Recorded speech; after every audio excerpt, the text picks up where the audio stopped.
Well, hello there everyone. I am back. Hope you have been having a good day so far.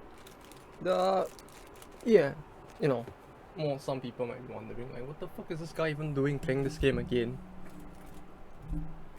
Well, this time, oh, hey Frozy. No, you see, the thing is, it's technically this game again, but it's a different game as well. Because you see, the thing is, the previous time I was actually playing Eiyu Senki Gold, not World Conquest. The only problem with Twitch, right, is that Twitch actually doesn't have a tag for a goal on Twitch, so I cannot set like Eiyu Senki goal as the ticker on Twitch. So I was just playing that game with this game's ticker instead. Since it's same but different. So this time we're playing the game before that one, which supposedly I spoke to someone like about it as well, and they were saying as well that it's basically less casual. It's like a more difficult version of the original game. So, or rather, Eiyu Senki Gold is a more casual version of the original game. So, I'm gonna give this one a try and see how bad it actually gets. Then we can also see how similar the plot actually is as well. So I figured, you know what? Yeah, may as well, right? If the game is more challenging, we could actually give it a try, and why not? We can see how it go. Oh, it's the wrong game. It's far more runs E. Oh wait, no, this is gold. Whoops. I have both games side by side on the Steam library, and my brain just like instinctively defaulted to clicking on gold instead. There's more features like it. I see. Well, this is even more surprising if the original game actually had more features than the sequel. But I guess we can give it a shot, right? How you can see how different it actually gets as well. The only thing is how much the plot actually changes as well. Because like, if the plot is the same or somewhat similar, I guess that means we can actually skip some of the cutscenes.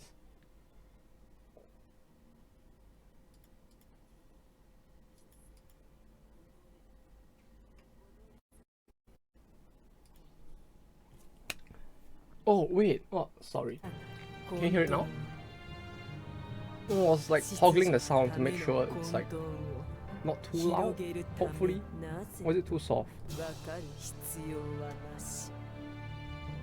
The only thing I need to get right is always the balance. But yeah, hope you two have been having a good day so far. It's actually getting quite cloudy in Japan, so it's been actually slowly getting more cooling. And it's like, it's eventually gonna rain, so it's like, for the next few days at least, so hopefully the weather gets better, but yeah, hope it's been going good for you too. Got like an hour ago. Isn't it pretty early still? Over there? Well, hopefully you're getting enough sleep though, if that's the case.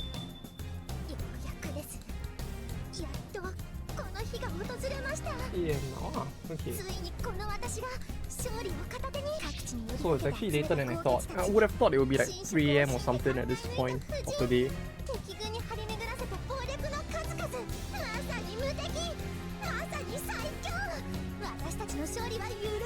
This is Himiko, right?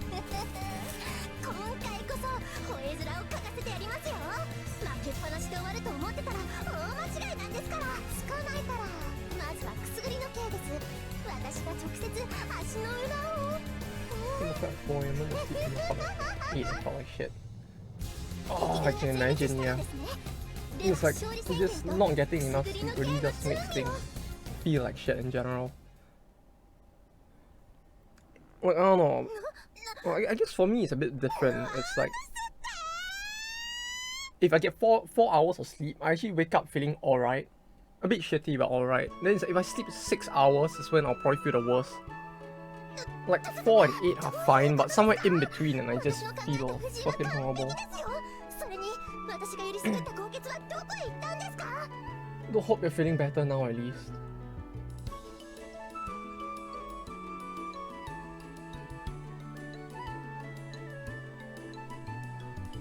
Oh yes. As always, the localization doesn't feel very up to par. Oh. Some will support hair. This should be hairs already betrayed. Has already betrayed us, right? Oh, I hear the doorbell ringing. Give me a second.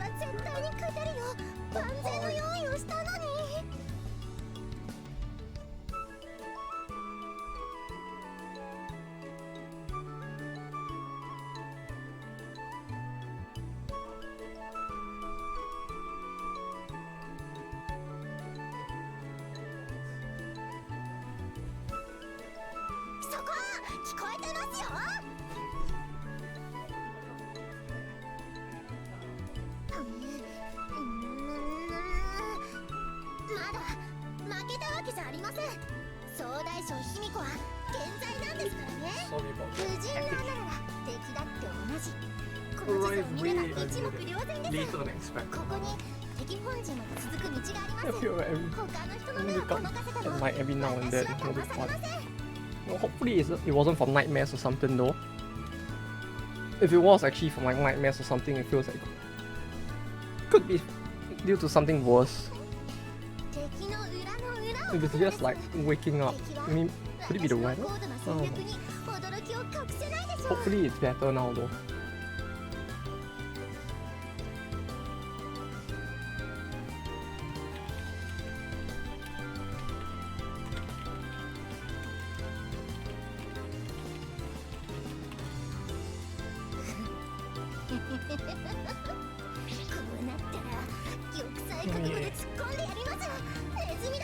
Had all the packages like arranged to arrive at like 12 PM, but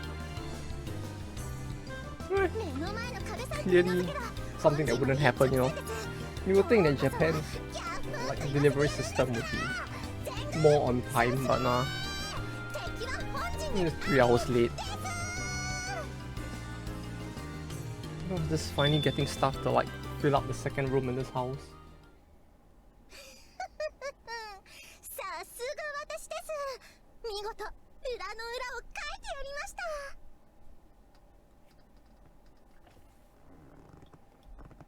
The plot is completely different at the start as well. This is actually kind of surprising, I have to say.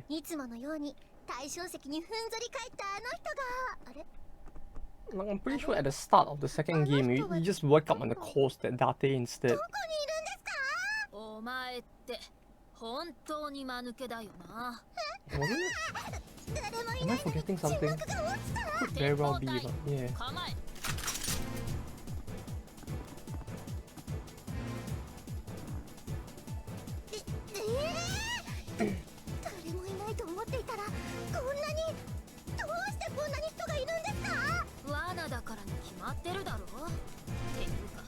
Oh yeah, the reason why I was asking was because there's no date in this one. Last date in this one. Ah, huh. Some others are missing too. Well, I guess that's to be expected, I guess. I do remember hearing that they removed some, or rather some characters were added later on, so... Well, this should be fine, right? I mean, she was supposedly pretty OP, but I ended up not using her at all, so...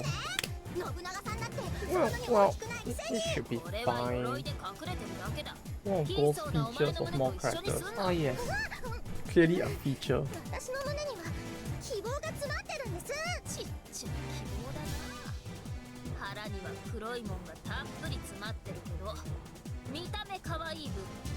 Although I think that became a running joke, wasn't it? Like, the character that you actually start with actually changes in every single one of the games in the series. Meanwhile, Himiko was always there to complain that some new girl has taken her spot as the main character.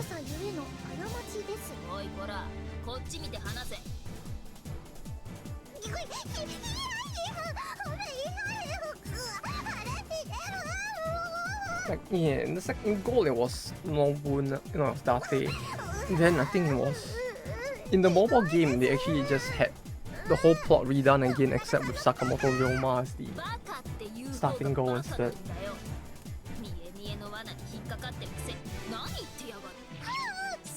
So you basically get a separate starting rifu for every single one of the 3 games.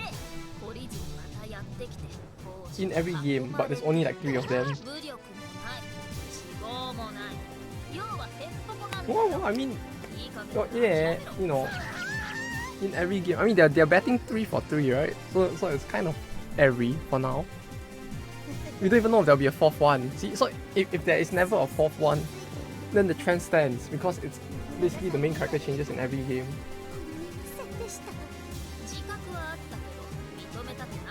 Yeah, no, yeah.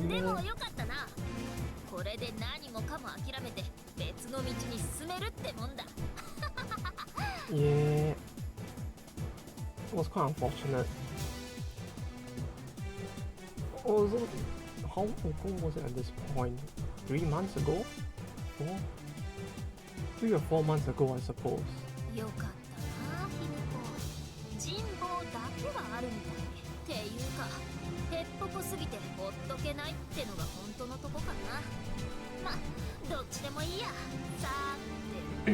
Well, on the bright side, they're probably gonna remake the mobile version offline, so you eventually get to try it. On the bright side. Oh, okay.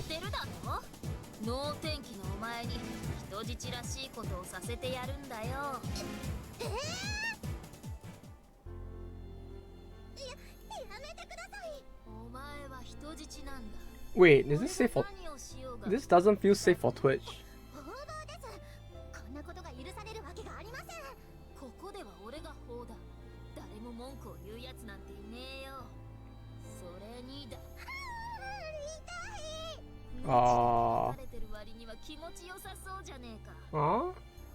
Is this how I get banned?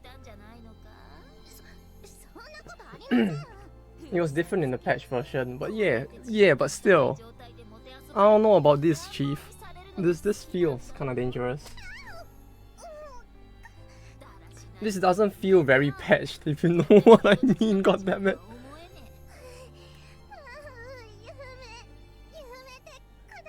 This feels like it's been barely patched, huh? Chief? Yeah, clearly family friendly, innit?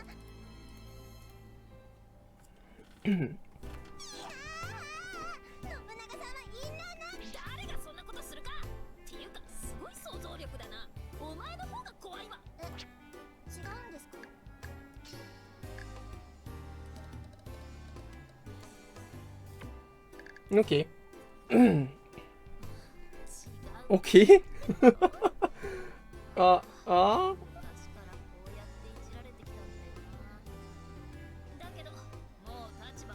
of the toy on the left was fully on full display in the original one. Huh. That said though, it really feels like nothing was different, if anything. Like I'm guessing, yeah, they probably did censor some stuff, but like that doesn't look very safe either way.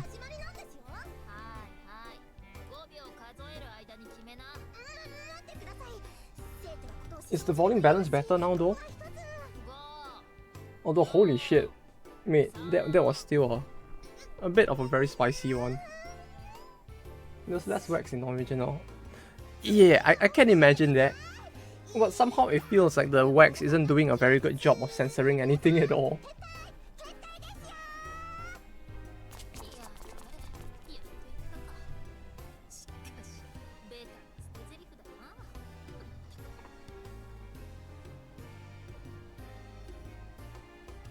Like it really does feel like, yeah, I don't know, Chief.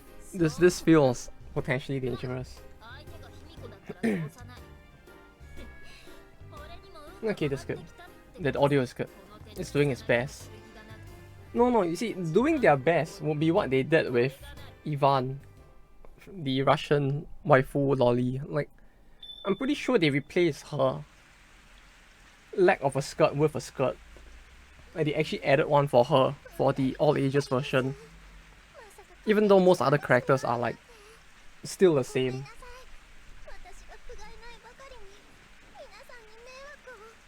Though, yeah.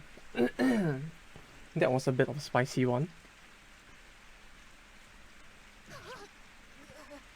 You know, when I first played Gold, I thought the scene where you showered at the start with Date was bad. Oh, no, this is clearly worse. Like, what the fuck did I just see?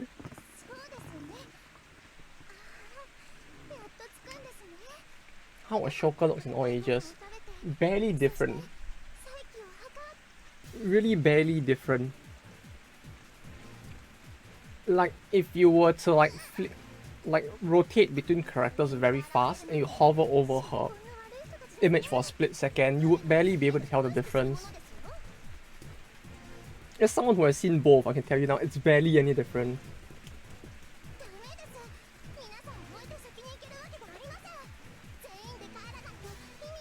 Yeah, I guess Ashoka is the biggest change among all the characters. Yeah, clearly safe for work.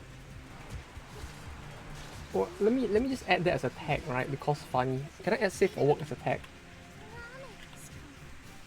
No, it's not a thing.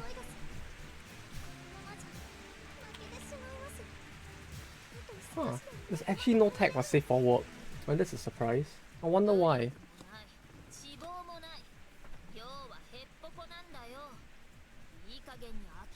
No, but not safe for work.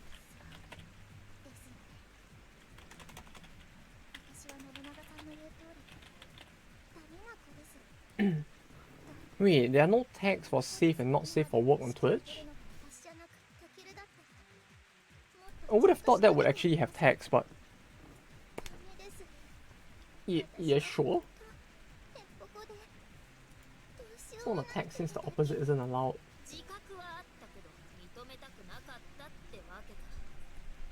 Well, well,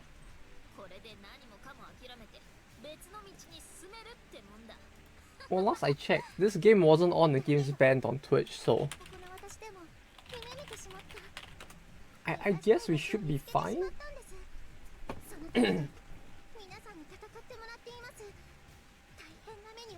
Like, I'm pretty sure that there hasn't been a tag for... Like, I did, like, because Gold got me a bit paranoid, I did check, like, what games were not allowed on Twitch. As long as no snitches were good. Yeah, but the game is actually... You see, the thing is... No, you see, the thing is, this game is actually tagged on Twitch, right? Like, I can actually add it into the ticker, which means that Twitch actually knows that this game exists, right? Clearly. And unlike some of the other games on the ban list, this game isn't on there, so... We just have to believe it is safe.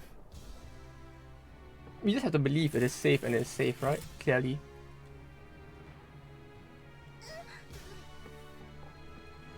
As long as we think it is, you know, it's like a Disney movie. Like, as long as you believe, anything is possible, right? This is just that, basically.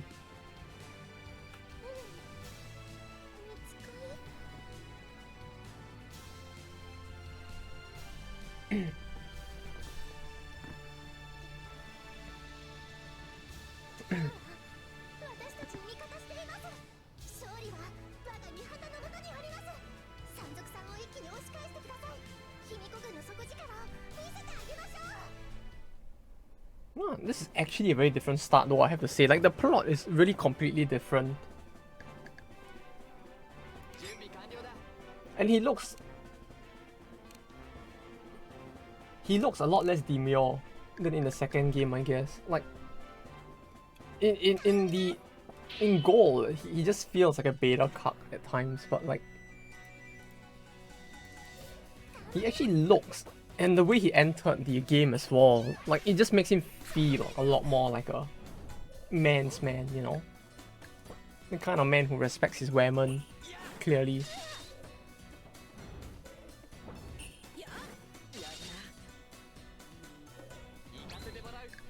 Oh, the UI feels so different, though.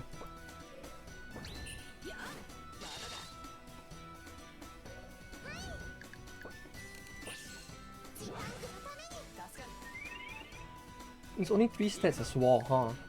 Like, luck isn't actually a stat in this, is it? Twitch get this categories from other websites. Yeah, but it's like the old saying goes, right? What they don't know won't hurt us. It's on some items. Huh. Yeah, but it's not a displayed stat on the characters themselves, huh? Like, one big difference for gold was just the fact that, like, luck is a stat or something you could view on every single character. Is this plus 10% crit? On some screens it's luck plus 1. Ah, that's very different then. Yeah, that would be very different if that's the case, cause like in a goal, it's like having 10 luck doesn't automatically equate to 100% crit rate. Ah, okay, so that's actually different. That's interesting.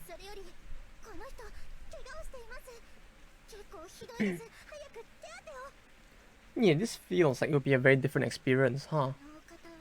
Like there isn't even difficulty modifiers in this.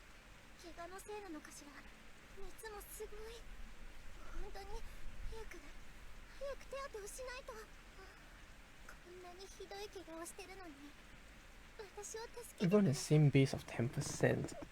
Huh. See difficulty modifier soon. Ah, is that the challenge thing you meant?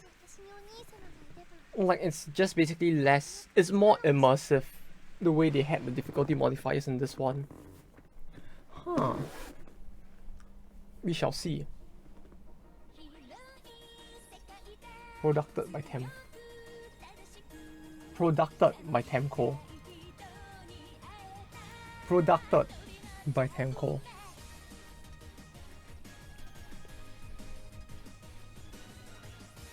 It'll be there after you conquer Japan. Ah, okay.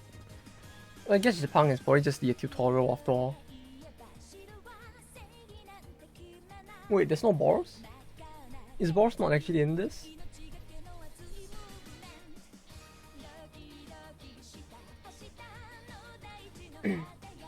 That'll be a little disappointing.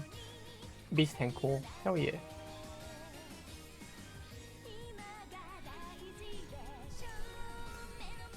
Look at those animated scenes. Clearly they are the superior, like... I mean, they really are quite based, aren't they? Like, as short as they are, like animated scenes like this, you don't expect from like a visual novel company's first game, to be honest. Like, this is something you would expect a company to do after being like in the industry for years, and even then some of them don't do it. Like, I think Key doesn't do it, even till now. Yuzusoft does it. Like, I know of companies that do it, but even then it's quite a rare pepe. Wait, what was that? I thought I saw Alice Soft's name in the credits. Wait, what? Wait.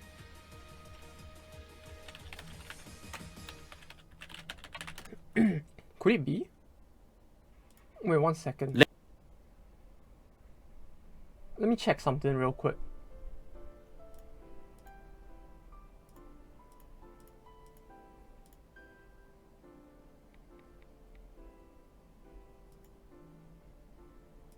Wait, where was it?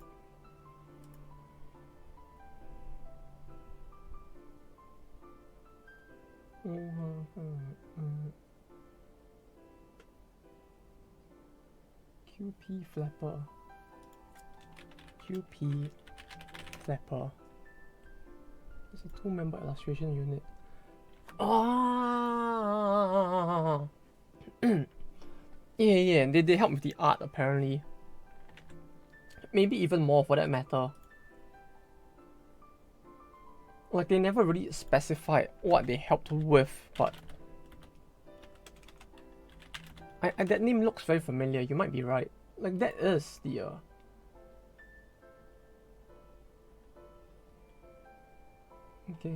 yeah, it's the artist. Like, I'm actually following that guy on my personal Twitter as well. Like,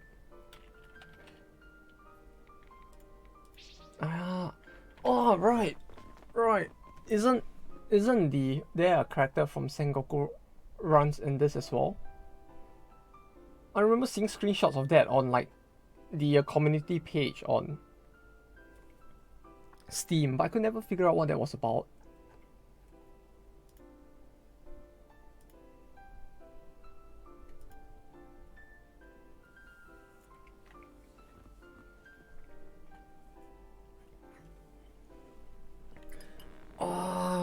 For a second I thought they helped with the death as well. But well, if it's just the art then it makes sense, I guess.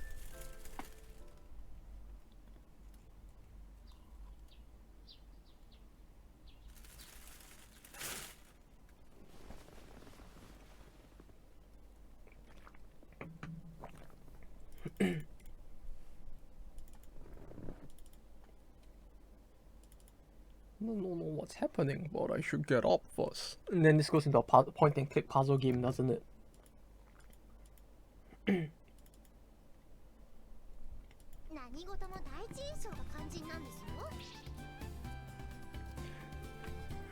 Wait, does this...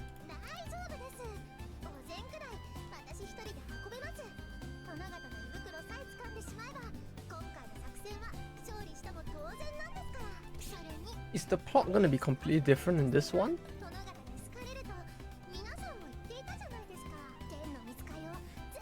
Yeah, I know, right? It's like... Yeah, funny, like... battle entrance right into the middle of the fray just to save her and like, oh no. Clearly I'm from another world now. Like, ambulance? Where's the ambulance? What's an actor? Clearly I don't know what's going on. I have memory loss. Like 90% of like anime protagonists during that era.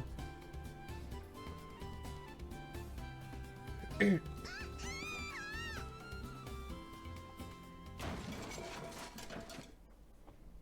really does feel like every God bless Chuck Kun. Yeah, you know, this is clearly like Eiyu Senki was the isekai before isekais were a thing, you know. This is like the hipster isekai. They were isekai before isekais were isekai. Kind of like Zero no Tsukaima.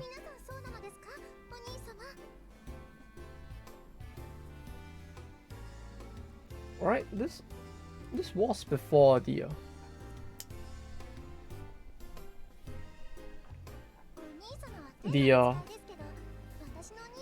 era of the isekai hype, right?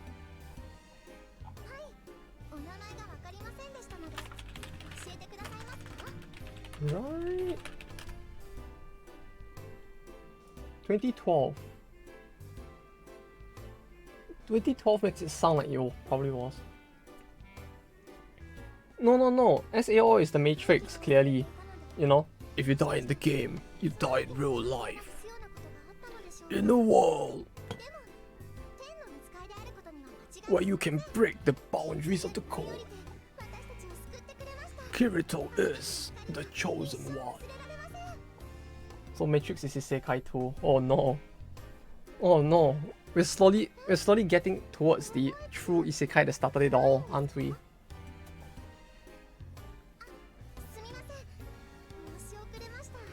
Life is actually a simulation. Or I guess you could say, in his life, or in this guy's life, life is actually a simulation game. So, sure. The isekai metaverse. Hell yeah. It's all coming together. I can see the code now, Neo. Did you see Abridged on YouTube? I watched 2 episodes of it. I watched about 2 to 3 episodes of the Abridged. But in terms of parodies, I think the one that still sticks with me the most is probably the Yu-Gi-Oh one, if anything.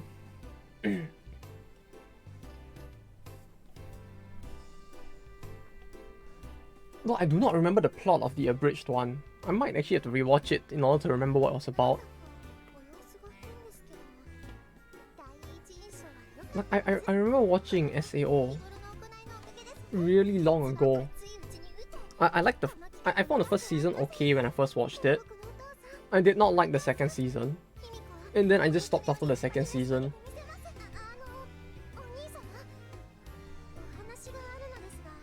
I think. Taking like months or years per episode now.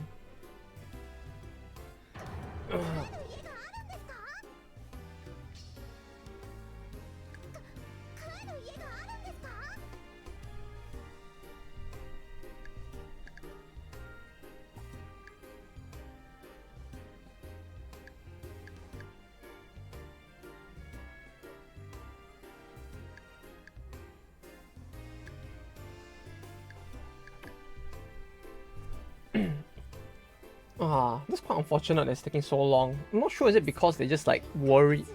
It could very well just be that they're worried, right? Yeah, gotta catch up on the dialogue, because clearly I'm like partially not reading at this point. You see, the thing about reading plot dialogue, right, it's a lot easier to do when there's no one around. Because then I have nothing to do but to read the plot dialogue. Like if you watched the earlier, because they put so much work in. Well, that's fair. Can imagine it'll take a while if it's the case.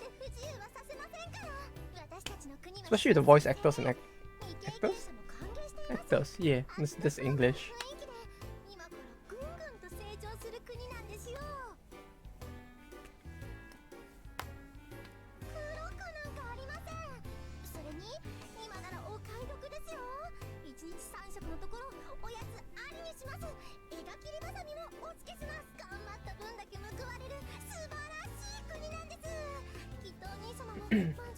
Animate things a bunch. They actually go that far?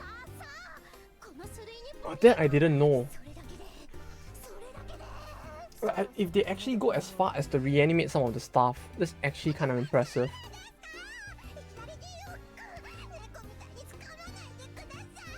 Like, I only watched the first few and there wasn't really much in terms of reanimating.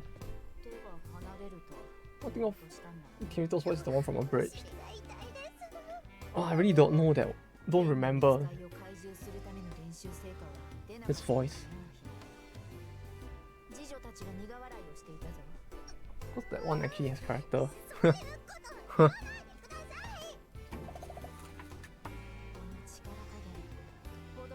I know a lot of me that he gets better later on as well, but like the only problem is that I stopped it after Elfheim and I never like continued to see. I don't know how much it improves over time.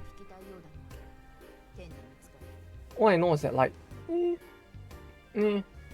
especially like Elfheim. Elfheim was really just like you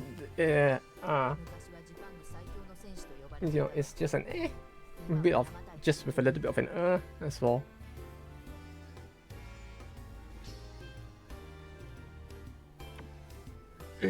Like, yeah, I really gotta go and rewatch the Abridged then. Like, I really don't remember much about it.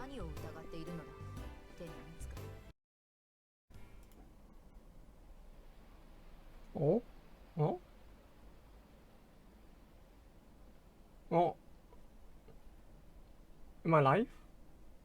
Nah! There we go. We're back. What do you know? It wasn't a shadow ban after all. Oh, that's great. I'm gonna say I was a little spooked there. But hey, we're back. Okay. Yeah, I don't know what that was about either, cause like, clearly my internet was fine, but the streaming software just was saying it couldn't connect, so I don't know what that was about. But sure, I guess.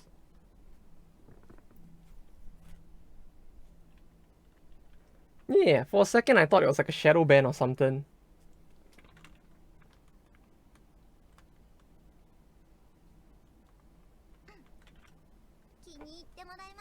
Like, I legitimately thought, like, I got disconnected for that or something. Like, that was actually spooky, goddammit. It's spooky, goddammit. Oh. Okay, yeah, it's definitely online now, because I'm seeing it come back on the website as well. Okay. All is well then.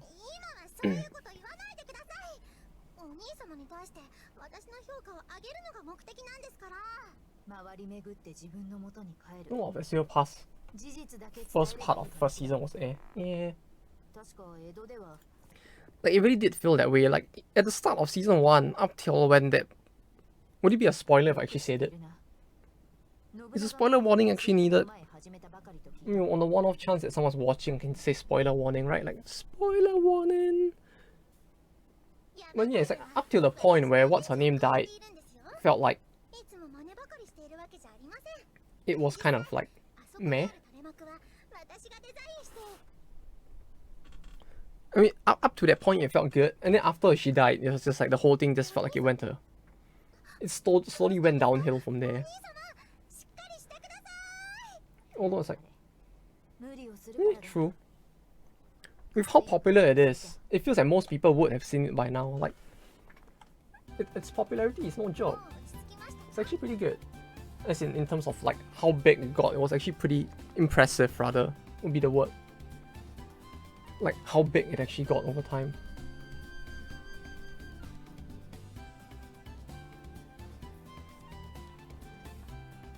Although yeah, I don't know. I have not seen the latest season, so I don't know how much it changes. I only know that like people do say it gets better after Gun Gale, I think.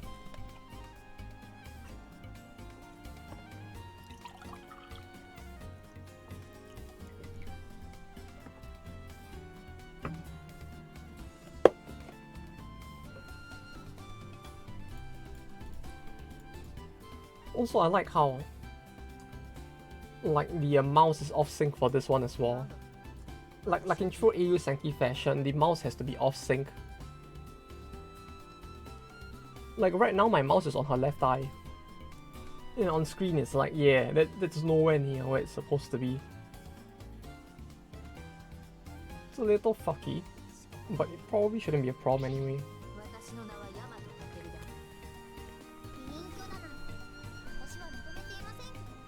But yeah, it's more like recently I've just been watching the first episode of some of the stuff that came out this season. Oh, so it's like a TT. yeah, pretty much. It's like with DD, except like it's less difficult to get through, I guess. And the show doesn't corrupt itself halfway through and prevent you from watching it if you take too long.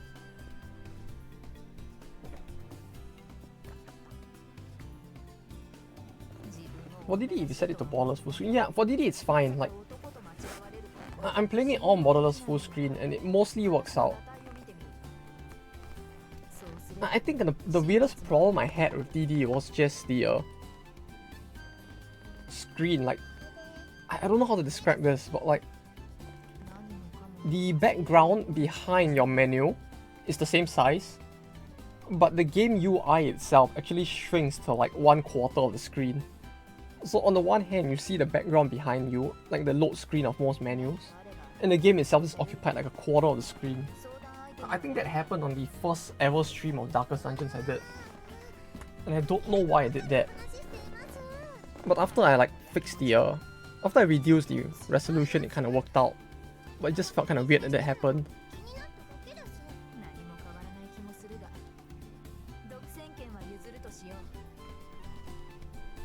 But yeah, I'll try it there. Yeah, I don't know how to describe it, but like if you go onto YouTube and you go to the very first stream of Darkest Dungeons I ever did, I think it actually shows where it's like the game is like strangely occupying 1/4 of the screen because I set it to like 4K resolution.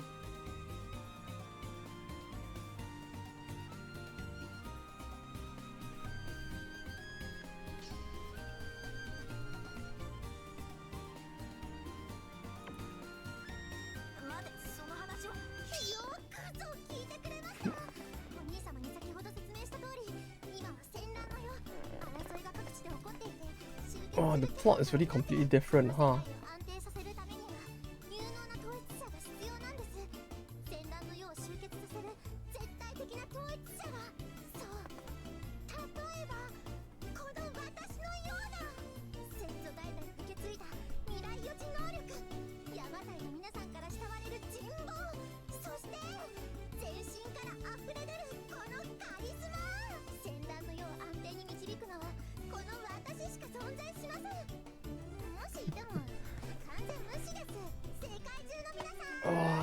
even Himiko feels very different from in the actual game, huh?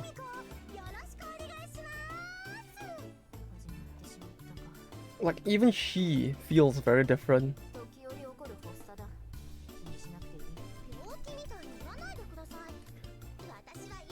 I guess it's because the initial character from Gold isn't there, it has to... Yeah, true. Fair enough.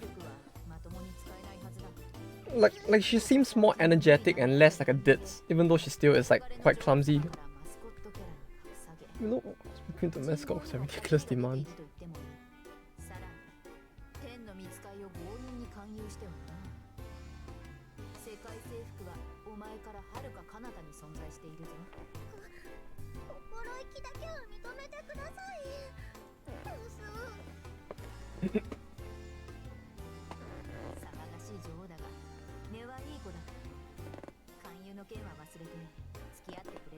Although I have to say, playing like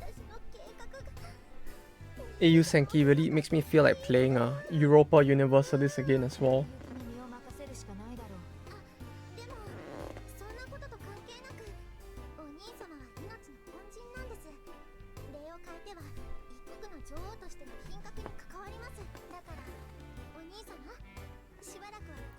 Although it's like that was one game I could never actually like figure out how to play. I don't know, it just felt more complicated probably than it should have.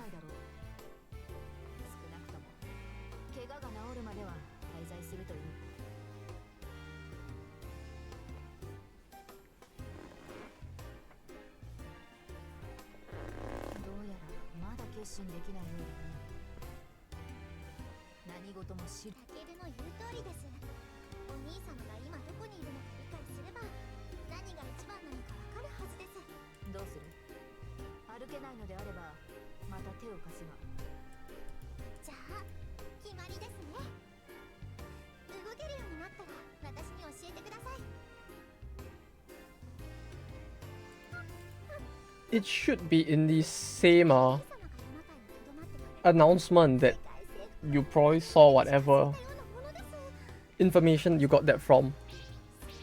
As in whatever information source you got it from, it should probably be there as well.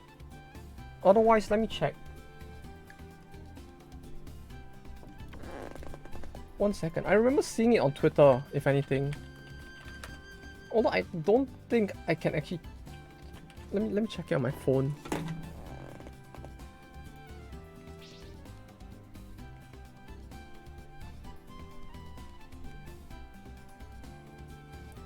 Like, I do usually check this kind of stuff on a separate mob account. Oh, it was me. Yeah, that is. It was on their official Twitter.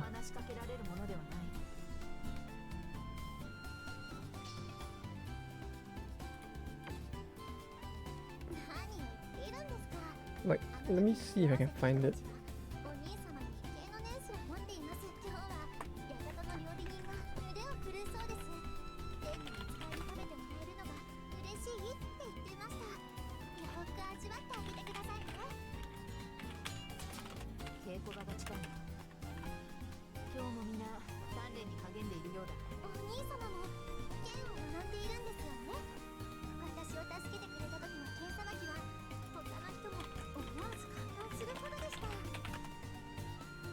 Eiyu Senki WW Twitter.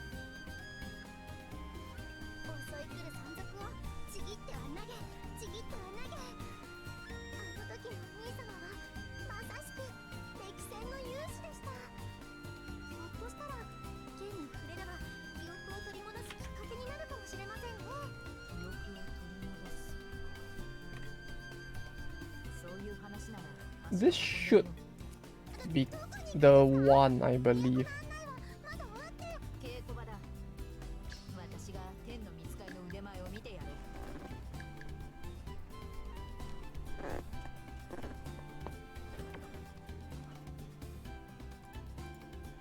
Like, basically, this was the official announcement that the game had ended service on the day itself. So yeah, the first line is like, we've ended service. Second line is, it has been 970 days since the open beta. Then the third and very, very long line basically states that, as we have mentioned in-game, we are working towards the preparation of an offline version. Please wait for more information.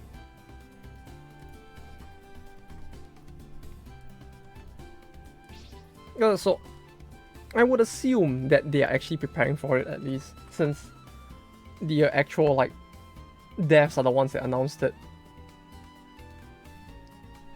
You know, who knows? It may or may not happen. I hope the offline version will also be in English.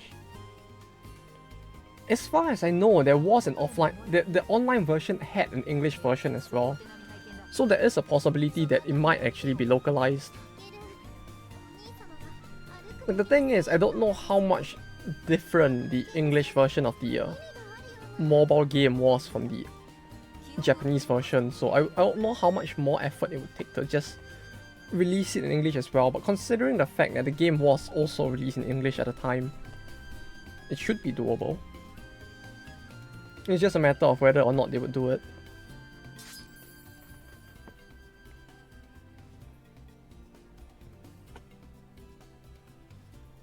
Like, I remember seeing it quite a while back.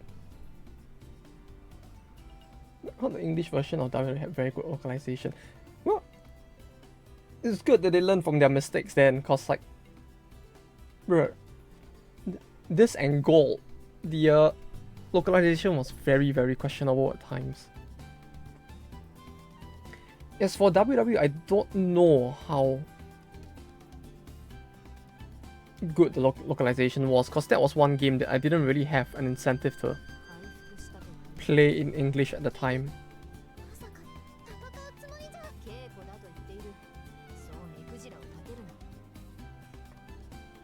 Like, I remember playing it back during the first year of its release, which was quite a few years back? 2 years back, I guess. For about the full first year, and then like work got kind of busy, especially since that was like Corona, the start of COVID, and then like I was changing jobs as well at the same time. I just stopped playing it. Then recently, after playing Gold, I decided to go back, and then I just realized it ended service.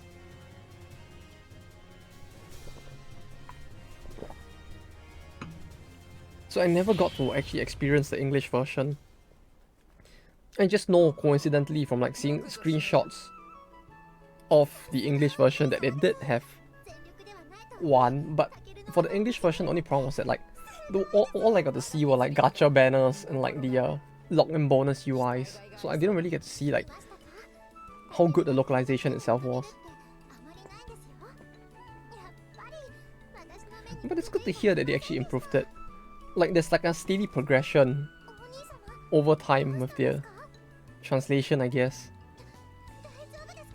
Like oh, I can't even see the mouse now. Like World Conquest is kind of very sus at times. Fuck, why did I use that word? God damn it. It's like, it's kind of very weird at times, like even up till now. With the translation.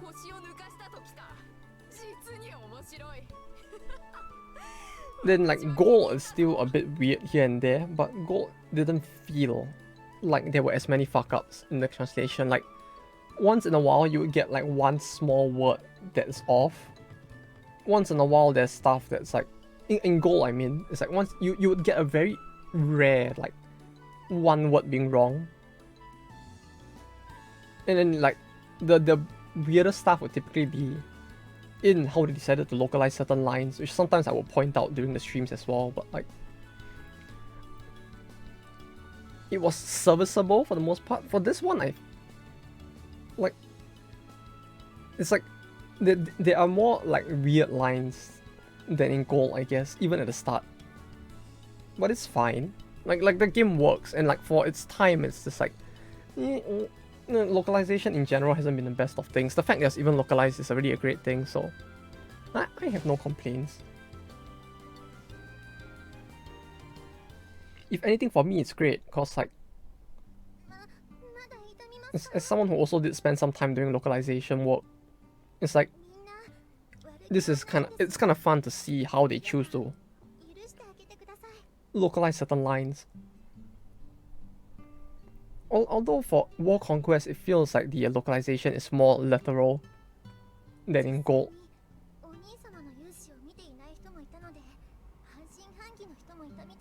They translated it and gave all the content. Yeah, it's great. Like the fact that they gave a complete game.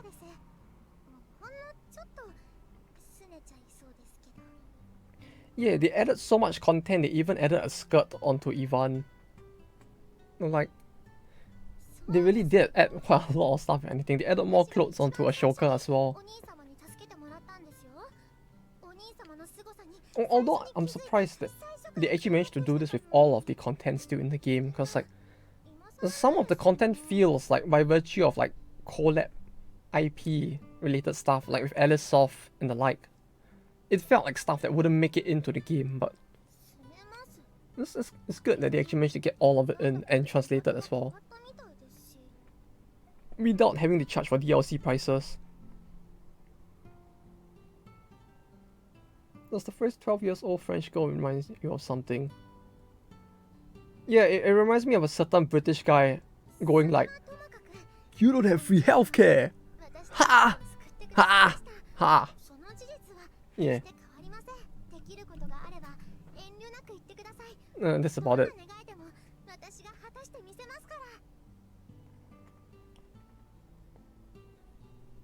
Oh, it's a different one? Oh, you meant a different British guy.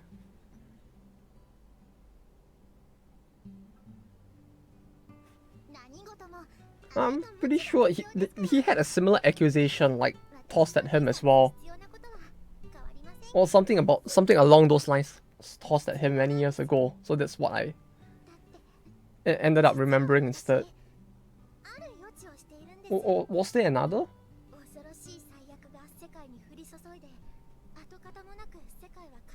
Was it because of some like movie?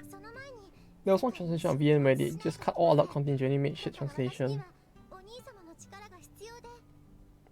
Ah, that's unfortunate. They wanted to target different audience. Ah, so it's basically like the it's like the French version of like Fist of the North Star, right? Where instead of punching people, he was tickling them with the power of Tai Chi or something. They were like, no, we need to make this like target a younger audience. They wanted to target different audience. So what? The audience that they wanted to target were like 12-year-old French girls?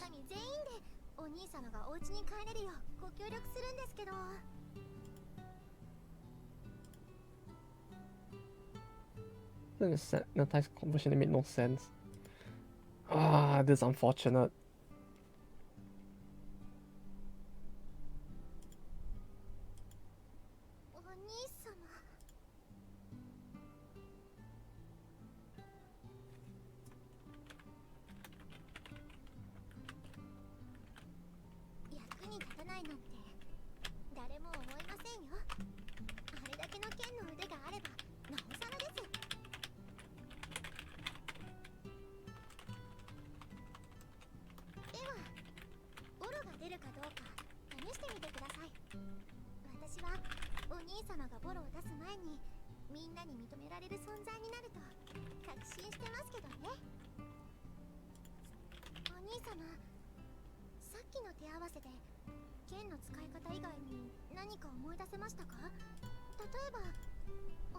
These people just made their own translation.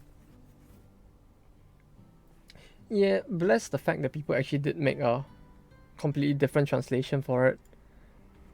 Like, fan translations in general are great. It's just a shame that like they take as long as they do at times. Oh, we can enter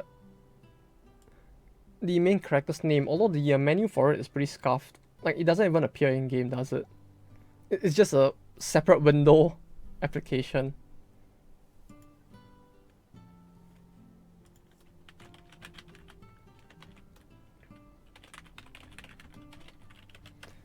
Right, we need to pick the main character's name. Do you have a suggestion? Or I'm just gonna put something stupid in.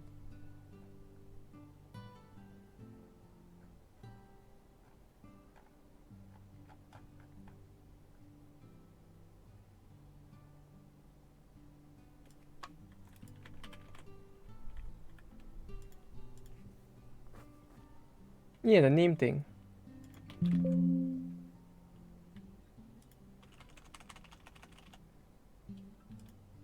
Well, let me put in something that wouldn't make...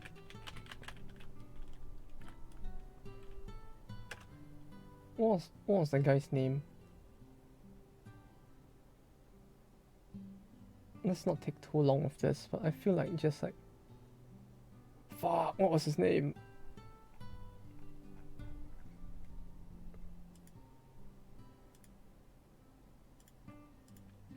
His name was...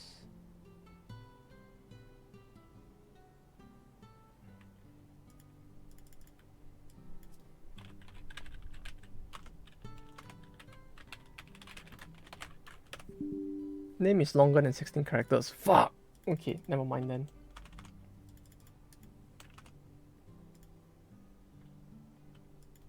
You just went with default. Okay.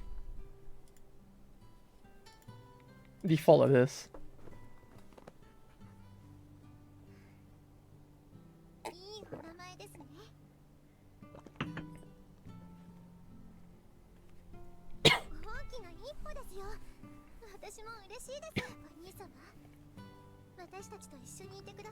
What? Clearly it's a very normal name, innit? One could say it's briefly default. Are you sure you want to go with this for whole playthrough? Well, it's too late to go back. We'll go with this. I mean, it could be worse, right? We could have been named something fucking horrible like Honda Civic or something. Compared to that, this is actually pretty fine.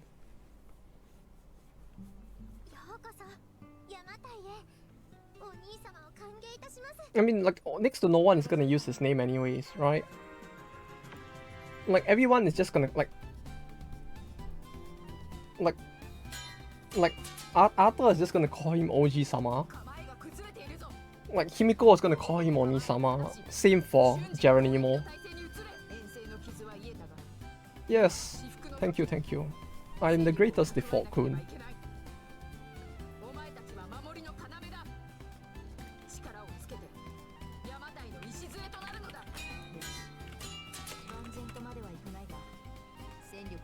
You know, clearly from the way, especially when you saw him like dash in at the starting opening cutscene, you can tell that he's very brave, right?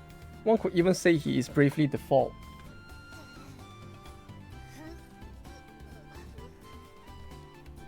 Clearly the best name. Now you can watch me make that same joke like 5 times across the entire stream or something. Was there any other games with default in their name? Maybe I could make more jokes if there were.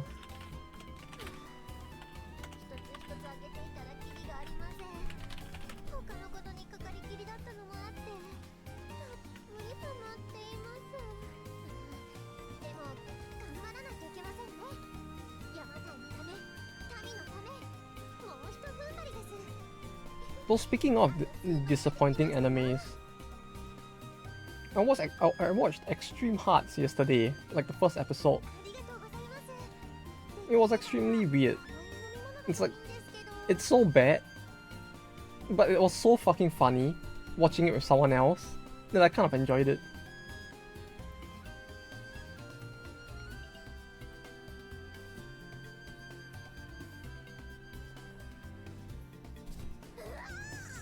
No, like Extreme Hearts was just basically like the plot was basically like, in a world where sports were too boring, people have invented extreme sports. And through these extreme sports, people are like putting their entire lives on the line, including idols. I don't know what the fuck was going on. Whatever it is, people are using extreme gear to play extreme basketball. It was very bizarre.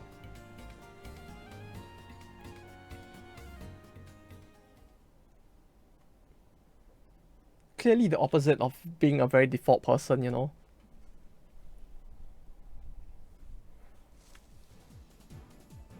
This country is full of noobs.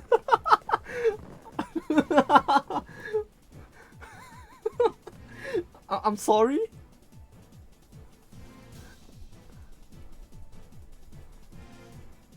This country is full of noobs. Yeah. Yeah?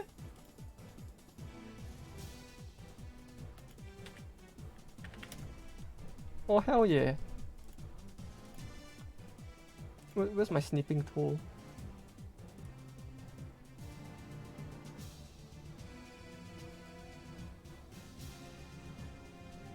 Let me grab this. Let me screen cap this. I need this. No, fuck off. Don't ask me how satisfied I am with the picture. I just want a picture of this. This country is full of noobs. Ah yes, I see that the bandits here are all epic gamers as well. You know, when they're not spending their time trying to rob and pillage the poor, they're busy playing like Apex Legends or Thief 3 together or something. Or was it like EX Arm bad? I don't know actually. I would say it's bad, but in a different way. I guess. It doesn't look as bad, but the plot was, I would say, extreme hard. It's more like watching like Kaito Tenshi Twin Angel, where it's like the show is bad, but it is so corny bad that it is kind of funny to watch. It's like watching a B movie, is what I'm trying to say basically. Like the plot points are so corny that by virtue of the fact that I was watching it with someone else, we could just laugh at how weird the plot points were. Yeah, it's so bad it's good. Like we were just going like, we were just like fucking, we weren't even drunk yet, I think. And we were just spending the entire show going like, extreme basketball, and just like shouting extreme at each other. Like everything was so weird. Like it's a very weird plot, you see. Like the world setting is basically a world where people no longer play sports like soccer and basketball. They play sports like extreme basketball and extreme soccer, which is basically the same game, but you give everybody like gear that looks like it belongs in the military instead. So everybody has like shoes and like gear that makes them like fucking superhumans, and they're playing the exact same game that we do. And then like more stuff in the world is based off this game, like whether or not you can become a successful idol. It's just like, oh yeah, I want to become a successful idol, so I need to become good at extreme basketball. It's like the plot points are so weird that I was just laughing throughout the entire thing for the opposite reason.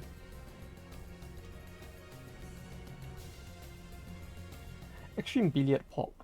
Yeah, I mean, who knows, right? You just see them playing death billiard at some time or something. If you die in the game, you die in real life. And they're just like, if you sink the 8 ball too early, you just implode or something, who knows?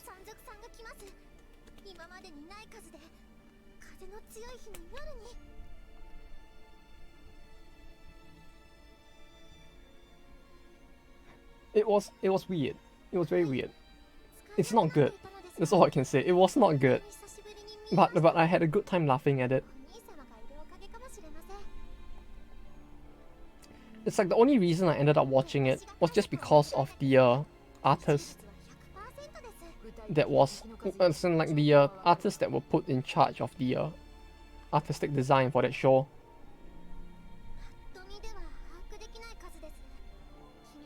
The serious look of MC plus default is too much. It's too much. Yeah, that's just his default serious face, you know. He just seriously default. And another thing I realized is that Takeru is a lot more proactive in this version of in this as compared to Gold. Like the entire time I saw Takeru in like Gold, she was just like, oh yeah, no thanks, I want to go back to sleep. Let me know when there's a cute animal here. Until then, I'll be sleeping over there. Don't disrupt me. Okay, the world can save itself. Let me just sleep over here. Over here, she's like a fucking badass. The jump in character is actually quite startling.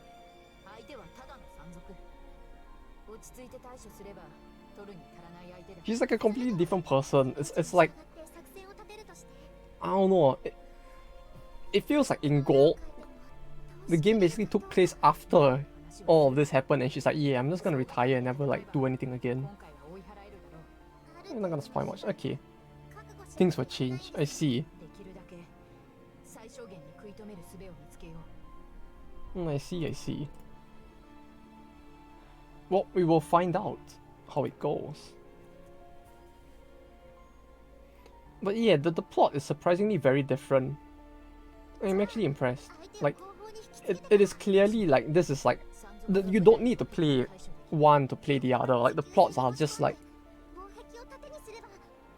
what do you call it? These two games have plots that are unrelated to each other for the most part. But at the same time, it's like, it is quite amazing how different the plot has been so far.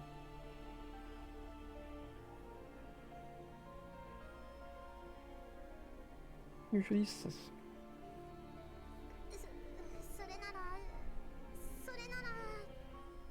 default. Yeah, it looks so weird. That face with that name, it just really feels. You could always use more people, right? Plus having default, the servant of heaven there, might boost morale.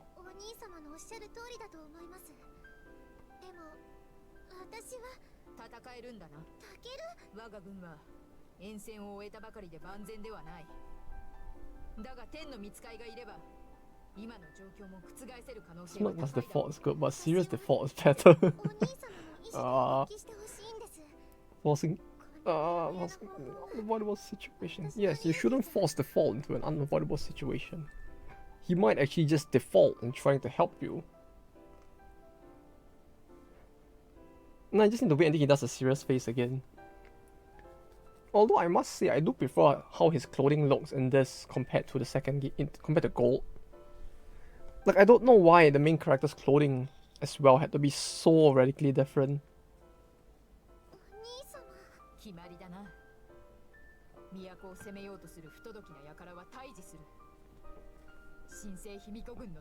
Shinsei Himikogun.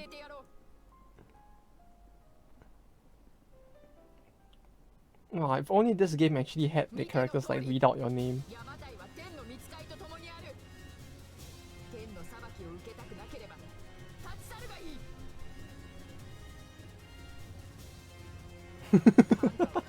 Oh yeah, with that default, with that fuck no, not with that, with that serious face, it just looks even better. Oh.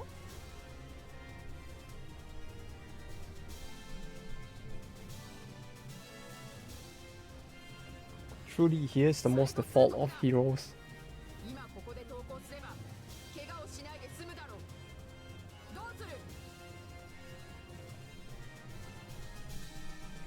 I have to say though, this disconnect in the middle aside, this has been a very long cutscene. Like, I get that it's kind of a visual novel, so it's meant to be like reading a lot. But even then, this is like, I think it has been an hour since we've like started like the cutscenes, right?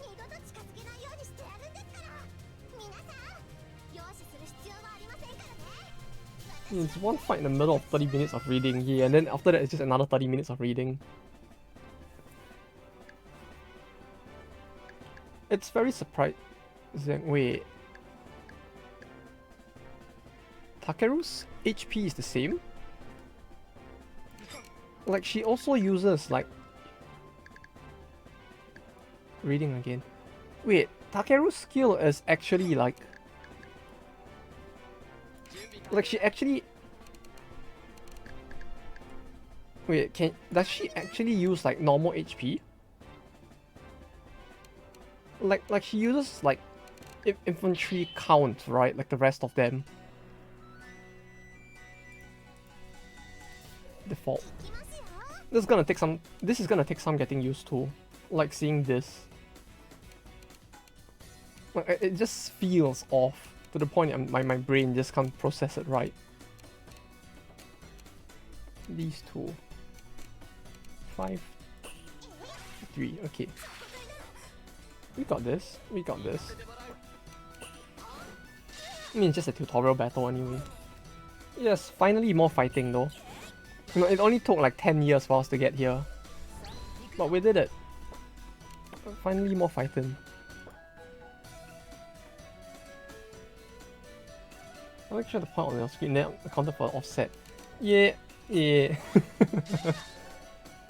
I need to actually remember that there's actually like an offset to it.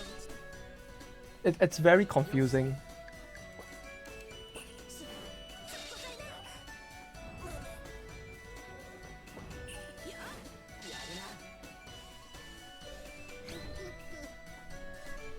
You were saying DD had the same problem, right?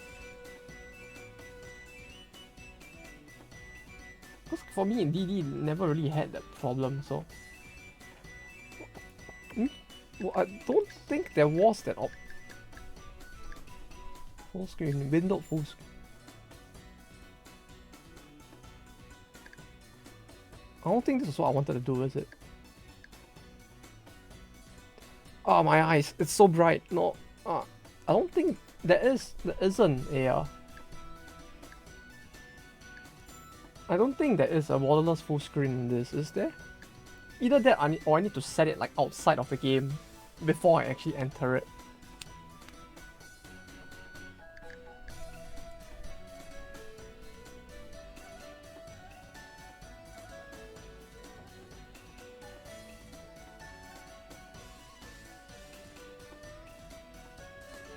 Yeah, windowed full screen is more of like a...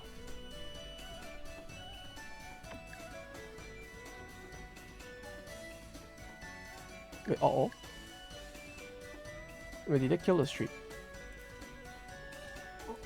Uh-oh. Did that actually like kill the screen share? Uh-oh. Oh no, did that actually kill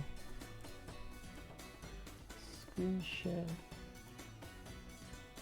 Layer is not linked.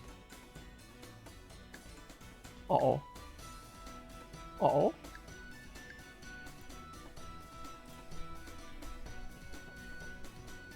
The stream is fine, but I think like actually changing the resolution like fucked up the stream.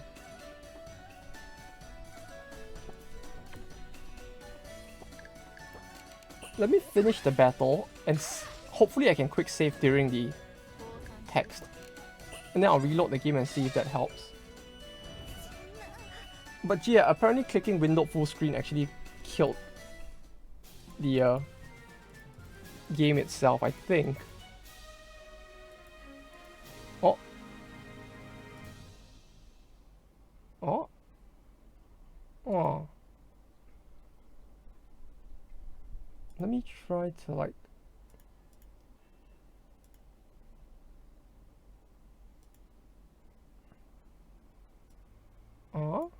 What's going on?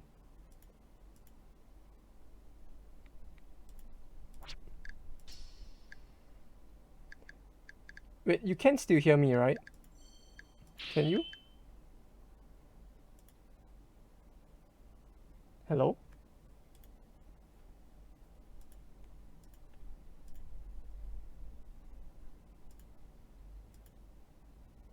Test, test.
Oi, oi, oi.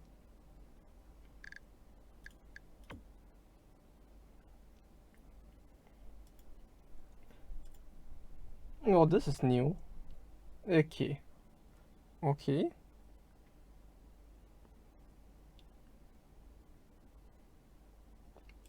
Okay. This is a very weird problem.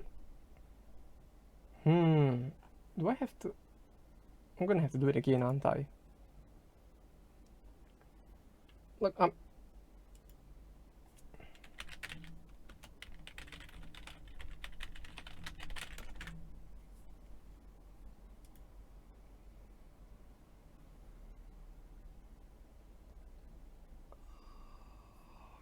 even do anything about this? This will end your stream. Yeah, we'll end the stream and then I'll start it a third time.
Hello?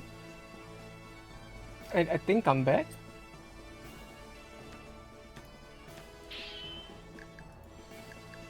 Well, I think... Well, on the bright side, I did manage to save after the battle ended, but...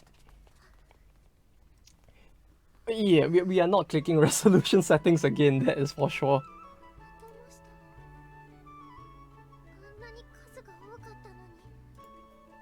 Like, just no. No more clicking on resolution settings. That actually killed my PC.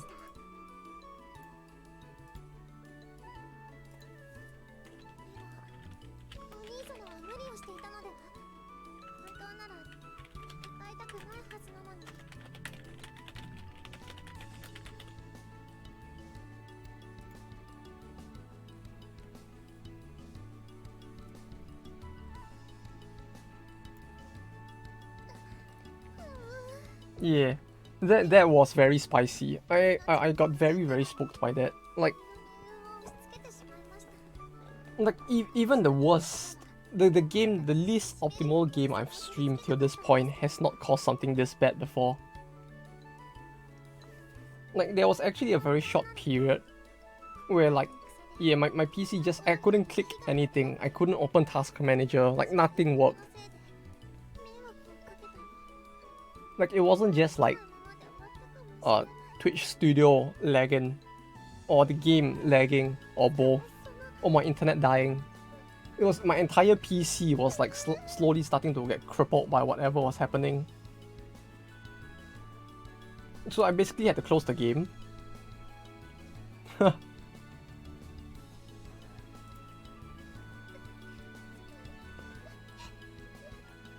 Yeah, this is basically that's like the next part of it. That'll be the sequel to the game, right? Eiyu Senki, the World Web Conquest. And you just like go from computer to computer, conquering the world through each and every PC and mobile phone. The game will basically be a game development game. It'll be Eiyu Senki, the World Web Conquest, and it'll be a game development game, like game dev simulator.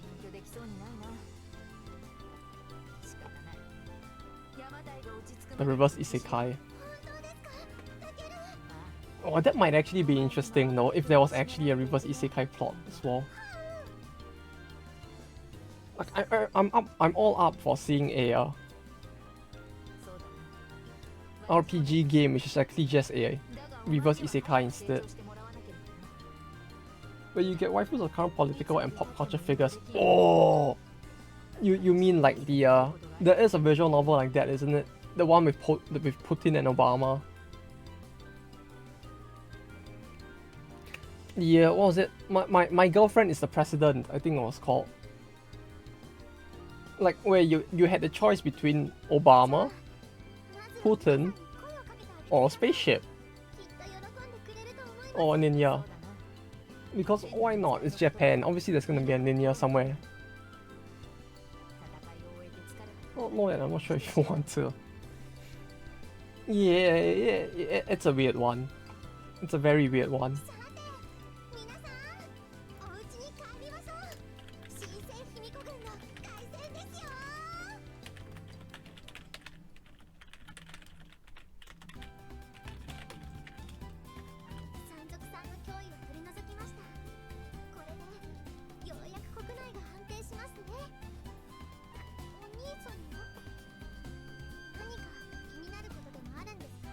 You know, it's your usual, you know, the typical Japanese visual novel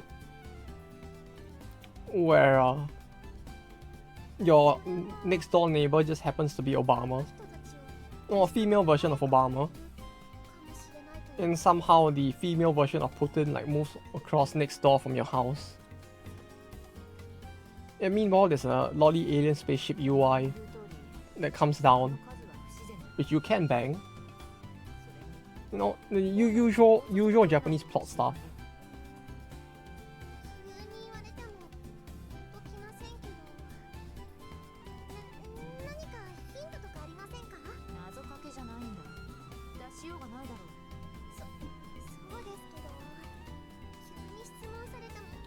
That would be interesting though, seeing a reverse isekai game somewhere along the way. Like, I could see someone making a simulator game out of that. You know, it's like, it'll be like one of those games where you play as a bum and have to work your way up through society, right? Except that instead of being a bum, you're just a guy who came back from isekai. So you have this different set of knowledge that you need to somehow use to like reclaim your way in society after being missing for like 10 years. You know, like that feels like it could make an interesting game.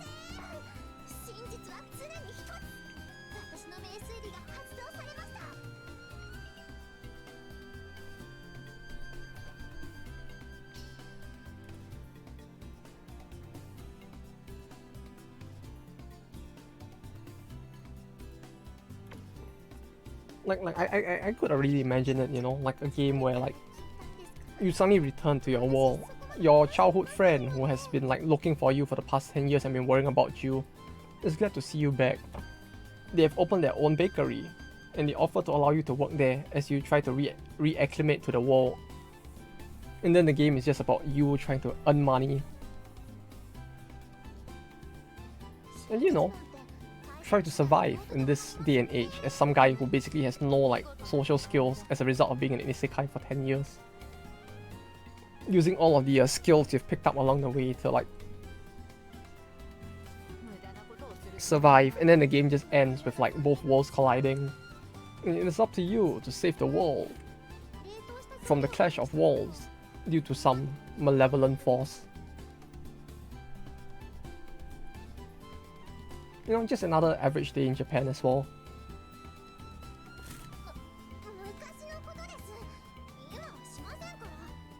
You know, Mondays are when the worlds collide and the end of the world almost happened. Then Friday is just the time when like suddenly like waifus are becoming like political figures, famous for political figures out of nowhere. It's just a usual week.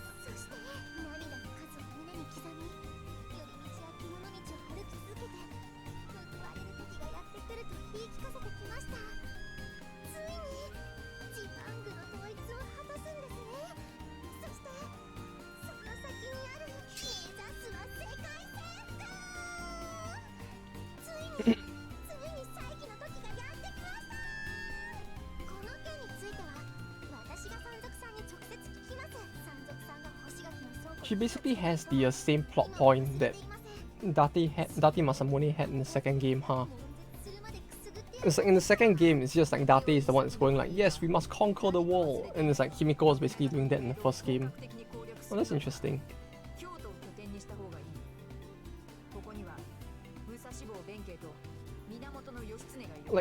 Like I don't know. To me, it's like it's kind of mind blowing, like how different the characters behave in this game as compared to Gold. Like I get your point that like she needs to be more like center stage and like hyper because she's like kind of like the main character in this one. But even at then, it's like at the same time, it's like it just feels weird, like seeing her go from the ditzy like kind of side-ish character to like this.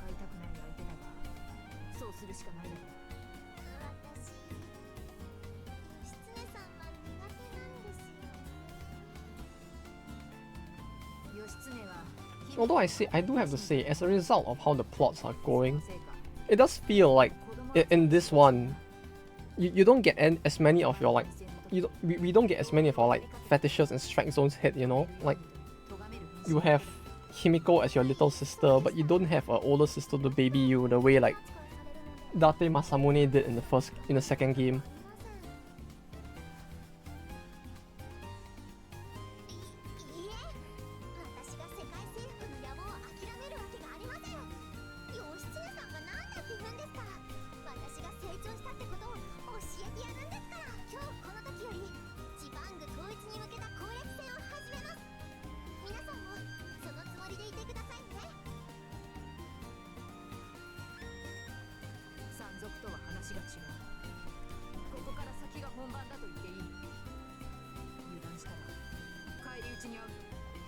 Oh yes, this is where the real battle begins.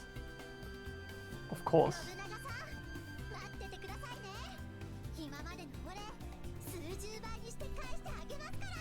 Russian S&M is still there. Uh-oh.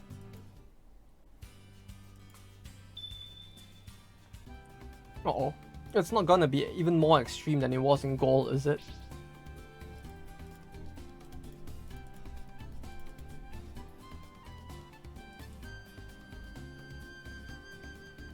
You need to resupply, recruit, and copy it on top. I think that's something difficult to handle.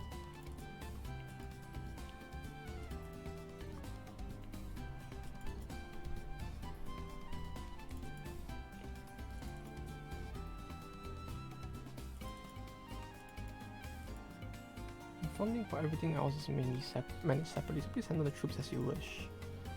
Grant them regular funding from the military, so it's risky to use it all up. And use these sources of supplies because you need as much as you need. Started rushing your campaign. Oh, it's great, but like Russia is weird to play because like everybody's moaning all the time. It makes it feel weird, you know. Going in to like invade them, you hit the enemy and they go like, ah, like no, I don't need that. No thanks. No. Then it's like for the entire campaign, you're just gonna get that. In terms of Gold, the cutscenes are very mild. For the all ages version, I mean. The only thing is, I don't know if it's gonna be like that in this one as well. Like the very first cutscene kind of leaves me a bit paranoid about what's to come at this point.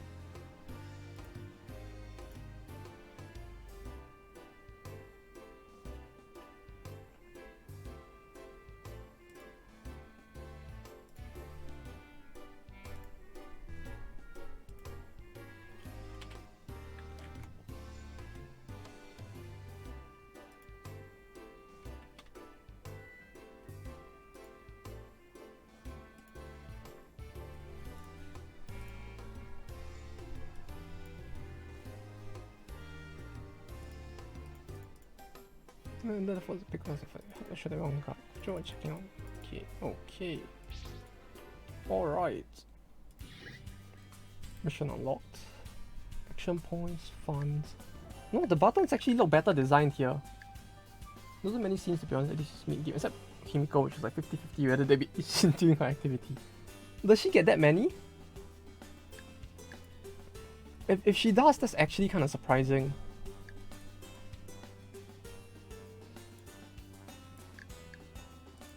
Okay, what's different though?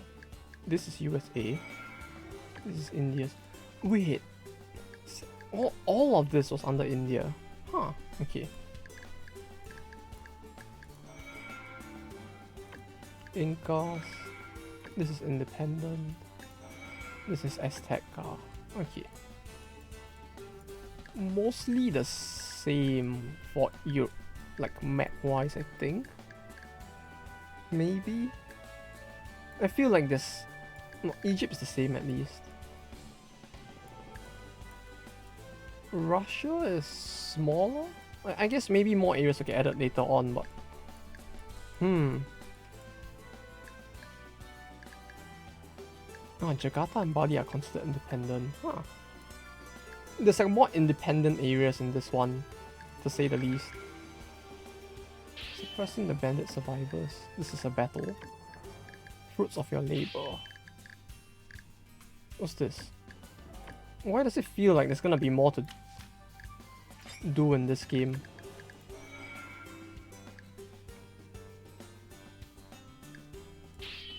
Like, I don't think I've ever seen this hammer before.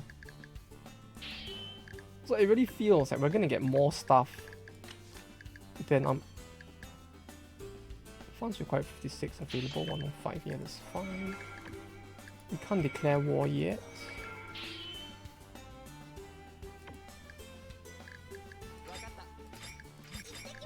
This should be enough, right? Can like... Oh wait, no, he has to participate. Okay, so we need to do this, basically, right?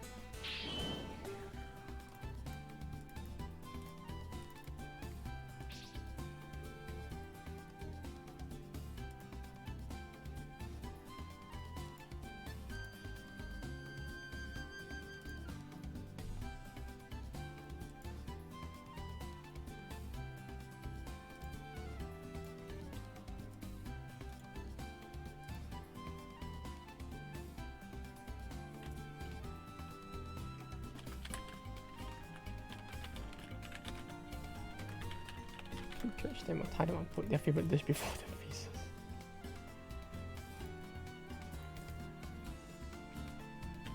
Oh yes, of course. That is truly the harshest of sentences, isn't it?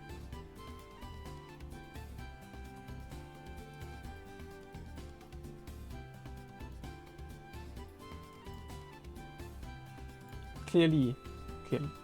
We got 4 missing hearts. I got 1 missing heart with Miko, and there's 4 scenes with her already, and it looks like there's 1 spot left in gallery. They really are propping up her position as the main character, if that's the case, huh? Like, it sounds like she gets way more than most of the characters do in Gold.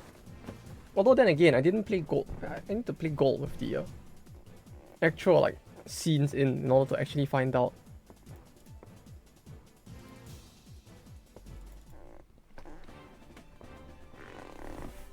$80, $80, $80, $140.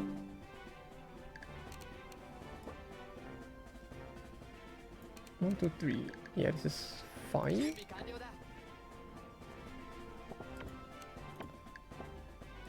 Wait, so the challenge thing only becomes a thing like after the early game, right?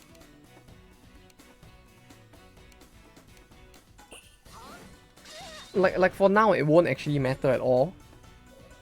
Basically, I can just play like a normal game without worrying about the need to like clear things in specific orders until after I've united Japan, right? As you mentioned before.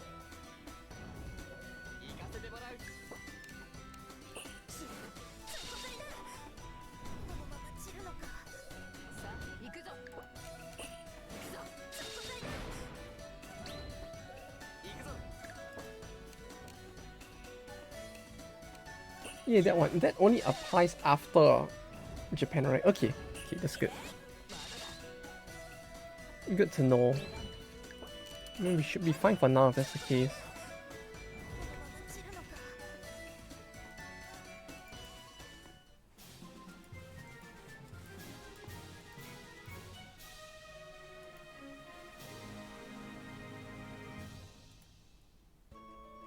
Gives me the wiki thing with a list of those.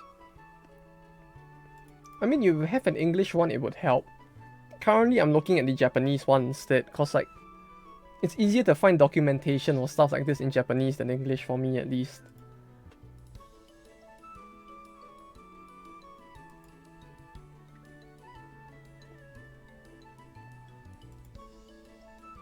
Like, usually I don't know where to look, so it's just like...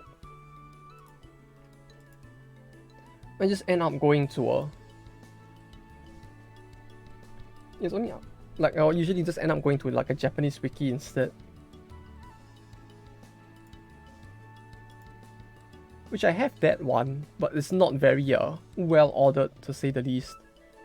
They just arrange it by country rather than by like point in the game, so I don't know how much of a reference I can actually use this for.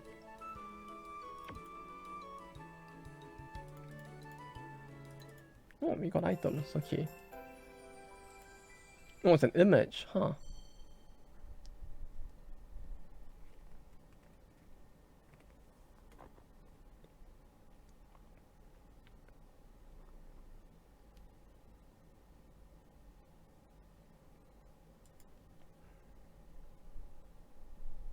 Topaz. Conquer this before.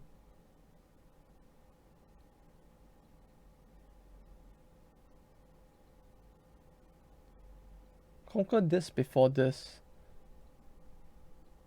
In this country. So this before this and this. Ah, okay. Stockholm, Paris. US without purchasing it. US without purchasing it. Oh, Stockholm. I don't know how Stockholm is gonna go. We shall see if I eventually get to that point. Wait, the ruby is actually good. What the fuck? Wait, the ruby is actually good in this. Like, there's actually no I mean, yeah, the buff is smaller for the ruby in this, but there's actually no like downside to it as well. It's actually kind of good. Like, the ruby in gold was like, I think it was +2 attack, but it was -2 to defense and speed. Good to have just bad items. Yeah, true. It just feels weird that like the effect is so different. Like, it went from +1 to attack to +2 to attack and -2 to the other two stats.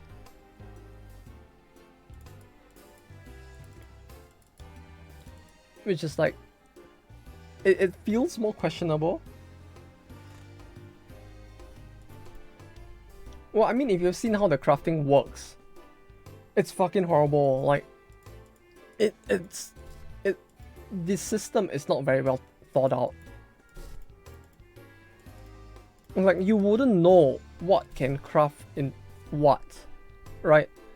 Unless you either are able to look at a book full of silhouettes and guess what the silhouettes are, or if you're very good at like, or if you're actually willing to like brute force it and just click every single item and then like just see what you can combine it with to get what. Or you just use a online table, I guess. Like, there's no way to like do it healthily in game without it being frustrating.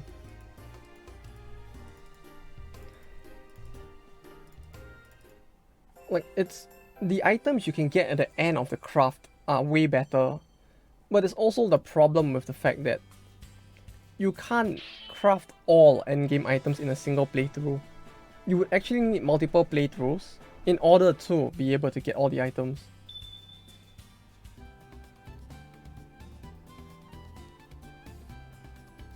No, you either have to guess or spend like, what, 10 minutes to 15 minutes just randomly clicking items to see what gives you what. And scape saves coming on top of that. So it'll be something like, let's say I have a ruby, a topaz, a diamond, right? So what I will do is I'll click on the ruby, then I'll see what the ruby can be combined with. Then I'll see in the second list that there's a topaz and a diamond, for example. So I'll click on each, craft them, and then reload the game in order to figure out what both can do. That is way number 2. Way number 1 will be looking at the encyclopedia they gave you, which would have a silhouette of a diamond and a topaz, like this plus this will give you this. But all you see are silhouettes. You can't see what the effect of the end item you get is either. So it's like, it's all a mess, you know. You basically have to save scum in order to be able to craft something and know what it does at the same time. It's either that or you have to use a wiki, which, yeah, both are fine, but it's kind of fucky, you know. You can't easily like do it organically in the game.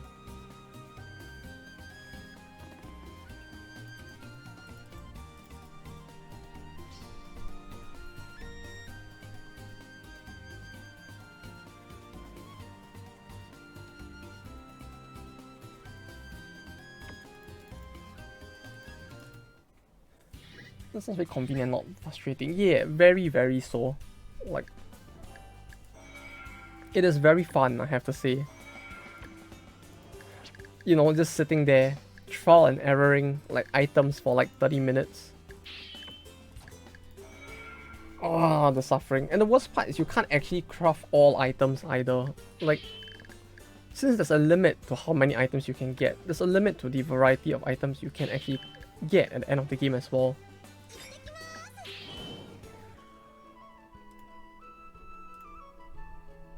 Look at this hole. Look at this hole.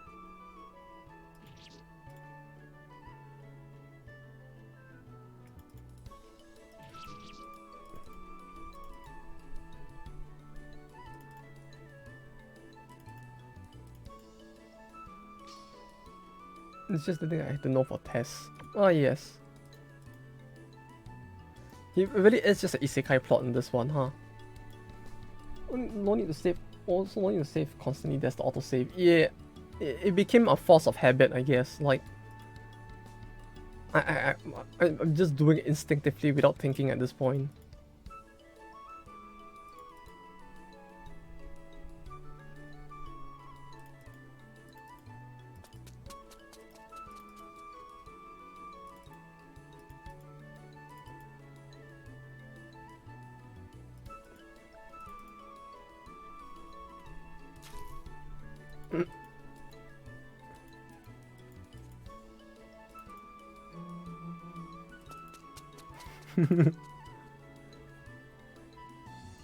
She really gets so much more character in this, huh?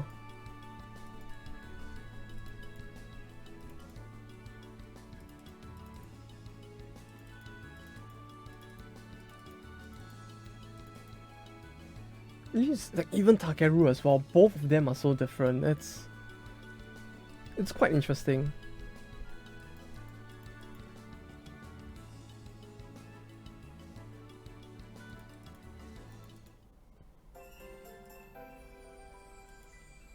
Like she actually feels like a heroine in this. Imagine being main character and being bullied by characters with no sprites. Yeah, she just gets bullied all the time, doesn't she? Well, what if you think about it, that's basically every series, isn't it? It's always just a case of like, yeah, main character getting bullied by generic character A and B.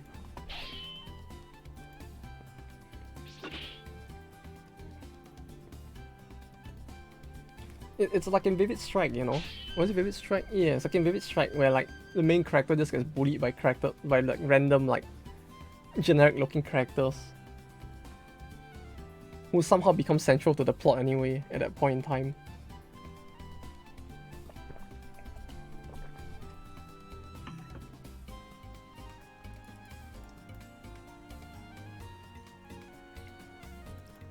You know, the thing I like the most about the sprites, the characters with no sprites in this game, right? It's just the fact that like most of them don't actually fit the country that they're from. Like that girl over there was clearly not Japanese looking. She looked like someone from Europe instead. I believe there were times when like you had people in the Japanese army who were basically like crusaders or something. It's very bizarre. In a haha funny sort of way.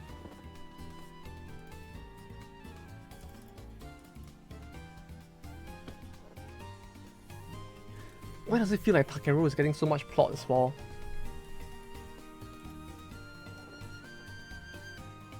Like she looks so, she just seems so much, she has so much more character. That's what I'm trying to say. Like,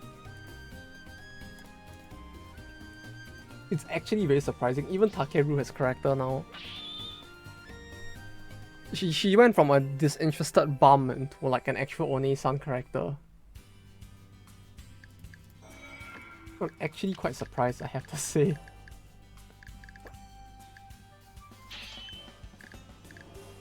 She's gonna have more character for sure. Huh. That really is quite amazing if that's the case. Like, as is, she really does feel very different. So if she actually does get more like energetic from here on out, or like she actually gets developed more, it would actually be quite a shocker. In a good way, of course, but still, it would actually be quite a shocker if she does.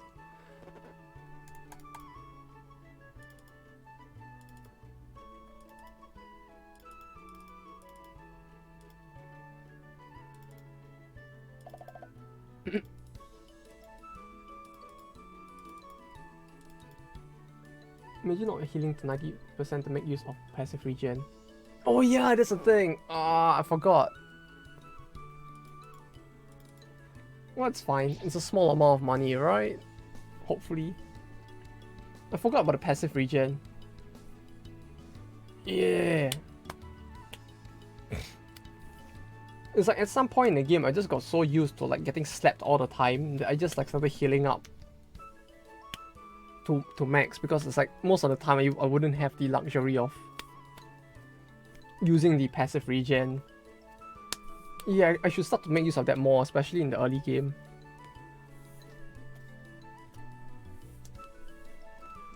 I mean, I'm not sure about for World how it would go, but like in Gold, it was kind of fucky, because like I mean, it was more of an end game problem rather than the early game, but like I'm just saying that someone comment I had hit 2k gold. What the fuck? That's a lot of money.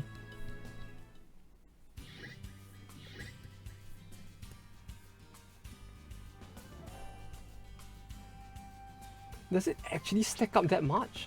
That's quite... I don't think I ever hit that much money, if anything, to be honest.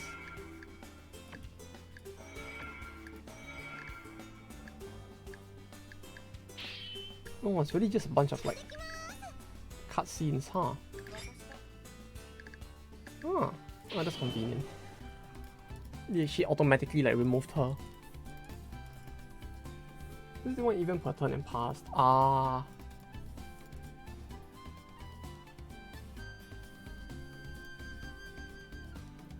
How much did this give here? That's true. I need to give that a look, yeah.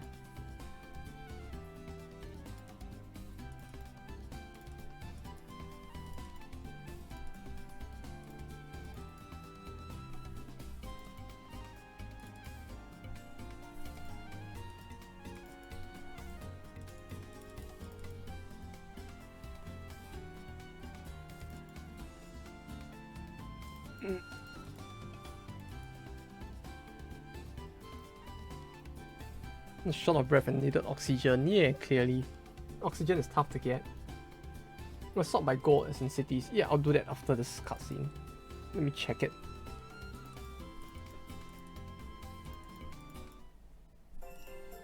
Check. Sort cities by gold. Right? Cities by gold. Yes, of course. I see. Yeah, understandable. Have a nice day. Like, I remember in Gold, like the entirety of Africa, like there was not a single province. Like every province was like this, with like 60 instead. Like I even Johannesburg and Nairobi were not this high. Well, I think the highest even in general didn't hit 1k, so it's like, yeah, it really feels like it scales a lot more in this one, huh?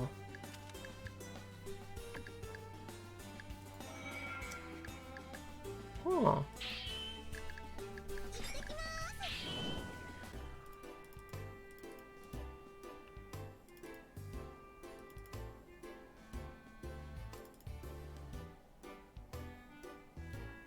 since there's no air conditioning. Yeah, they really are making him out to be an amnesiac, like isekai human person thing, huh?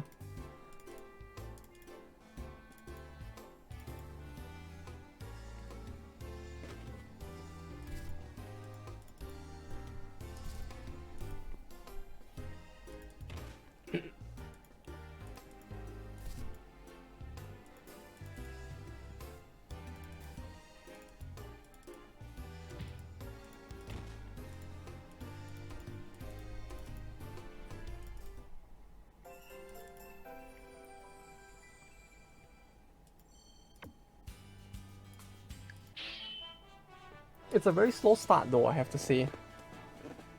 It's more gradual, and it actually feels more like a story, if anything. Which is nice, although it just feels like there's a lot less in terms of voice cutscenes as well, huh?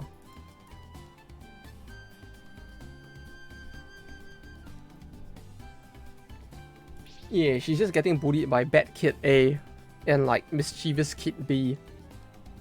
All of whom are just like blank-faced, mysterious ninja people. You know, clearly they're all just secretly like shadows or something. They're all like ninjas and shadows that have hidden their face. Just so they can bully her bully her easier.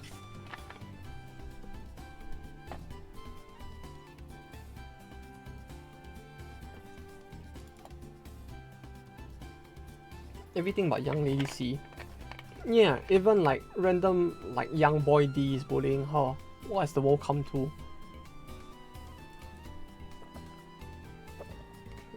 Clearly they do live in a lawless time.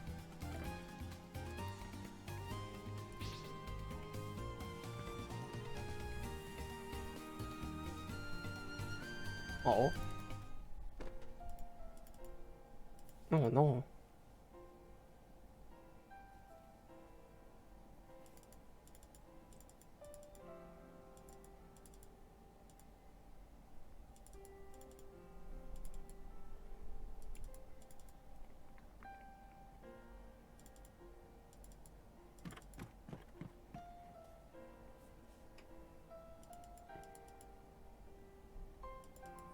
Oh. Wait, what the fuck? She actually does get like... What's going on? She actually does get like plot development, huh? Okay, let me just save here just in case. I feel like I might just get like fucking spooked if they like attack me while I can't like hit them back.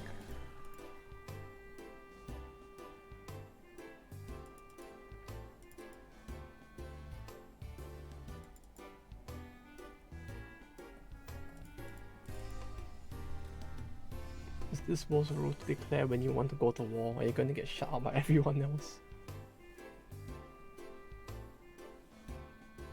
You got 20 autosaves, so it's 10 turns worth now. Ah, okay.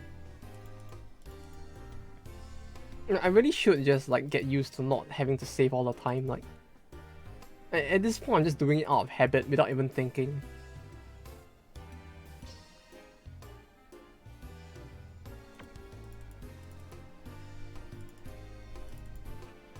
Yeah, I'll make sure to just not. Well, yeah, I guess I can just make sure, or rather I can just use those like auto saves instead. Just make saves before attacking countries.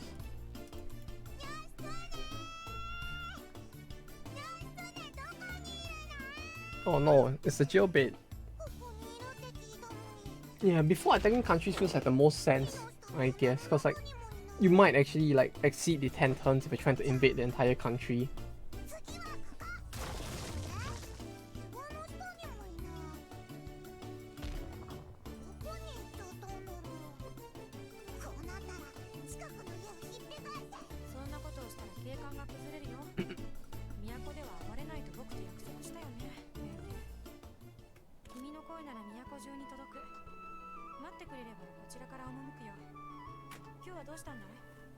Oh, it feels like it's been so long since I last saw a cutscene with 2 of them in it.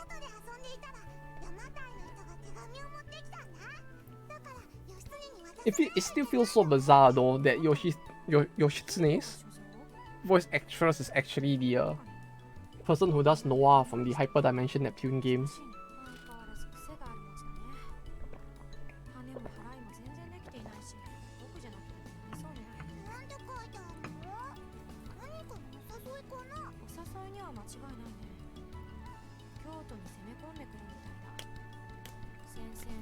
Like Yoshitsune's, they actually did have a lot of big voice actresses in this, and considering when the game releases, it's been just Himiko, Default, Takeru, and Old Lady B for so long. No, there was the Bad Kid and Mischievous Kid as well. And Bandit A, B, and C. Although I guess Bandit A, B, and C didn't have a very long like scene in the game.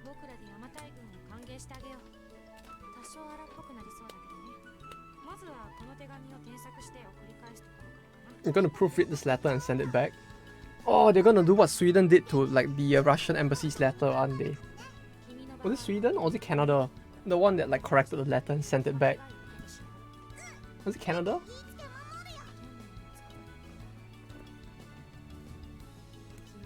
This is basically gonna do that to Himiko now, huh? Your relationship with Kyoto Western Hostel.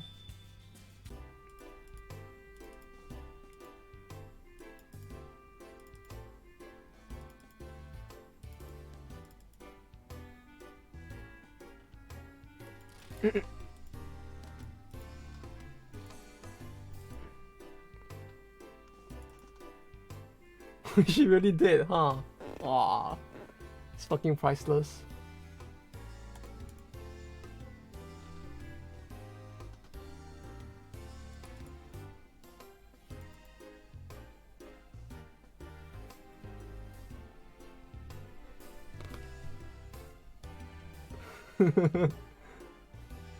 Yeah, she really is quite sad, huh?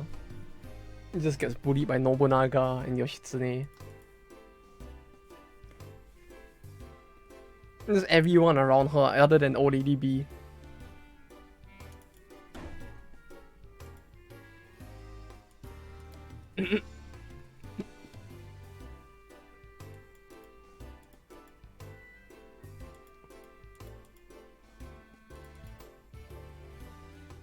To manage to recruit and supply. Increase troop strength by recruiting and resupplying before attacking. Yes, I understand. Even mischievous Kid B wouldn't let her live peacefully. Yeah, you know, clearly she just lives in a society where everybody just like, you know, it's basically like Russia but the reverse. And instead of like the leader being the S and everybody below her is the M, now it's just the reverse, huh? If you think about it.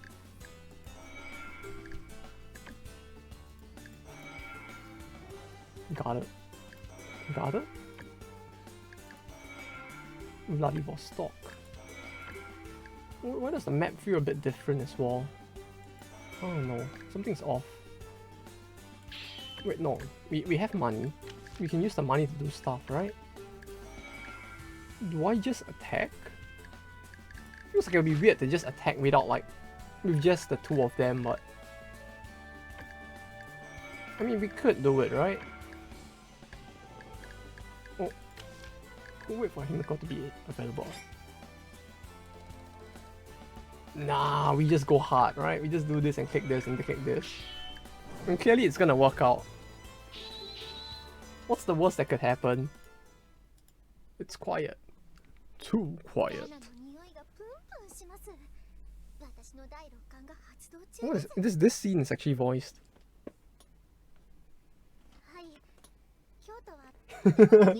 Good thing there's the autosave. Wait, is it that hard? Uh-oh. No, don't worry, I saved before we declared war as well. So clearly it's all good.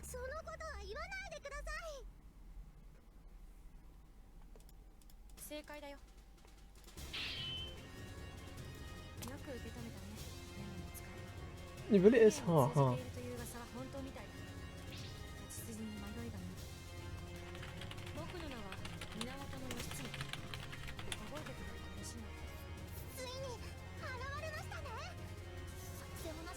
Wait, what's her name again?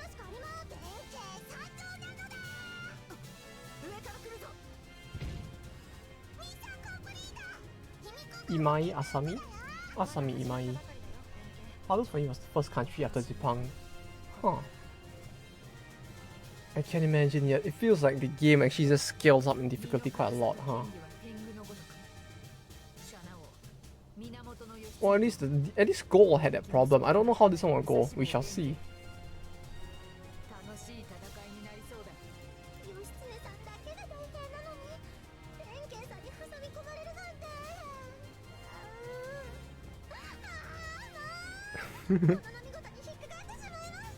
Poor Himiko. Well, although this is more like the Himiko I remember from Gold, just panicking a lot.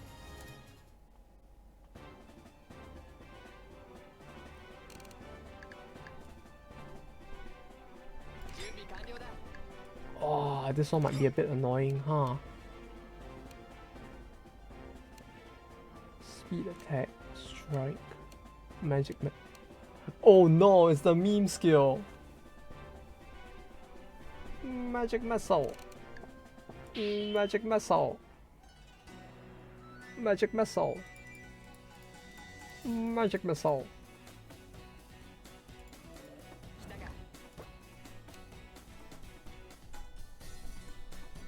Wait, Takeru takes that long to move? Oh no. No, marching on Russia, so that might change.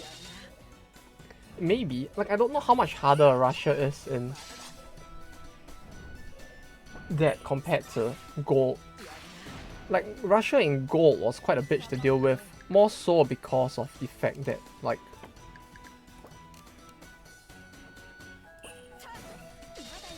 what was it? It's harder more so due to the fact that you had to suffer attrition damage more so than anything else. That and that they, well, are released quite early in the game when you can't actually deal with them either. First region I go to a stacks of 5.5k. Yeah, that sounds like it's a big difference, isn't it? Like, compared to like this. Slightly below 8k. Which means 4k in Russia. Ah, that's a big oof as well.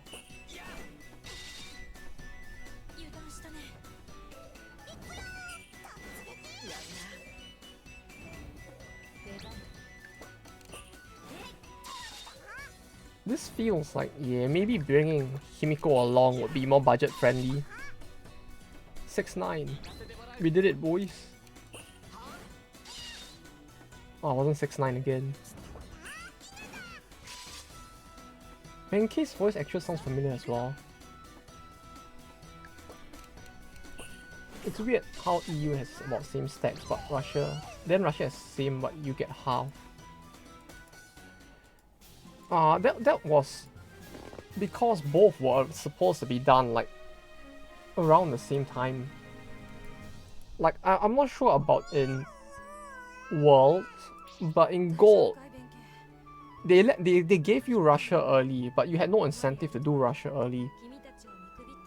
And the thing is, in the EU you get a buff that negates Russia's attrition, was how Gold went at least. I don't know about in World though.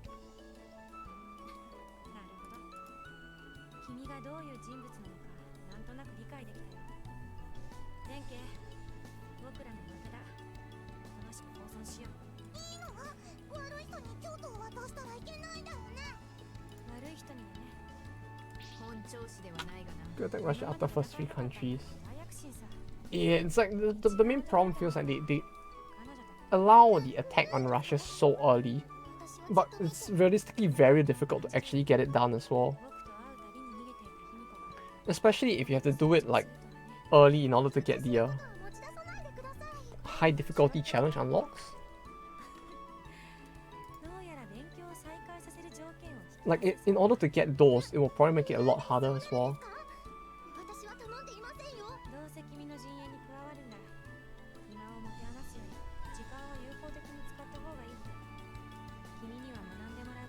No, like with 4 countries left, I'm gonna go do them next. Ah.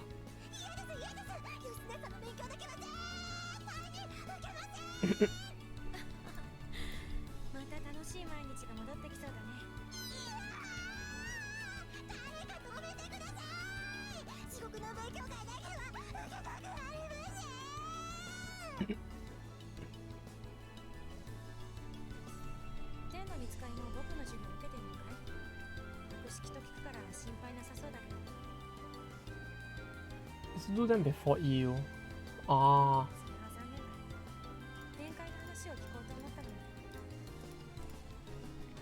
Wait, do them before?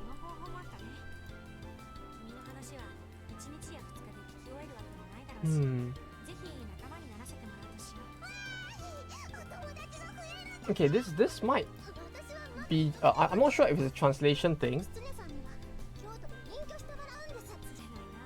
Ah, I see. Okay, that makes sense. Yeah, because it's like the difficulty reward is to conquer them before conquering the EU, right? So technically, you could just do a war on two fronts, and then just like knock out Russia just before the EU or something as well. I guess. Like, I don't know how bad a war on two fronts would be in this game as well. Because in gold it was pretty peaceful as well, so I don't know. I have to see.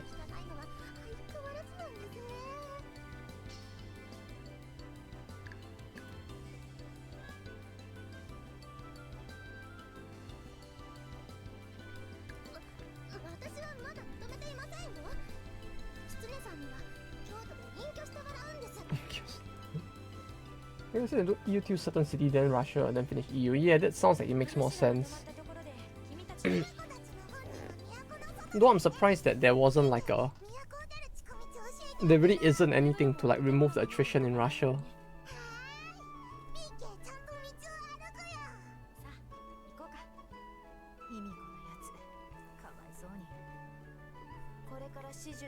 Because I remember in... At least in gold, that was the case. But that's the thing, because it feels like the plot is so different that I don't know how much of a reference it could even be. No countries here get some units even when not at war with them. What? They get it even when not at war with them. Huh.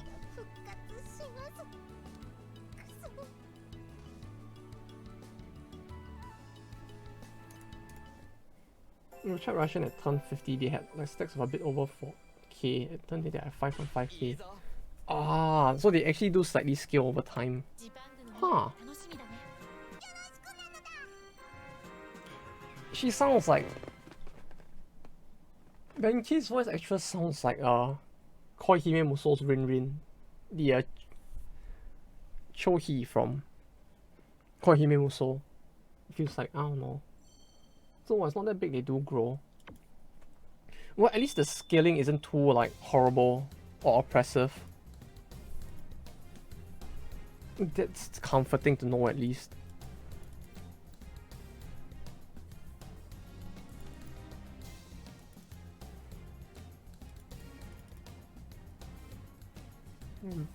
Scream one to the wall. Oh, expanding the musketeers. Grew from like 2k stacks to 7k stacks and you're better off. Yeah, at least it sounds like you can outscale them at that point. If that's the case, it's not too bad. Although, it's like...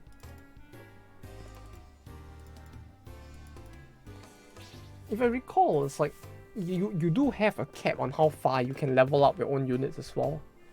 Although it's still not too close yet, so it should be fine.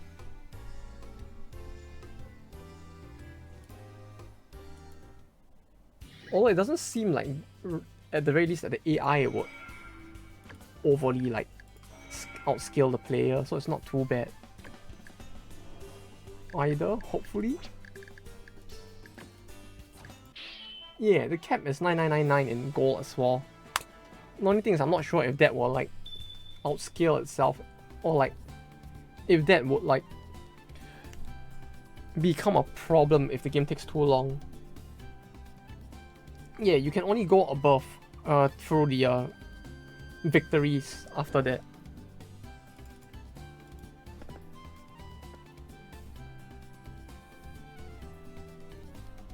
What is it that you choose to Edo now that taking Kyoto?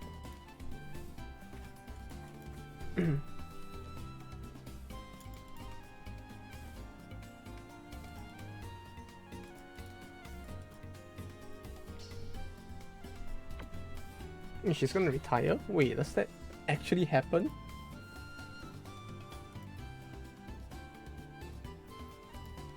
Wait, does that actually happen? Is she actually gonna retire? Did I just waste like money like leveling her up instead?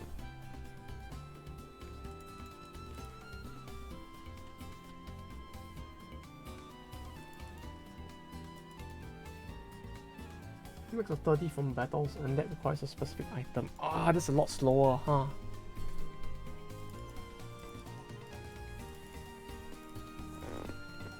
Because like I remember for gold, it was you could go up to like I think 50 per battle, but it required you to like hit a lot of like achievements during the battle, things like first blood, etc., etc., or having no one die, and things like that would actually like give you more.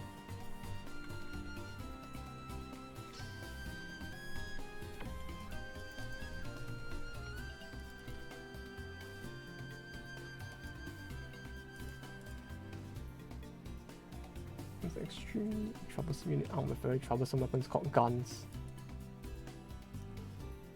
What really bad you get hit? Yeah, sure. They make it sound like it's so intimidating that they have guns. Meanwhile, you have America, which is just full of cowboys with like six shooter revolvers instead.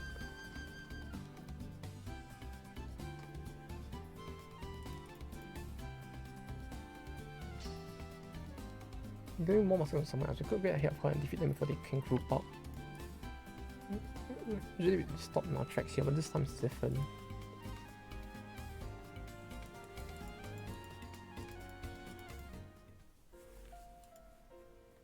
And if that don't work, use more guns. Yeah, exactly.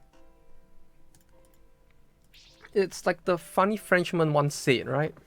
God is on the side with the best artillery.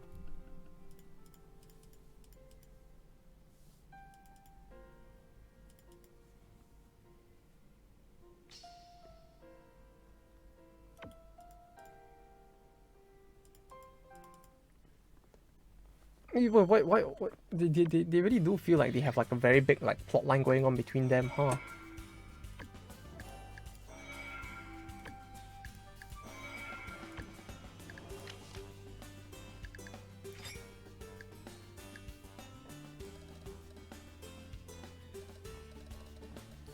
Wait, how do I know where it's 90% again?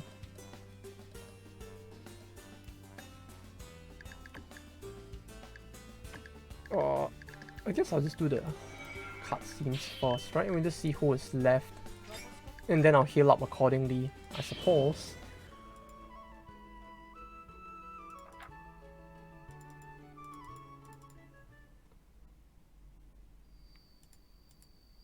But yeah, it's bizarre. You have basically like fucking people with cannons and rifles. Like actual like non-flintlock rifles, like six shooter revolvers and like fucking real guns. Meanwhile, Japan in this game is like, oh no, Nobunaga has muskets.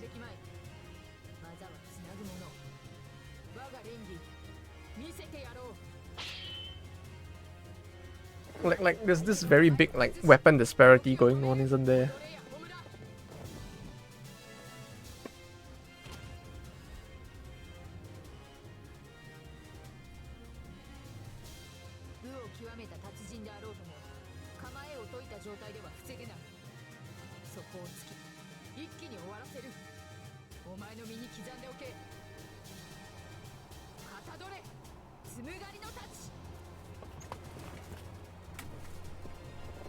Oh. I like how they actually bothered to try to like match the sound effects that they make in the Japanese version at least. Although the most important character has yet to appear, so we'll have to see how the localization goes as time passes. Although looking at the challenge list, it feels like we won't see America all too soon either.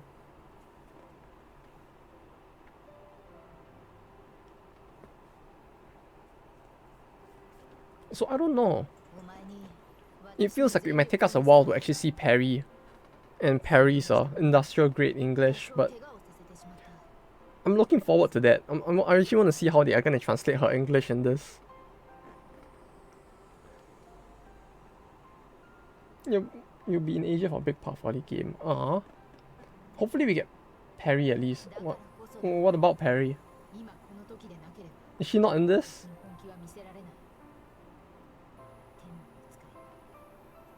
Wait, is she not in this?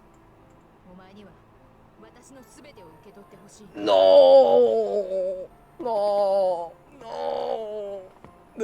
But the industrial grade English. I don't get to hear her going like what, or like fuck you, Rockabilly. Like I don't get to hear any of that. Aww. 0 out of 10. Game has no bad English.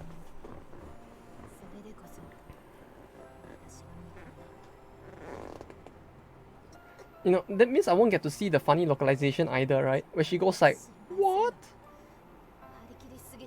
Oh, fun is the only RT unit you have so far is Magellan. That sounds horrible. Oh no, I don't know what Magellan can do. It's the only problem. Like, I only use Magellan for, like, the earlier game and... No, the mid game rather, in gold, and then I just dropped her for parry. Because, like, just having Parry's bad English around was too good. Like, you know, at that point it wasn't about stats, it's just like, haha. Funny English. I put her in party.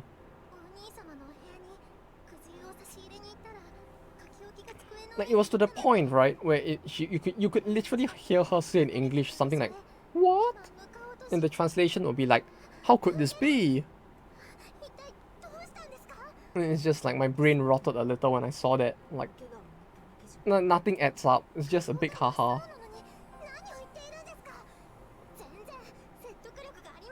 Does Magellan have actually good skills though? I remember her starting second skill was kind of bad. Since it was just a buff around her or something like that. Well, the thing is that you would never really be able to buff all 4 sides of her since you would never want to put a cannon in like the columns 1 or 2.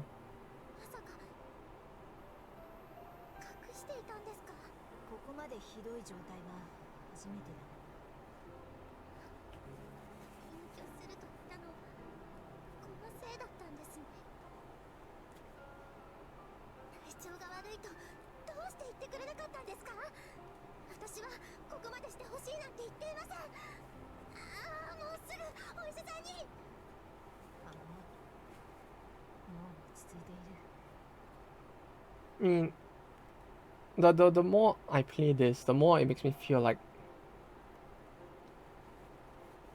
Himiko was actually kind of quite quality waifu as well.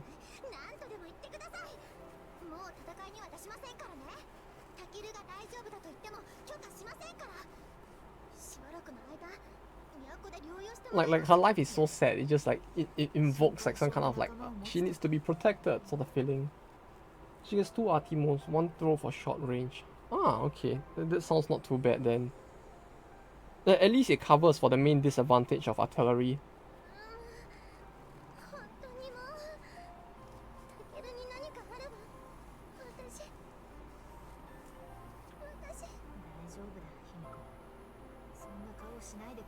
Like the main problem of her in gold was just that at the start, she only really gets the single like long range default attack. And some weird buff skill, so it's like you don't really get like much in terms of like versatility. I mean, parry isn't that much better, but it's just that parry has funny English.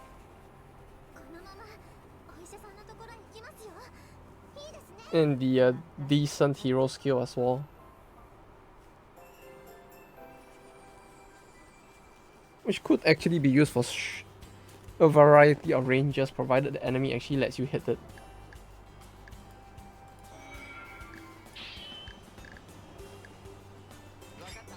Yeah, we could do this, and then we use the other 3 to defend, in case we actually do get attacked.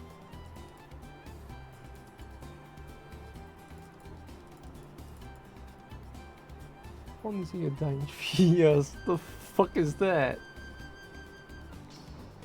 What the fuck kind of...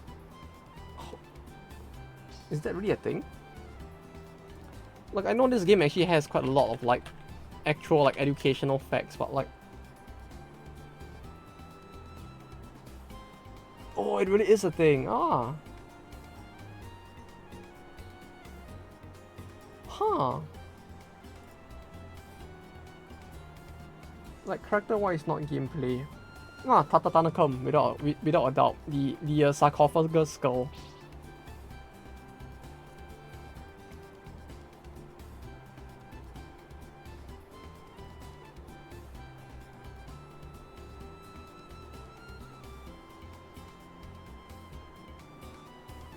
The Egyptian, the one that all the Egyptians simp for, basically.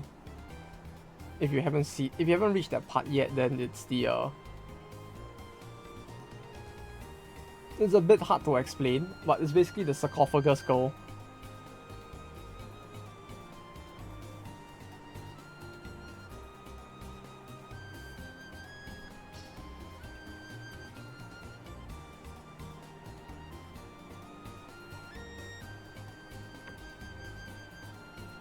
Other than her, it's tough.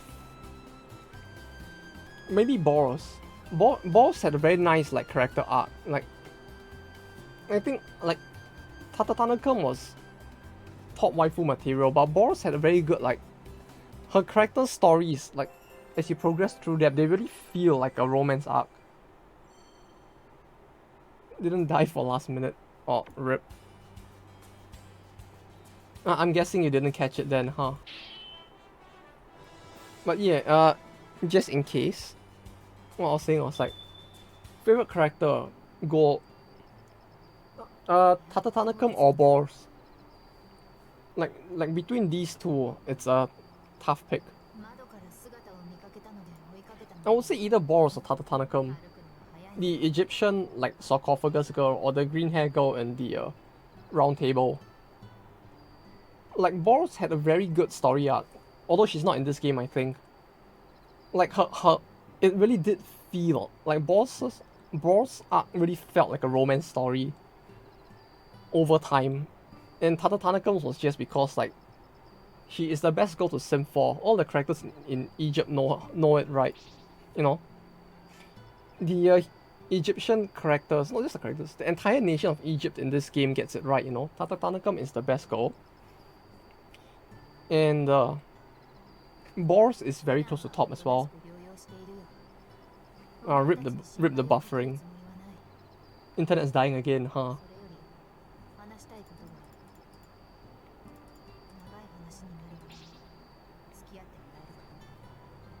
Well, but yeah, it's those two that I like the most, I guess. Hopefully you heard it this time. If the buffering is actually better, hopefully. Then like, yeah, if you were to go down the so-called free thinkers when cute Egyptian waifu shows up.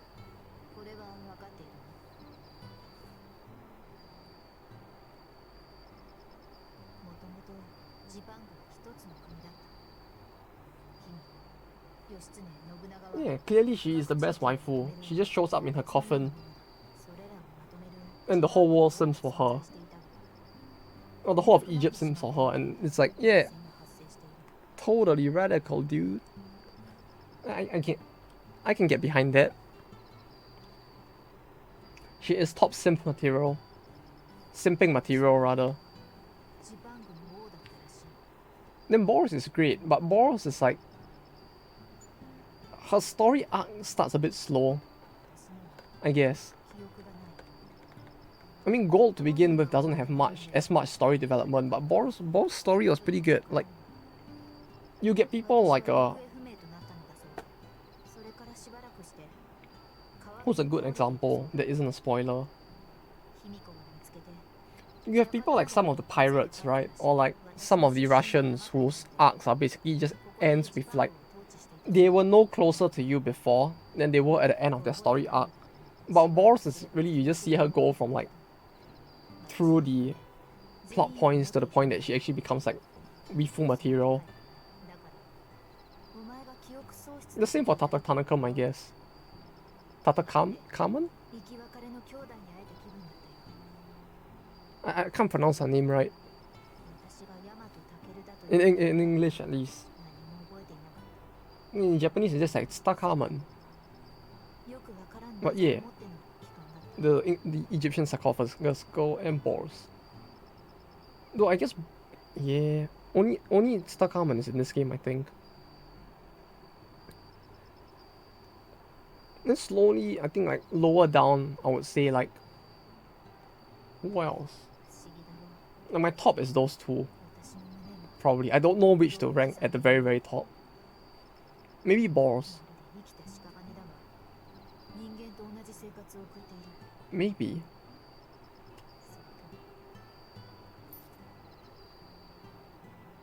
Then slightly below is maybe Montezuma and Abe no Seimei? Oh, I don't think Abe no Seimei is in this game. She was the shopkeeper in Gold, so I don't know if she is. Although Montezuma should be, I think, since Aztec is a thing in this game. And Aztec in this game pretty much only has one hero.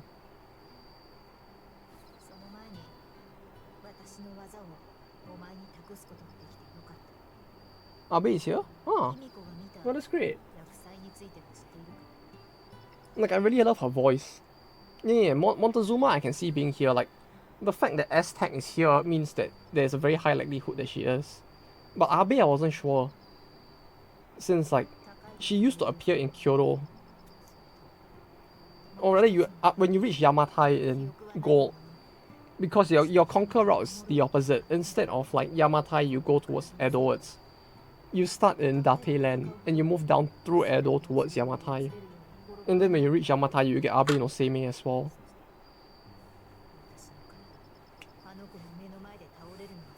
Oh, that's great then. Almost all of the gang is here, if that's the case. Although not having parry kind of sucks, since... Yeah, Date land, you know.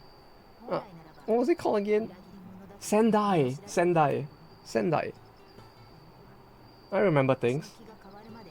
Oh, favorite for Kublai Khan. Ah, I can see why. Yeah, Kublai is like... She's pretty good as well. So you're basically like Marco Polo or Kublai simp, huh?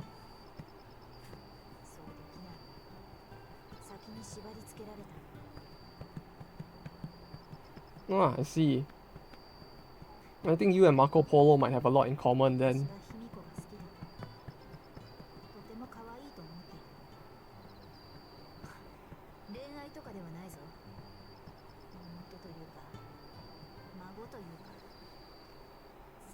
Yeah, Kublai was pretty good as well. Although oh wait, I think the Knight of the Round Table. It's like in Gold she had a bit of a character overlap with I think it was Tristan as well.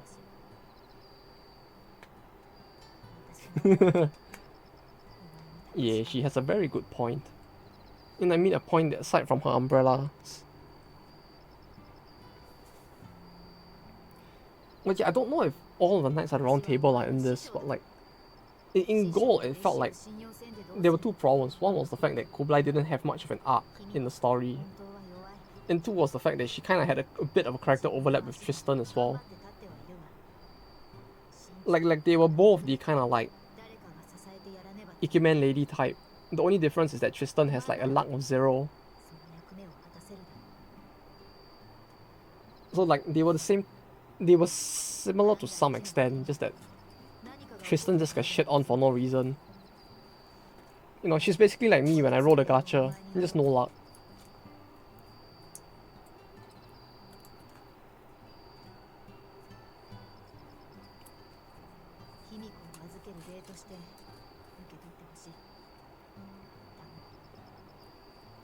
But yeah, in terms of stats, I would say one of my favorite characters was actually and it's not related to the waifu at that point, but like the Rasputin is actually pretty good, like stats wise.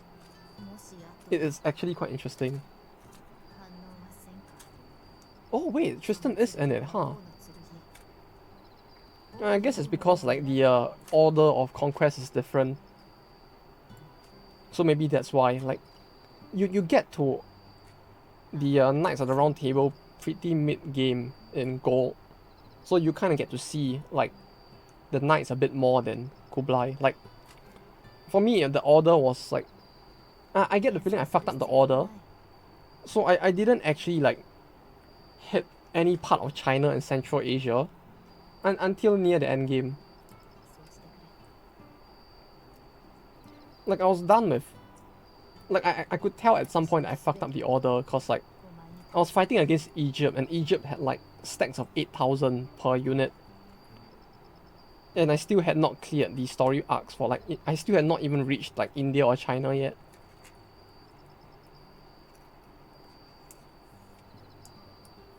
And then when I reached India and China, it was like going back from 8k to 6k. Oh, we get Lancelot early. Oh, that's great. Lancelot is very near the top for me as well. Like, I don't know why. Something about the way she talks. Right? Like, she barely has any personality aside from the fact that she eats a lot. But something about the way she talks is very cute. I don't know why. Like, it just triggers a part of my brain. Like when she talks, my brain just goes like, oh, that's so cute. God damn it. Like, I don't know why. My brain just, like, triggers whenever she talks. Yeah, it's the same. She barely has any personality other than the fact that she eats a lot. But her voice, something about her voice and the way she talks is just like, oh, it's great. Like a pet, maybe, yeah, kinda. It's just like, oh, that's so cute. Oh, wait, I should have hit... Oh, that's such a waste. I should have hit them earlier then.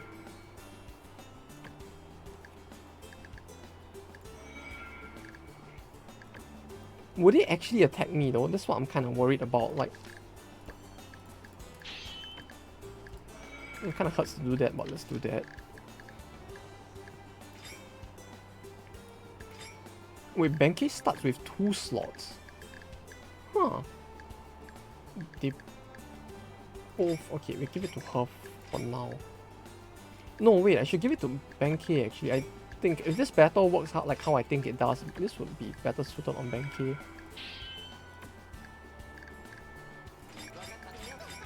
Would they counter attack me if I do this?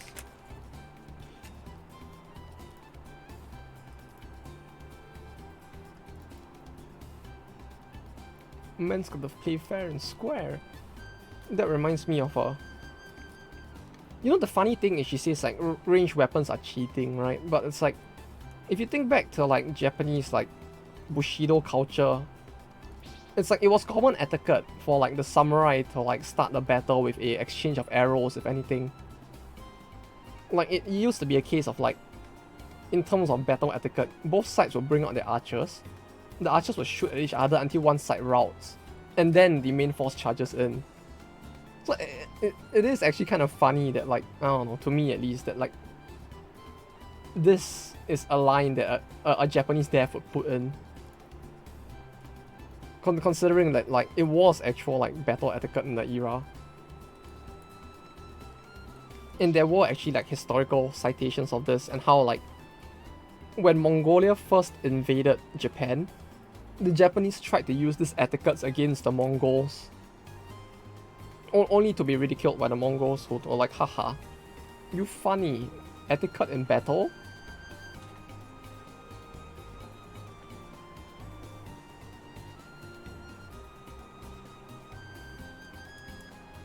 Which was basically during the era of the Ghost of Tsushima game.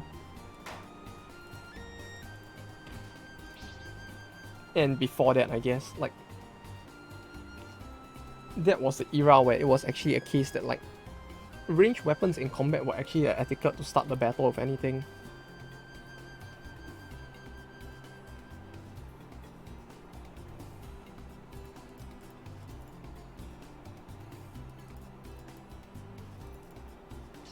Wait. Oh, she just says we attack from here like this, okay. There's literally like, they don't tell us anything, it's like, we attack from here like this. Ah yes, I understand. We attack from here at full force. Yes, I get it. What? What?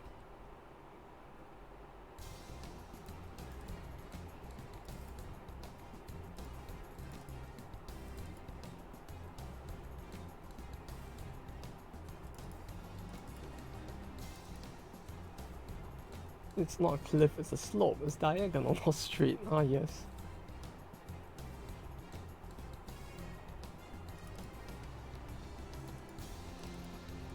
No, we lost Takeru. Like, ah, fuck. It feels like I should have attacked earlier, huh?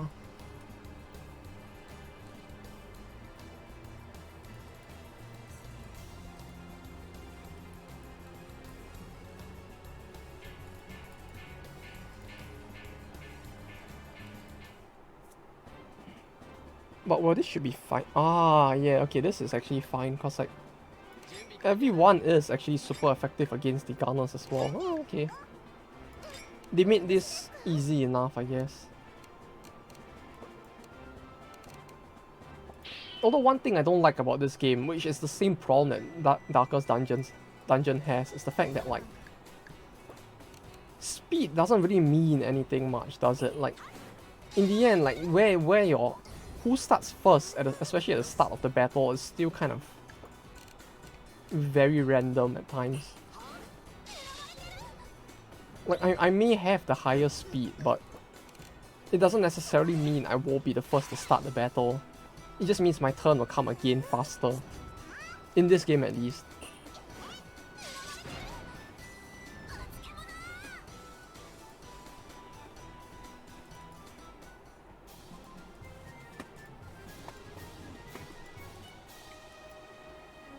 Yeah, great victory.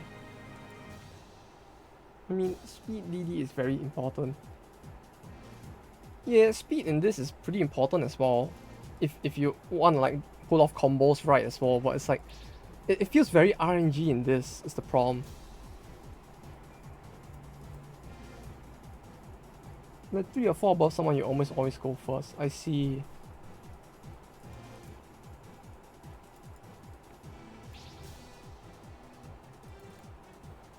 Yeah, I guess it's a bit more stable than this game, huh?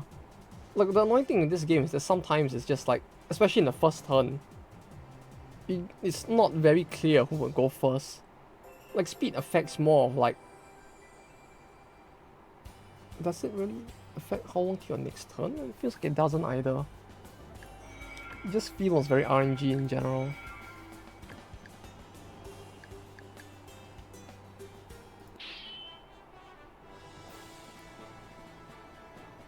All bosses slightly upgraded. Oh, it actually says there, huh? Like, all units are slightly upgraded. See delay between people. Yeah, it's kind of annoying with that as well. Like, it becomes a lot of a guessing game at some point. Like, you'd really have to play with the use of your own delay skills to like ensure that things don't fuck up.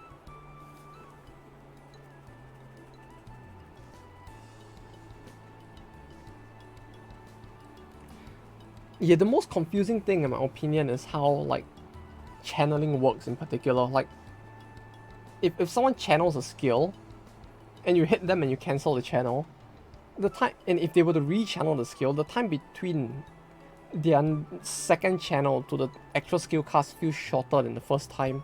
And I don't know why that's the case either.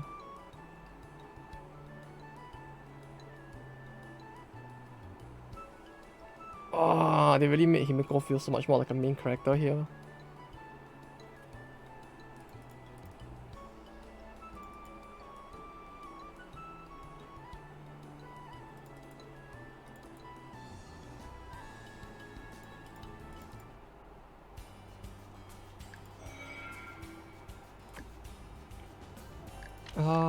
Do I want to like... I guess I should do... I mean, I don't really need to save. But my brain is just like... on autopilot. Properly balanced mechanics that you can't just disrupt people forever. Did you see my... Oh yeah, you probably didn't see. So, yeah, you would think that, right? But that's basically how I beat the final boss. I basically just like... disrupted the final boss for 30 minutes and then I won the battle. Like, without spoiling who or what the final boss is, the final boss battle for me was literally 30 minutes of just disrupting one skill over and over again until the battle was over. It was fucked. So either they didn't balance their own game properly, or they just, I don't know. It really feels like they didn't balance it properly.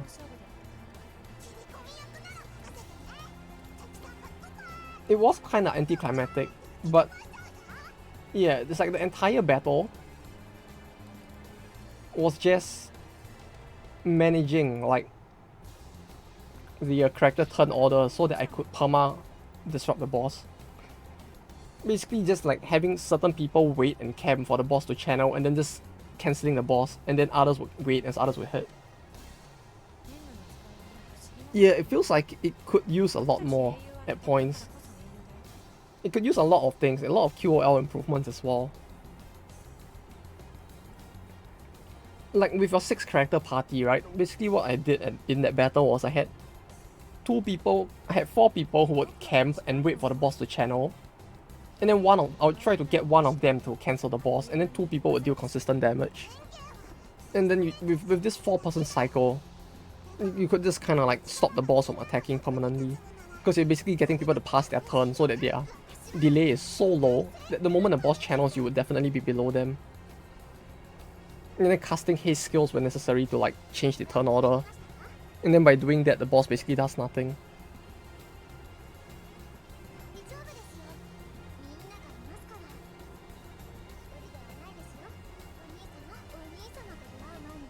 Wait, and it was a mixture of using weight and using haste while using high crit skills.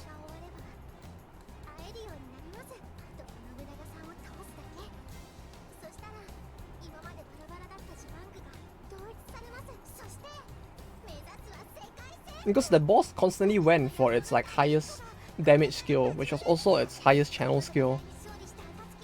But that said, its channel was, like you said, it's kind of balanced so that if your characters are all constantly attacking, you can't disrupt them forever. But the can't disrupt them forever does not apply when you have people to haste and you have people waiting, which was the thing with the game. So it's really a case of just like manipulating your weights. So then I just like, so you can like perma crit the boss.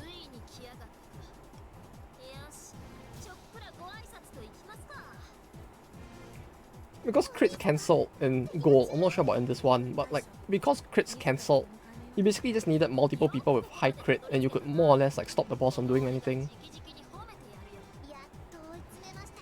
It may sound like I cheesed the boss, but that's only because I didn't know that like they were gonna force you to use multiple parties for each phase of the boss battle.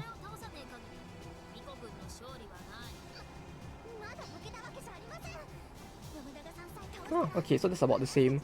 I guess the only difference is just that luck is an actual physical stat in that game. So you can actually bring people who just innately have higher crit and who also possess like high crit skills on top of having high crit.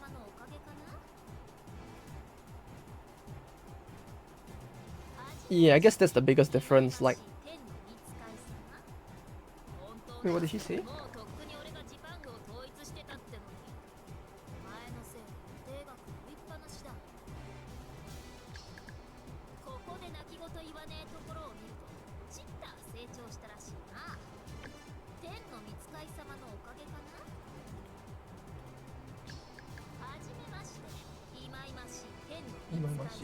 Okay, yeah. Iwaimashi and Loathsome.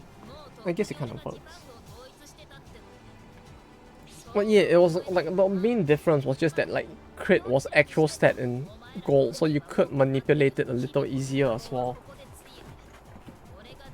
And my main parties were used on the earlier phases of the boss, cause like I didn't know they were gonna force you to swap parties between phases. I thought like yeah, I beat the boss's phase 1 with all of my party members alive. Therefore, I could use the party for the second phase of the boss as well, was what I thought would happen. Kind of like in the tower. But the game was like, no, you use a new party. Which at that point I was just like, well fuck. I guess I'll try a cheese party and see if this actually works. And then it just like took 30 minutes to beat the boss.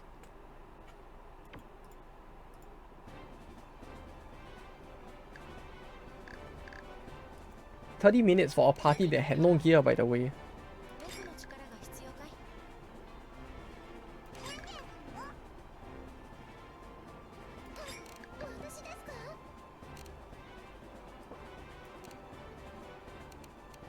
Yeah, this is fine. Holy fuck, their stats are actually a lot higher as well. Like Himiko with 8 defense, this is way higher.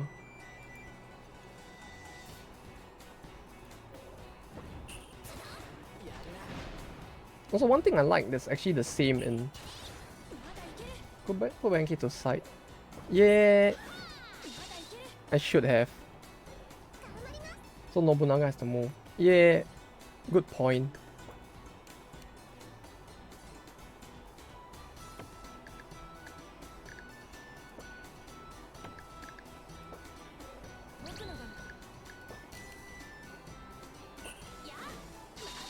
Well, we might be able to one-shot her maybe, although it's a bit of a waste here.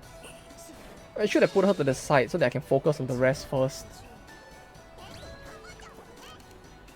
Kachi, then Mitsuhide's turn will come next. Shibata, Yoshitsune, we heal Yoshitsune so that she heals her max damage. Hit Shibata.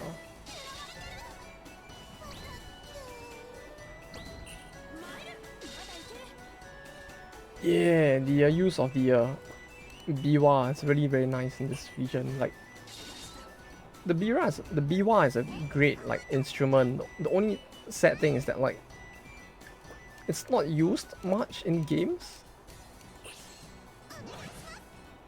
And I don't know what you call the Japanese flute.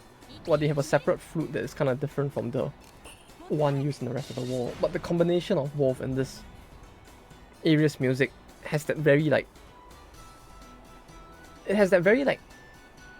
Edo era, like Japanese action TV series music to it. The biwa is like a guitar, but it makes like weirder, funny sounds, like a banjo instead. It's like a Japanese banjo, basically. And the flute that you hear here is a kind of a slightly different flute from the conventional flute that we think of when we say flute.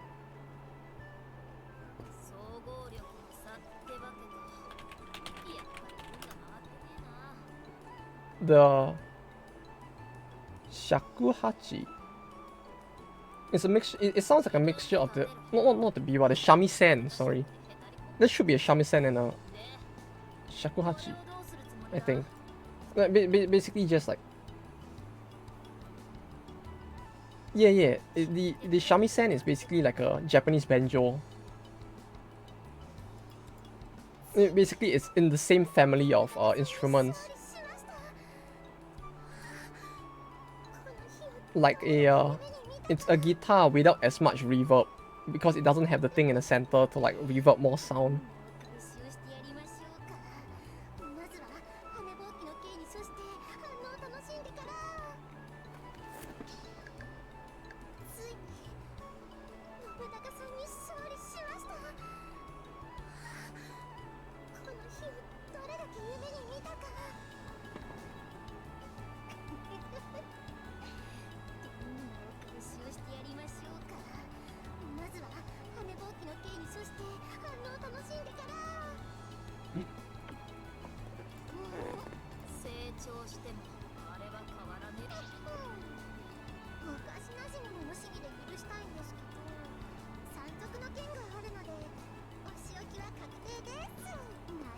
Another one you like is the combat from the small isles and Egypt.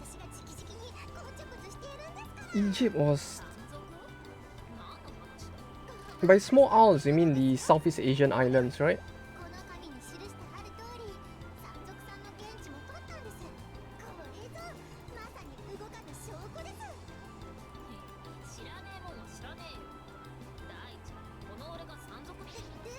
Yeah, Egypt's one is nice though. I really do like Egypt's. Along with Russia's. Like, both kind of have like a very... What do you call it? It feels very like something you would expect to hear for the respective areas. And the tunes are quite great as well. No, I don't remember the Southeast Asian one. Like, that was so early game when I played it in like the original in gold that I just don't remember it. Russia has a very different one in this one. Huh.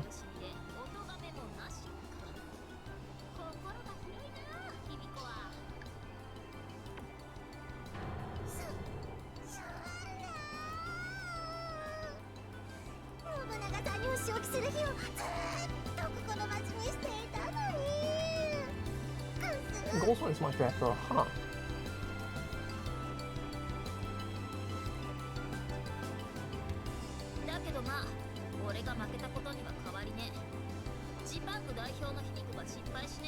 Like I guess I'll have to hear the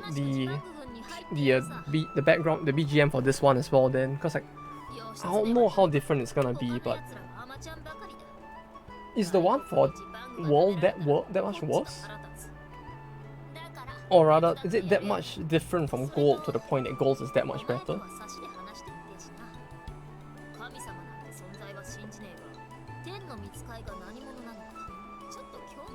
Russia has a very different one. At that point, I don't even know if the rest are different as well.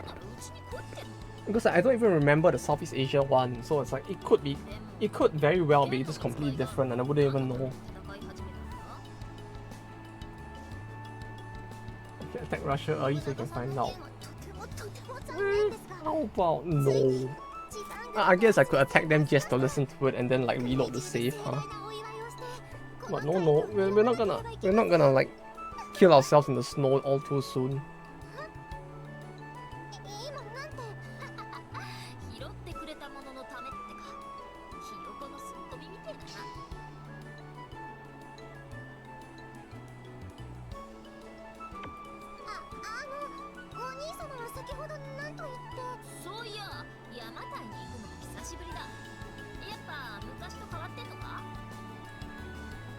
Oh, but yeah, it sounds like Russia's gonna be a pain in this game as well, huh?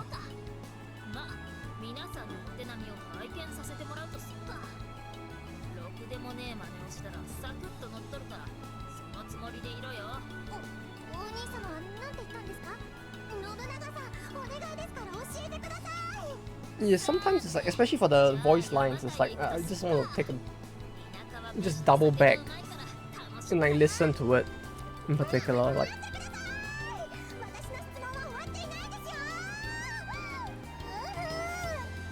Because in order to like actually lower the volume to the point that the mix is better, I sometimes I can't actually hear it. But it's kind of interesting to me how they translate the lines at times, but like without the text side by side, I can't actually see like how big the difference is, so I sometimes rely on the audio to like take a look at how they translated some stuff. So I just end up replaying lines once in a while as well. Aside from the fact that I don't read sometimes, so I actually have to screw up to read it.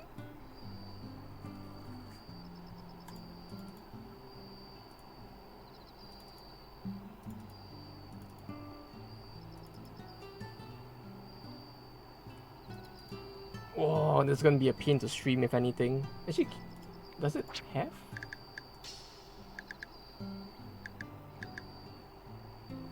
No, it doesn't, huh? Wait, I shouldn't open this window. I feel like something's gonna crash if I do.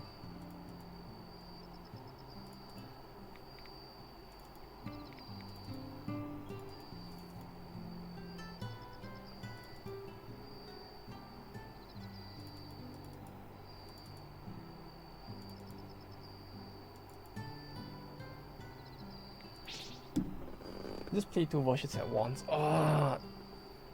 Yeah, I'm just gonna have to stream my desktop instead, right? Not just stream like both versions of the game side by side so I can like actually read the Japanese text alongside the English one. Well, that would be a pain. You know, maybe if I was actually like a professional like localization team member or something, or a linguistic expert, I would do it, but eh.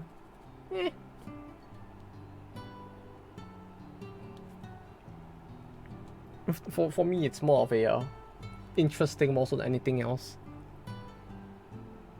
As far as work has taught me all this time, it's like I'd rather not do localization if possible.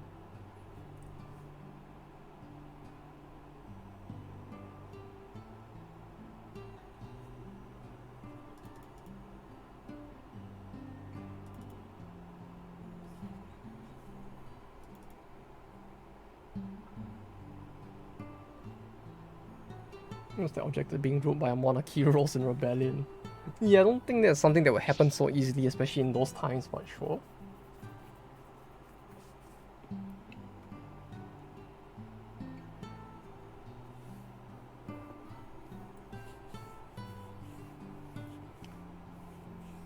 This is a lot more of a serious plot than I thought it would be though. Like political upheaval and all this. Like political backstabs within the family. Like I feel like in Gold it was just like haha funny and a lot of memes if anything.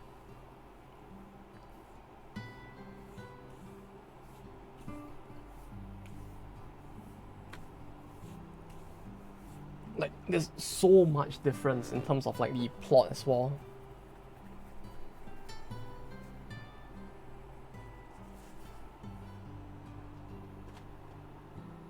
It's all other countries to get the intention to pacify it. What the fuck is wrong with the plot?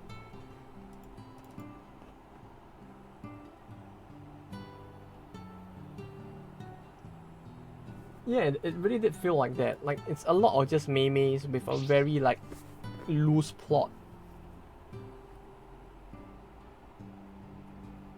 Like you get a lot more what do you call it? You get a lot more slice of life scenes and memes rather than like this, you know? With like Himiko's mother dying, Takeru going missing, rebellions against the monarchy. You know, you don't get stuff like as heavy as this as much, if at all. I was actually complaining as well, even after reaching the end of the game, like the ending of the game felt very sudden and didn't feel earned for Gold in particular.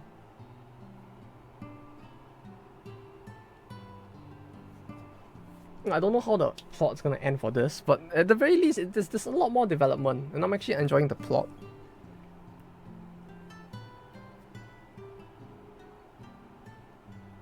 No, I actually have to read, which is like, yes, I remember reading.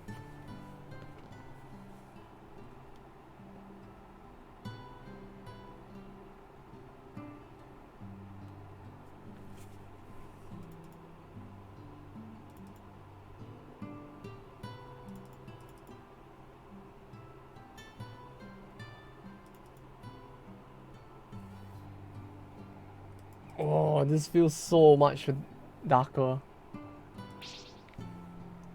It ran out of, maybe they ran out of resources at the end, so they cut it short. Yeah, who knows?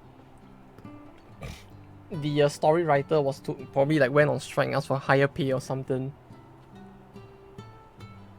along with the entire team. So maybe they just decided to give up. They're like, this is fine. No, we don't need to balance the boss. The boss just needs to use the same move over and over again.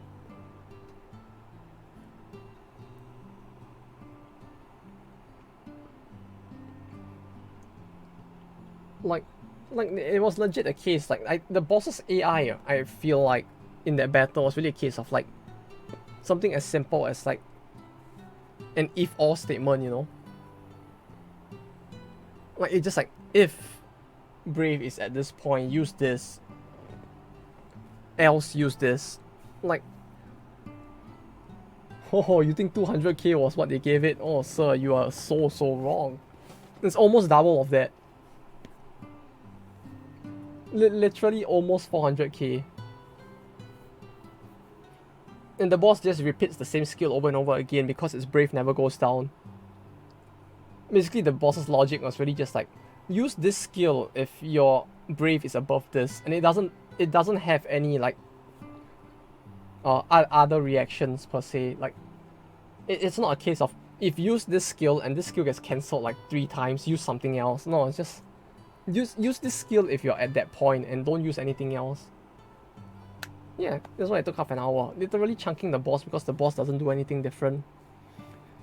It just used the same skill over and over, which is basically its stronger skill. The skill that will wipe the party. It just used that over and over and failed to use it.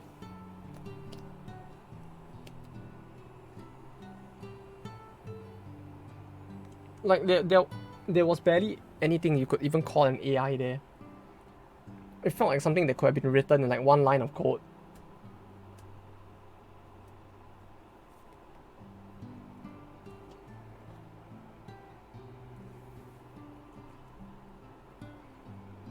Meanwhile, here we are with actual Himiko plot.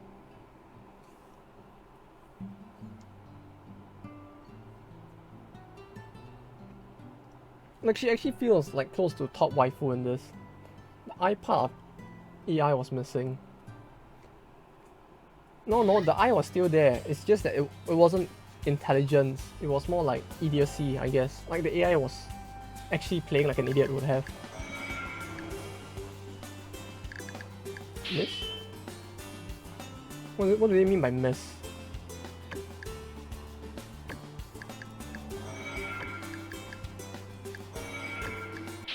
Miss? Do I miss the event if I... Huh? Artificial irresponsibility. Yeah, pretty much. Like you could tell that the dev team probably wasn't caring too much at that point. They're just like, oh yes, I remember playing.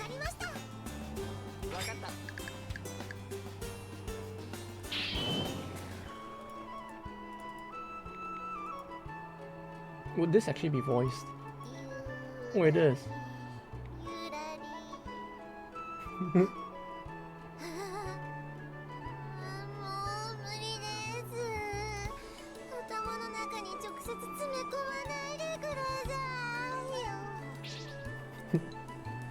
think miss means you don't have units for it at that point, as in they are missing.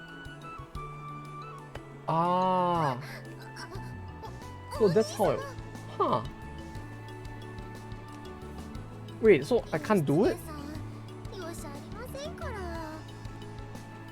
Is that what it means? Like, I actually need like Yoshitsune to come back or something to be able to do it or something, I guess.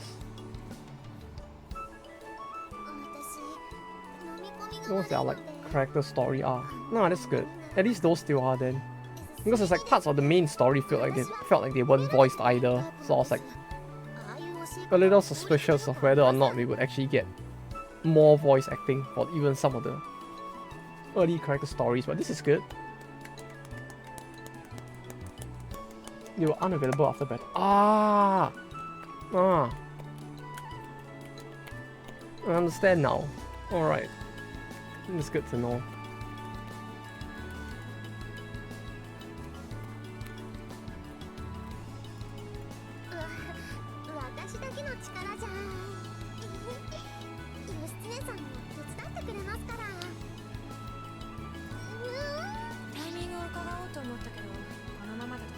No, really, I am quite impressed with how different things are. It feels like in Gold, Himiko really just felt like a ditzy, like priestess with like some incest fetish or something. Like her constantly calling you like a big brother while also trying to bang you just made it feel like kind of weird. But in this, there's a bit more of a plot, and it starts to kind of make sense why it ended up like this. It's like, I'm clumsy, teehee, and I would like to bang my big brother if possible. Like there was like all of this like character development was missing, so it's just like she just feels like the kind of person who wants to bang her big brother for some reason. It's like, ah, okay. It's like, what are you doing, step bro?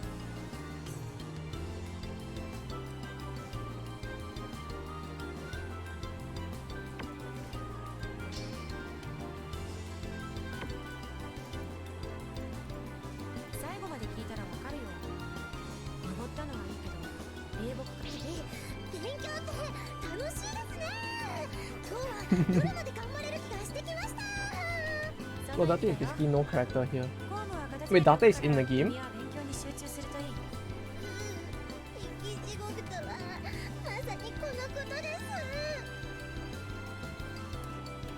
Like, the fact that Date isn't even on the map feels weird. Although to be fair, Date has basically no character in like Gold as well.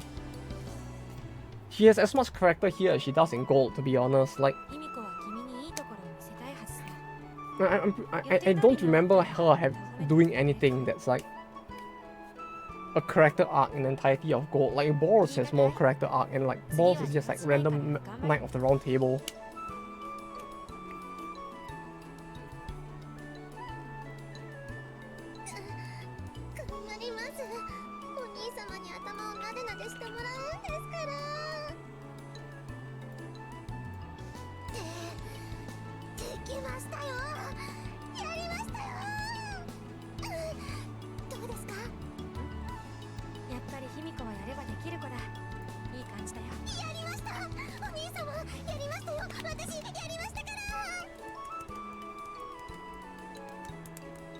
No, I guess that's the problem with like Gold in general. Like most characters don't really get much of a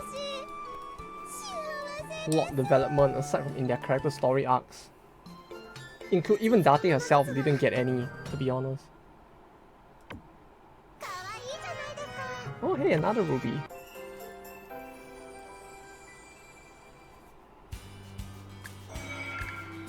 Nice. Ah, okay, yeah, okay, I understand now. Ah, so they actually tell you why you don't qualify to do it. That's actually interesting. A bit pointless, but still interesting that they do that.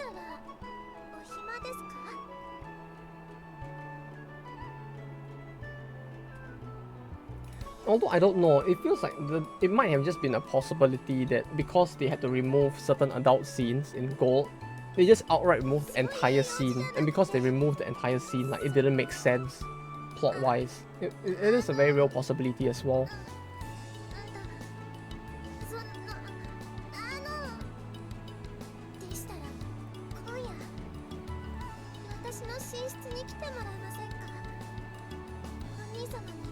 Oh no. Is this where I get banned? Do I like need to like prepare to click to another scene just in case?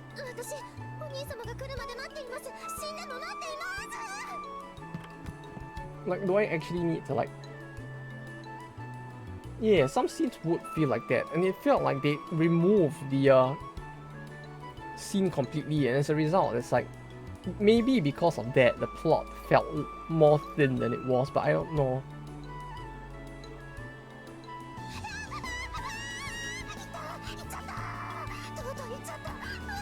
Even if you won't snitch, it might very well appear in like the thumbnail for the video, and we can't have that. You know, someone might actually, like, for some weird reason, actually search up Eiyu Senki and see like Booba on screen, and that would be dangerous.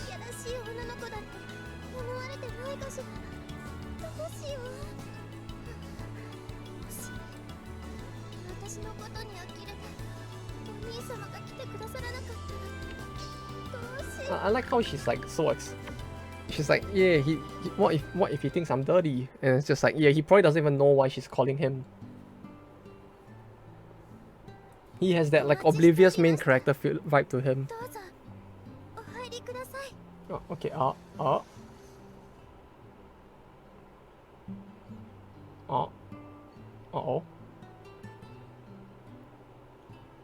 It really is, huh?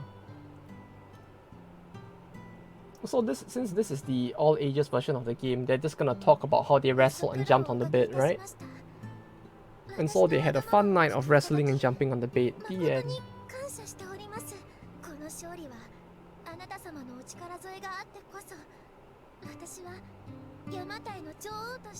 The fault.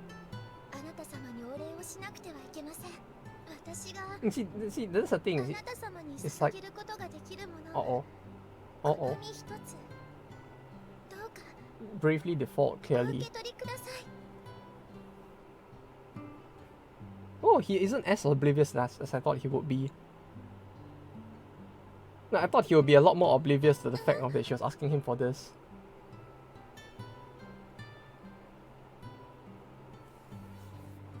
That's it though. Even the main character in this, he feels a lot more like a... He feels a lot more assertive, and like he feels he has a lot more of a personality than he did in Gold, that is for sure. Like he talks in a way that's a lot more, I don't know what you call it, like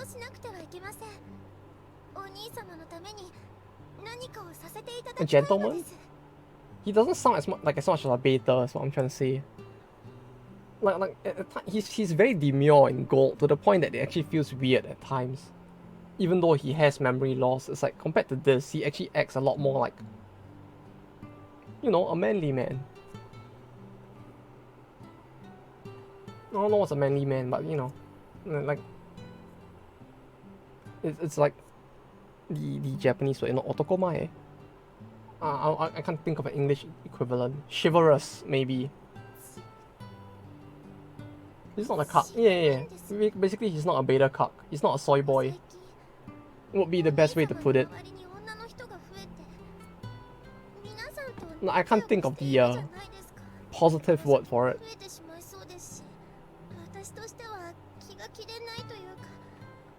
No, that said, I have my button on like different scene just in case. If you go into Steam store for this, you're also just naked in the bath. Wait. Wait a second. Is there? Wait.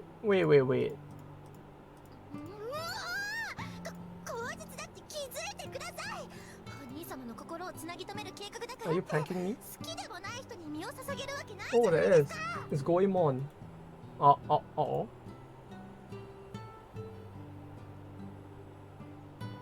Wait a second. We aren't... This should be an all ages version, right?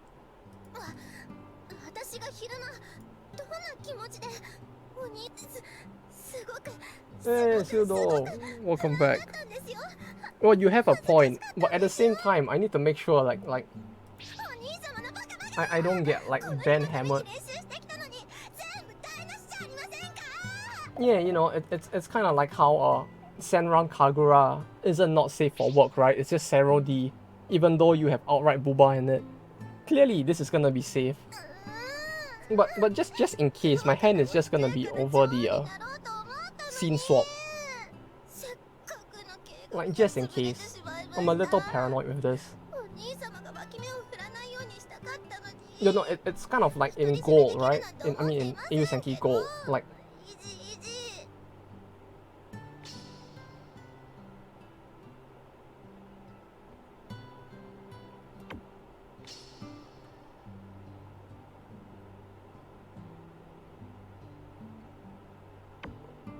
okay. But yeah, like, you know, with how Ashoka is dressed in the game as well, right? Like, the whole time that I was playing the game, like with Ashoka in particular, there's this part of me that's just very, very paranoid. That like they just forgot to remove one scene or one frame with her being naked and I would just get banned.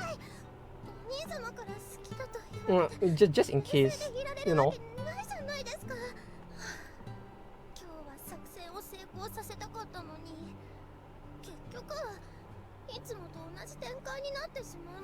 Although I have to say, I'm impressed that this world actually has so much more plot.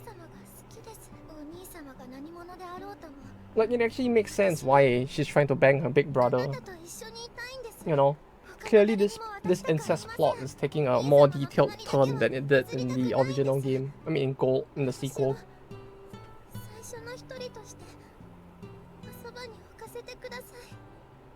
Oh, not according to Keikaku.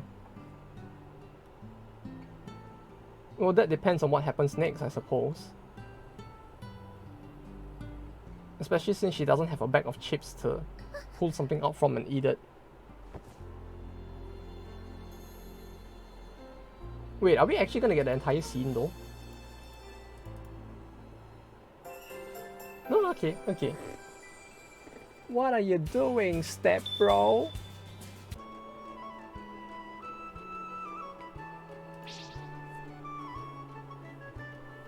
Okay, we are safe. There was no scene to get me banned.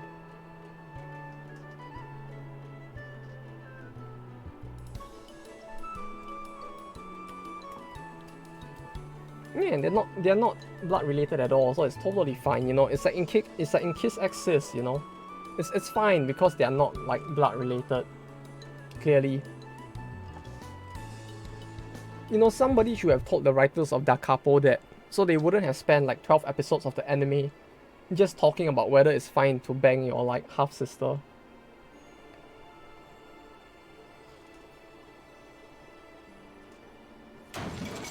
No, Takeru!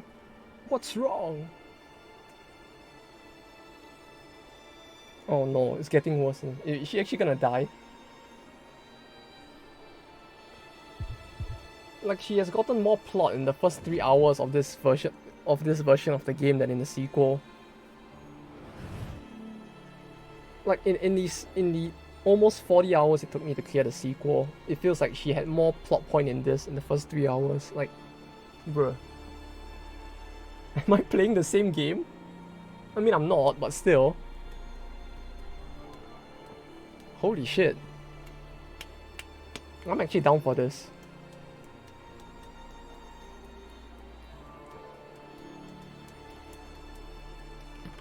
Yeah, no regrets in the slightest.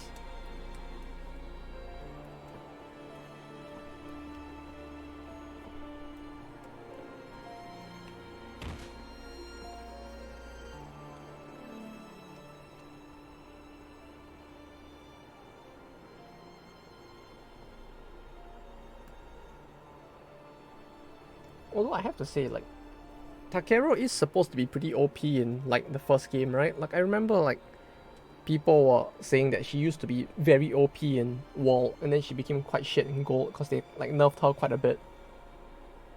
Silly Takeru, not yet. I'll make you even happier.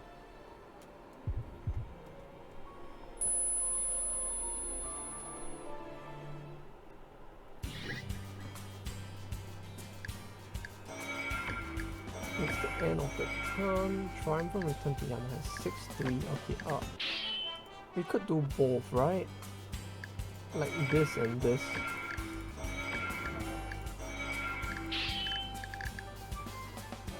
Wait, can we? 3, 4, 5, 6. We need 3. We need 6 heads. 6 heads. 3, 4, 5, 6. Ah, okay, so we can do this. Is it raining? It's not raining. It's good on. Look closer at the Yamatai event. What? What? Look. What?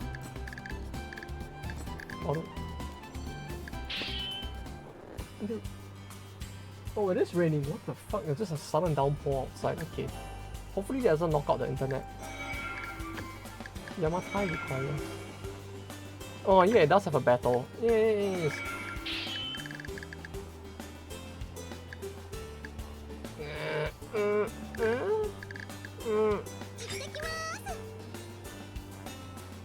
It's fine, we can do this.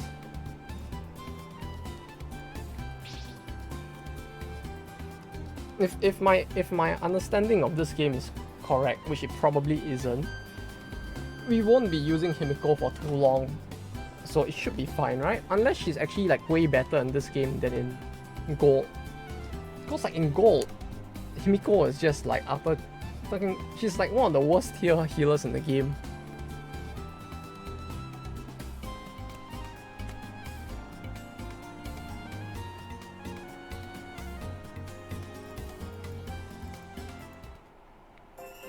Wait, that's it? Huh? Oh, yeah. Okay. That was a very short event. Benkei should be pretty good if I recall. Right? We'll invest in Benkei.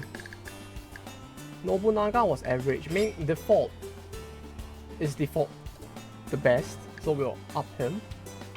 No, Yoshitsune was decent as well if I recall.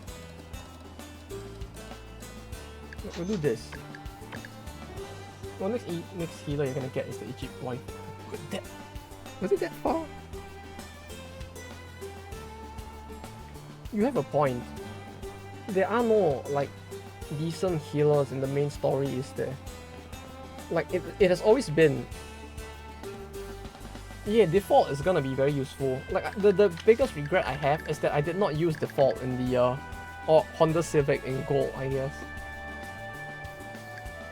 Like he is actually quite good, but I just did not use him, which I do regret quite a bit.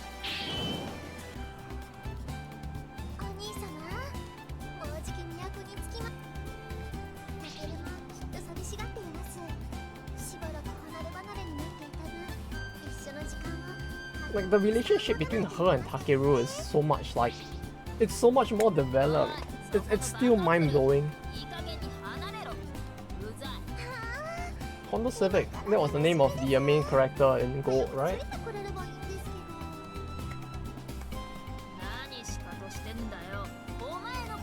You know, the car.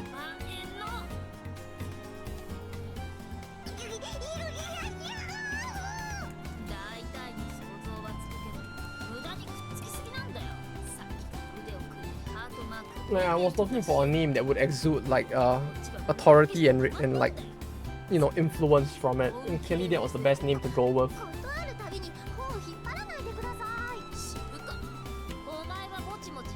You know, oh, what could be better?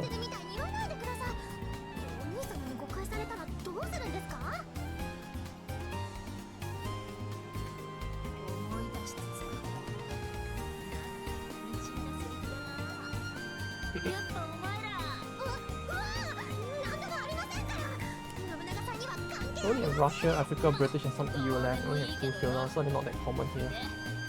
I see. Yeah, the next healer would probably be Russia, I think.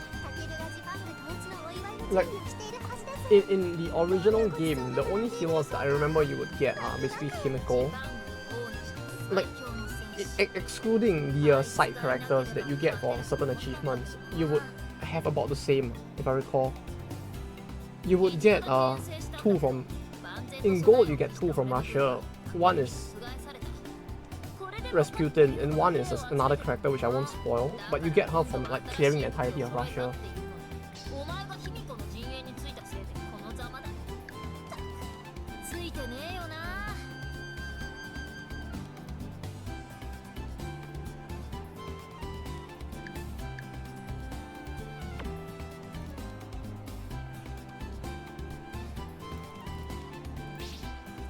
In Egypt, waifu has a good skill. Yeah, she's very good. Like, I don't know if her skill changes between this and Gold, but like, she is top tier healer in Gold and in the mobile games like PvP. Well, not in the PvP, but in the mobile game in general. I think. Maybe she's just top tier in my heart, I don't know, but she is a very good healer. And on top of being a good healer, she has pretty good defense as well. Instead of just 25% on one unit, you can choose 20% across. Oh, that's very big. You see, that's the thing though. It's like 20%, it sounds very big, but in Gold and in the mobile game, what basically changed was that they changed heals from being percentage to a raw number. So basically, at some point, with a high enough attack stat, because heal runs off attack windows, you could just heal the entire party to max. Like, it's very spicy. Well, not to max, but you'll be healing like 5 to 6k. Or maybe more at some point if you scale her skills right.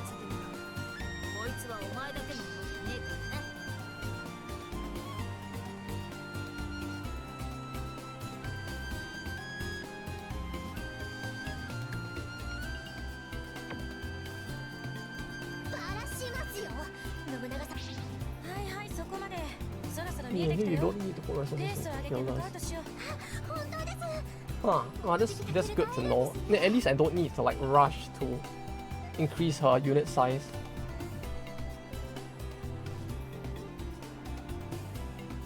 Yeah, that's one good thing then, if I don't actually need to increase her unit size. They changed that so that it will actually be important in Gold. Which was why it's like increasing the healers became important as well. Ah, maybe that's why Himiko actually like fell flat, huh?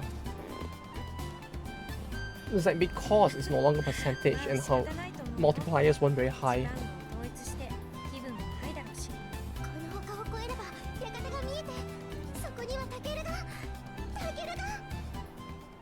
Oh no, she's gonna be in for a rude awake. Oh no. Oh no.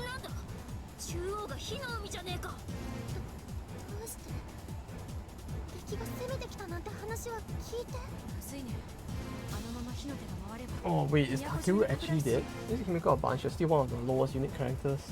Huh. Oh no, it feels like at some point in the base game, I mean not in base game, fuck.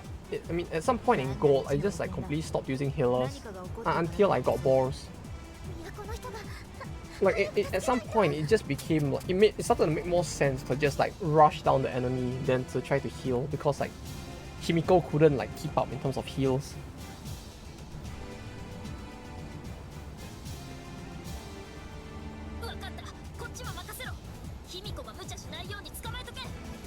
Oh wait, this. No, that's it. This is actually more like high tension than I thought it would be. Like, I was expecting her to come back and Takeru would be like on the bed with a heart attack or something. Not like the whole city to be fucking burning. What the fuck is actually happening?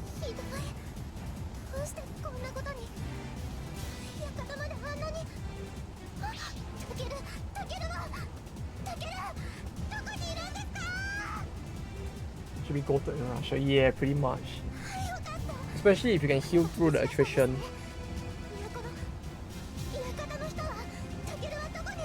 Although I'm surprised there actually isn't an event to get rid of the attrition.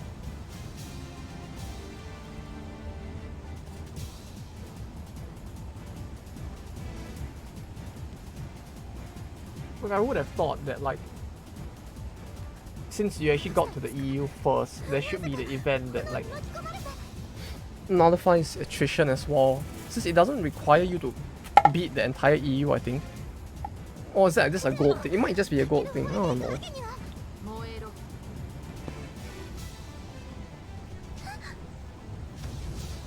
Ah, I see. Yeah, maybe it requires the war declaration first. Yeah, I think you need the war declaration first at least, but you didn't have to attack Russia, I think? I don't know.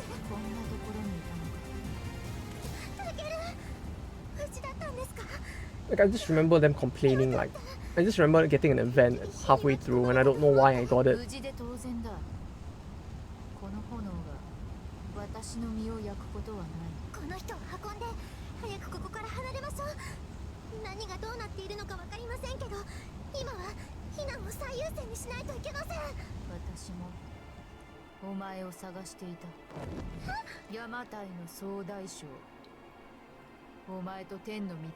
Yo, what the fuck is going on? Nani?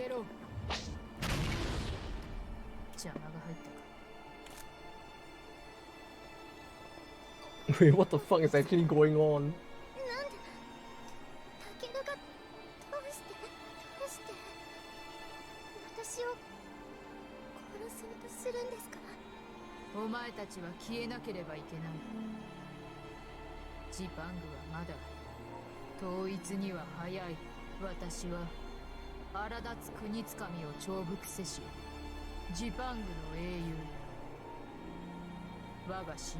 Yeah, he'll save the day against like Yamato Takeru with her funny possessed eye. I mean, look. There's a dot in her eye. Clearly she must be possessed, right? Because she doesn't have a dot in her eye over here. Clearly default Kun is gonna be the exorcist that saves her.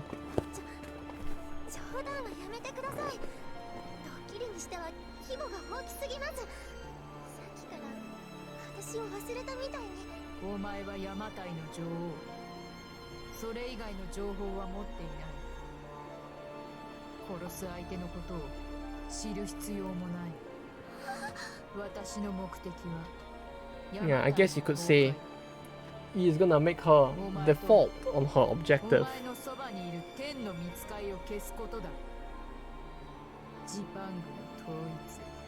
Yeah. お前たちが描いたくだらぬ妄想を今この場で焼き尽くしてやろう。もちろん仲間たちも一緒に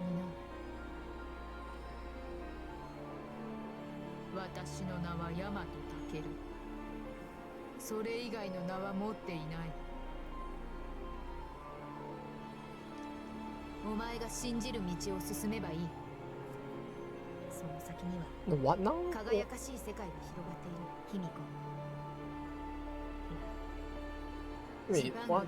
I don't understand what's going on.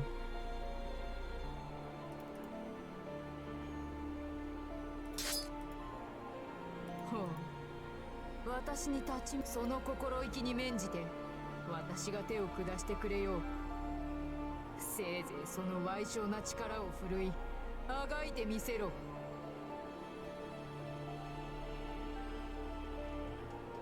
Oh, that was like yeah, oh, the Japanese there was like so fucking formal. Formal? I don't know if that's the best word, but like the Japanese there sounded so like.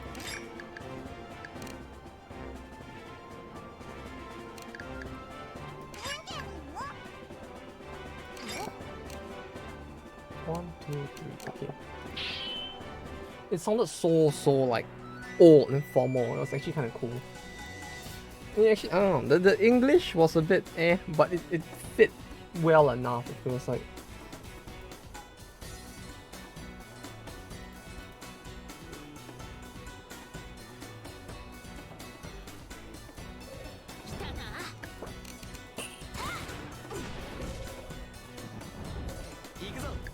Oh yeah, this is the blue HP bar that I was like I had come to like know and love.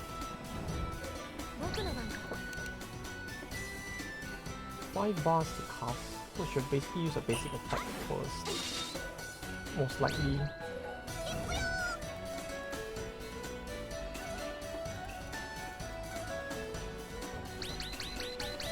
Oh, sure? Hello? What the fuck? Wait, no, that's fine. No, wait, she can still cast it, right? Oh fuck. Uh-oh. Yeah, it's like this. It's 3 and it hits the sides as well. Oh. Whoops. Uh-oh. Oh, it's a scripted battle. Okay. Sure.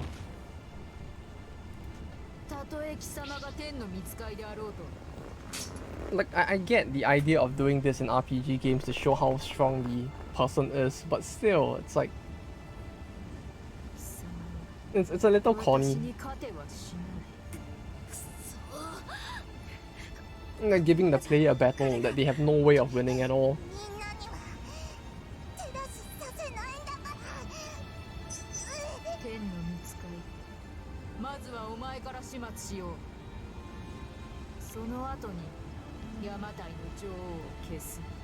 Like, I don't know, like it feels like a bit of a cheap shot or a lazy way to like show the player how strong the enemy is. じっとしていれば痛みを与えず灰にしてやる。終わりだ。何をもって天がお前をよこしたのか知らんが、その意志今ここについえる。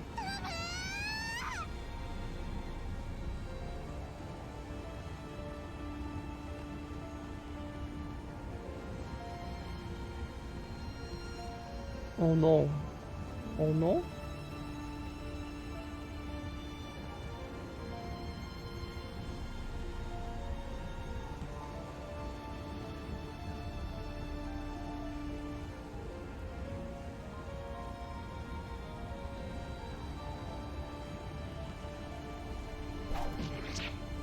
Oh. It is just a flesh wound.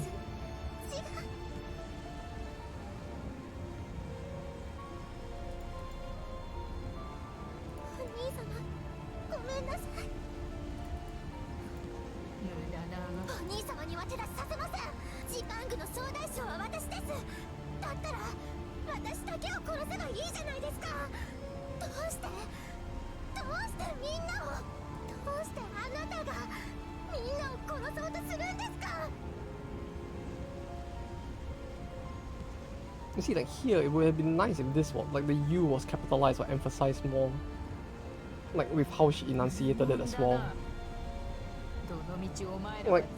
Like the nuance in what she says is a bit lost because of the text, which is a bit hard to like translate, I suppose, since it's just text, but...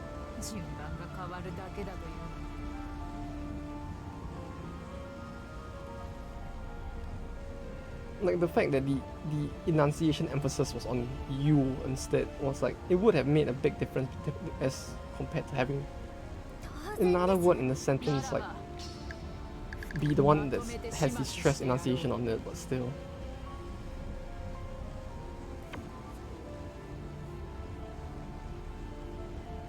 Things like that are tough, I guess, when it comes to like English or localization in general of just like text with no voice. 邪馬台は今ここに滅亡する。不相応な夢を見た報い受けるがいい。お兄様話して。私がタケルを止めますから、その間にみんなと逃げてください。お兄様。Well, is this where he gets plot armor?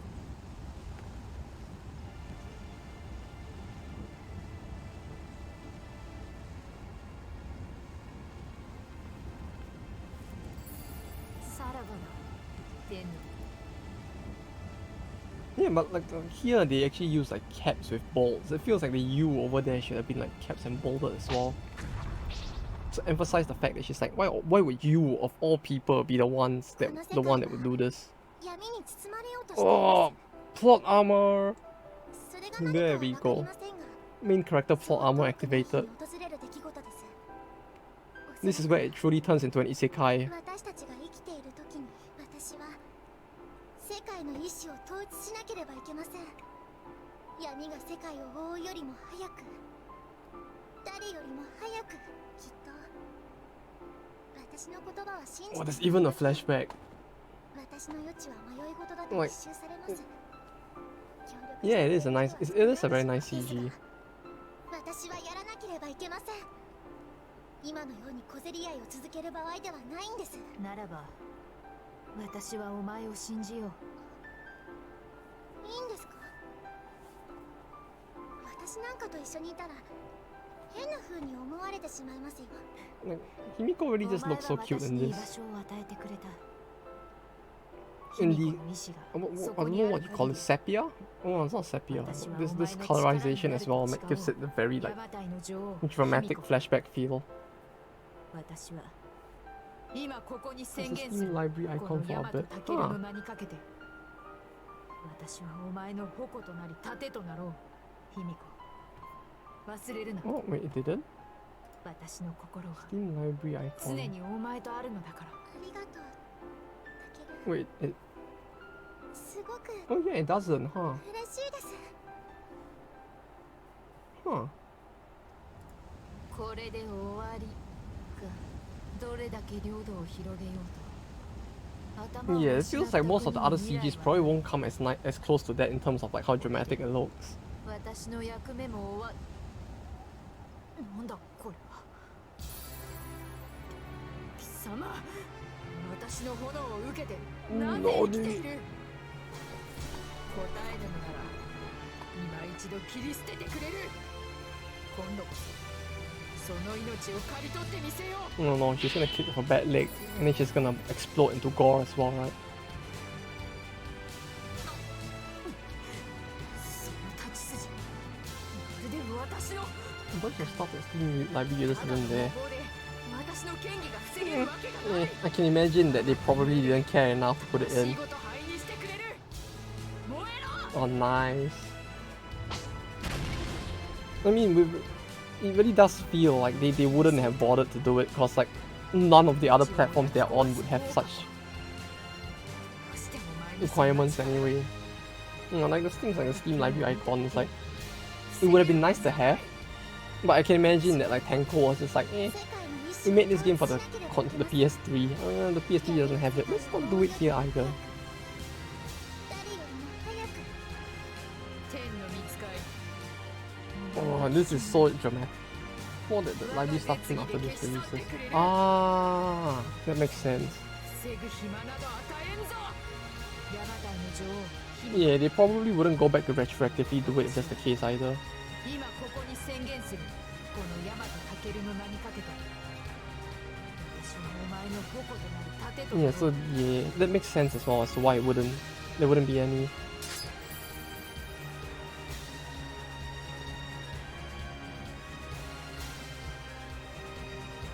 Swing the name of the fort.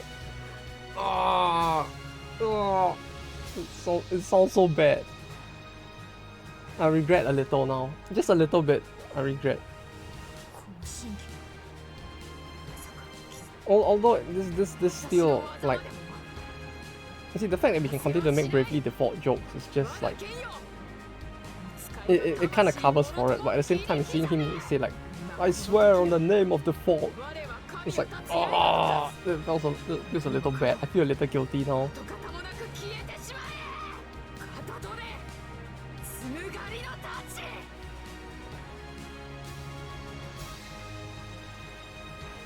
Oh, it really is quite. It really is quite nice how dramatic the scene is, though.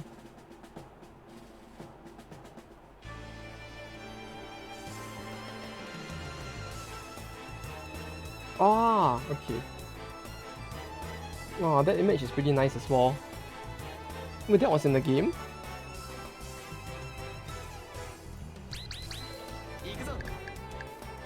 Tsumugari no Tachi. Oh, it really is the same skill, but with a lower cost. Yeah, it is the same skill, okay. Just that with lower power and a lower cost. But there's no way I'm actually gonna kill her, right? Like... oh, the damage is so low. Okay.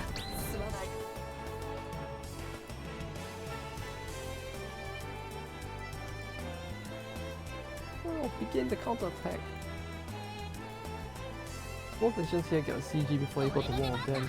Oh, that actually sounds pretty nice if they actually get something like that. It shows the heroes. Huh. Oh, why did they take that out for like gold? It feels like such a waste that something like that actually isn't in gold. Like it feels like it would.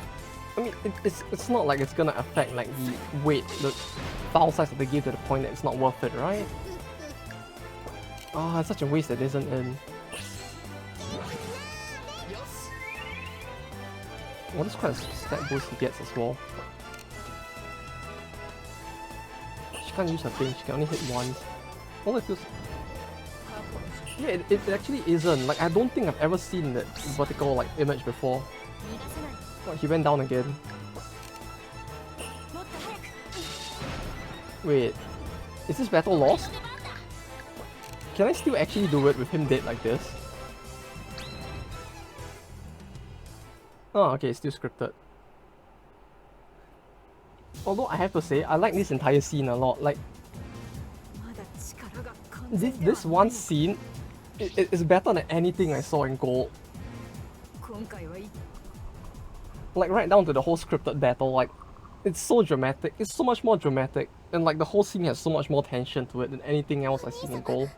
And we played through the entirety of that game and nothing reached this level. And this is like the first few hours of the game.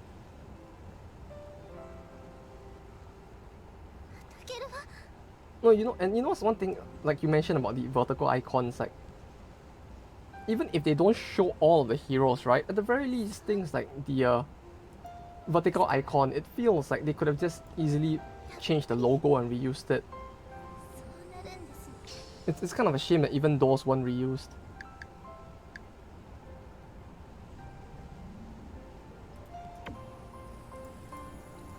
Wait, but what's going on? Why is Takeru actually an enemy in this? Why is Himiko like so much more responsible and strong in this? She actually feels like so much more like waifu material in this. Like, god damn it, this game is changing my opinion on Himiko quite a lot.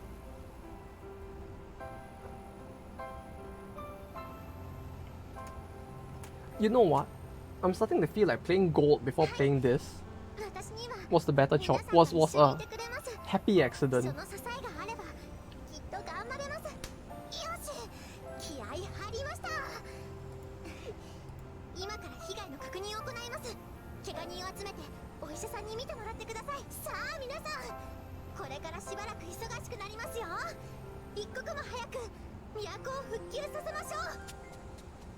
Like really, just like playing that, right? Playing Gold and seeing like that first, and then seeing this and this actually having plot and drama. It's just like, oh wow, this series actually has more to it than I thought. You know, there's this like, my expectations were low, And because this game actually just was higher than that, I'm just like being like, wow.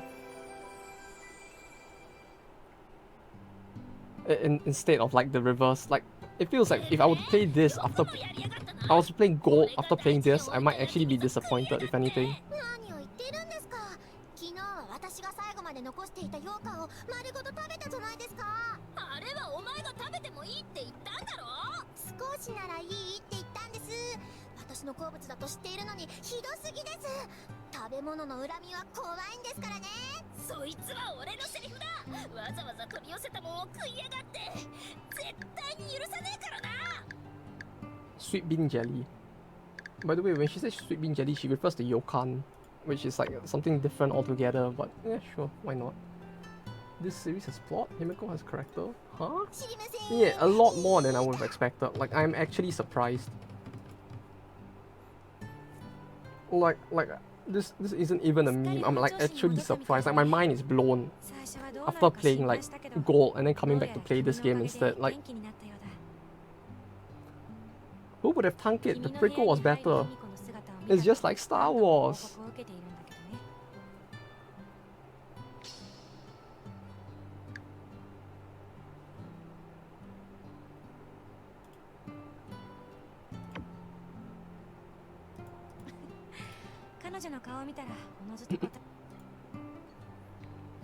Why does it feel like they were banging like quite often after that one scene, after that tragedy happened? Like that one line, like this, just like this just makes it feel a little sus, you know.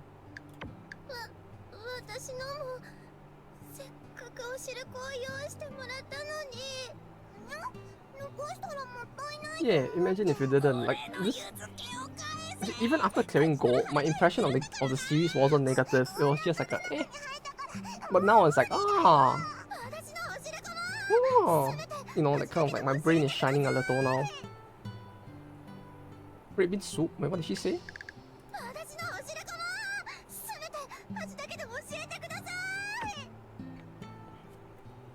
Like one thing I don't get is why they actually translate the names of the food.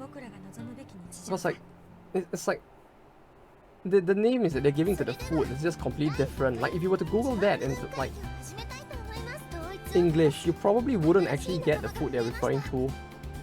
Like one thing I could never understand about localization is like localizing things that wouldn't make sense to localize.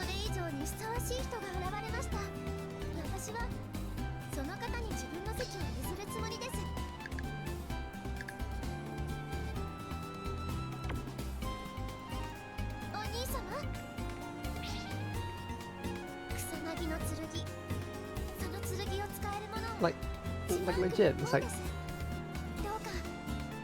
red bean jelly. Like, I don't even know what will happen if I search that.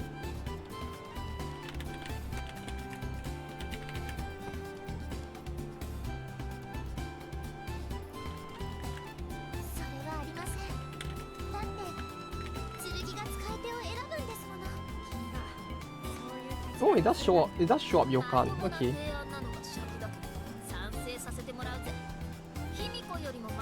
Although it's just like, it's a Japanese dessert made of red or white bean. And I was like, ah, sure, why not? I guess you could Google it and it still would work, but it's like, it's weird.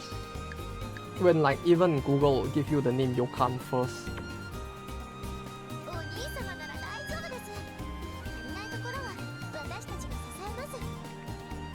The red bean soup in particular is like, there are multiple cultures with different types of red bean soup, which just makes it feel weird.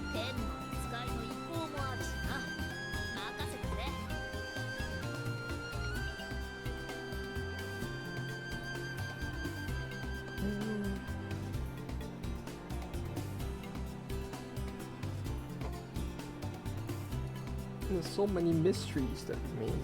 Is he actually gonna find out where he's from?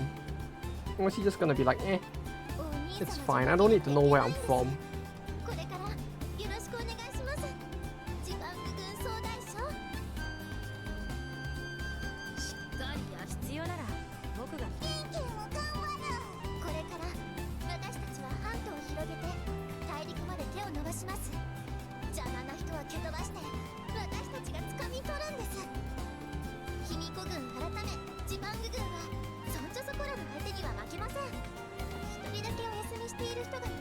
きっと近いうちに戻ってきてくれます。その間は私たちで頑張るんです。あの人が戻ってきてくれた時に褒めてもらえるように。さあ Fair 頑張 point. りますよ。私たちの Well, not so much going back, but like, I'm surprised. I'm just wondering more of like, does he actually find out about where he came from in the end? 予想外の動きで収穫 The fuck is this? 駒は大いに越したことはない。何者かは知らぬ。主の命により戻ったか。古代英雄大和武 She sounds like 天の Loki. 御使いを放っておいてもよろしいのですか。構わん。イレギュラーも役に立つかもし Is れん。 she?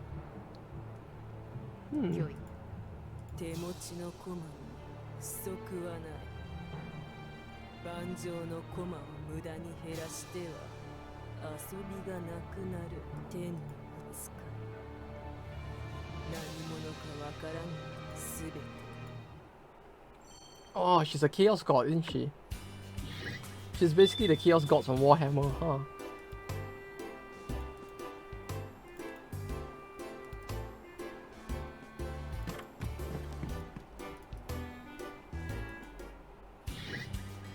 I like how there's even a little cutscene before that happens.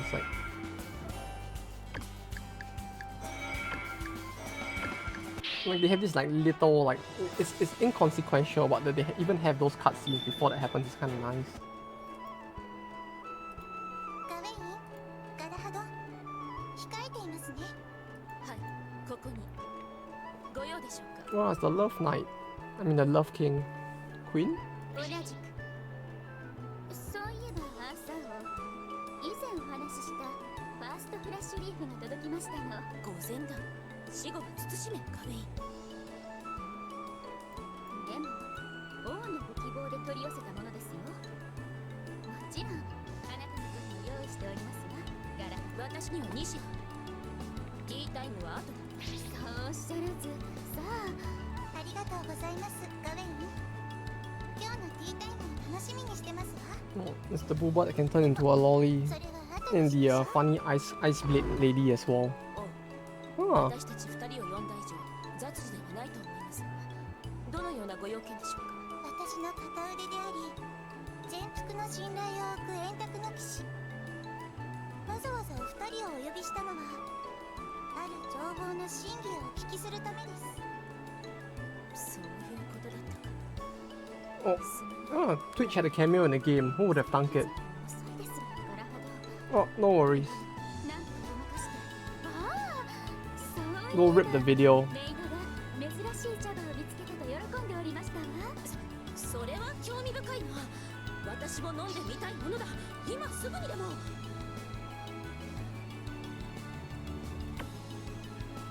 天の御使いと呼ばれる存在がジパングに現れたという話は事実なのですか。ダメです。恐れていたことが。 Yeah, it's just her talking to Galahad and 瞬く間に Gawain 恐れたと聞きました。 right now. 普段であればすぐ私の耳に届くはずなのですが、ということです。天の御使いの情報は王に届かないよう注意していたはずですわ。私に聞かれても困る。それに従者たちはともかく民の声までは抑えきれない。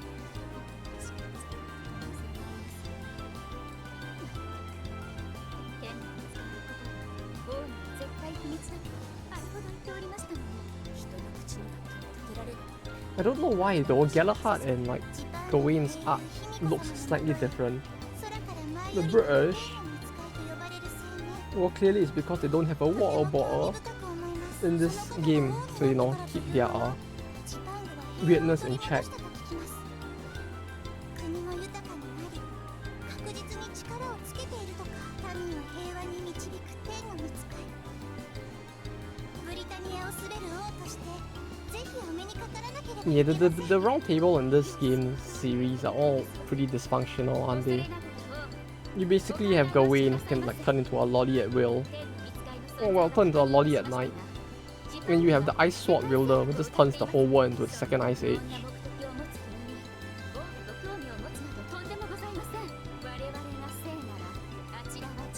Although I guess they don't really have the full round table in this, unlike in Gold. Like Gold was a bit bizarre because you had pretty much the entirety of the round table.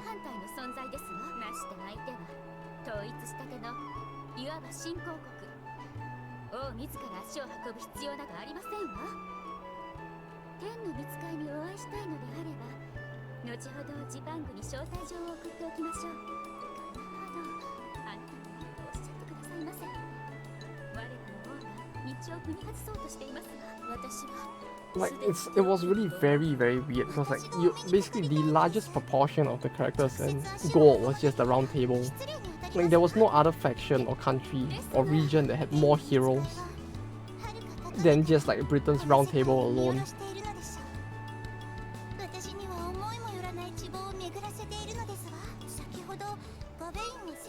And it's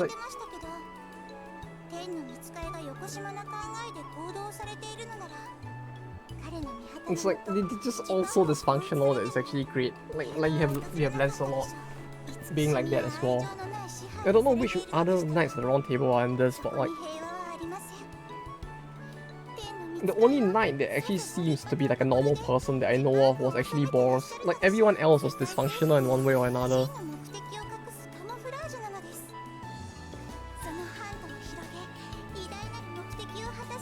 Meanwhile, Arthur is just like hard eyes, sus. Probably like in a thin book or something.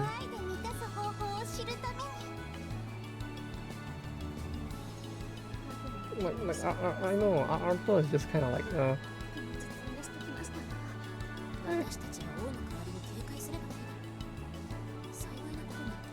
she just seems to be like all hyper with her hard eyes, which looks suspiciously like something you would see in an adult work. Oh wait a minute, I guess it fits then, huh?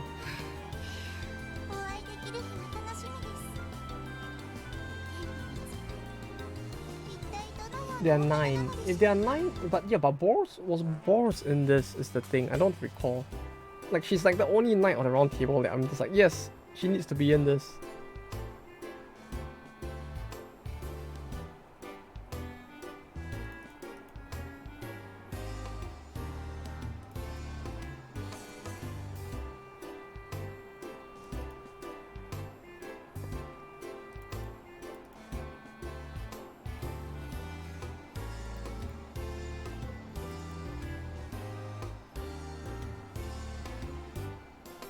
Ah, yes, it's raining. Oh, this is great.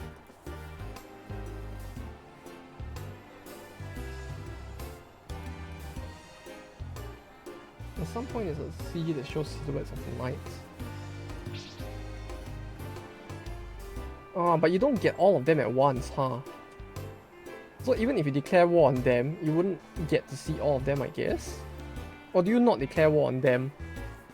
Because like I remember in Gold, you didn't actually declare war on the knights, you just kind of like work together with them.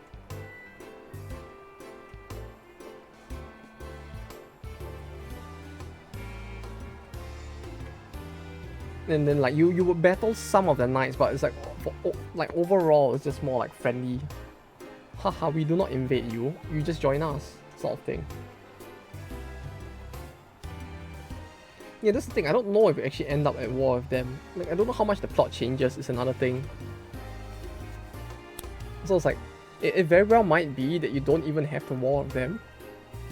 But I'm not sure either. Although, I mean, in the end, it feels like with this game, you just end up at war with every single country, so it might very well be possible that you just like, we'll just end up at war eventually.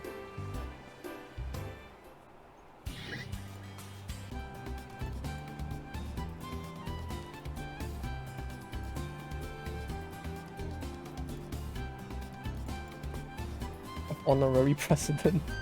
Yeah, sure.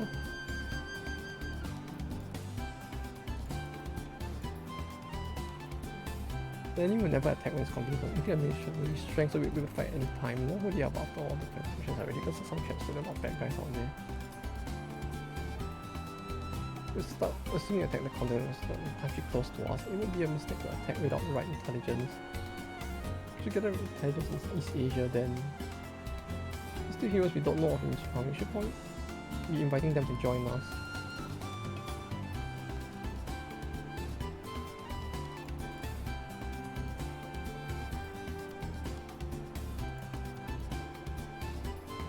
This doesn't seem anything.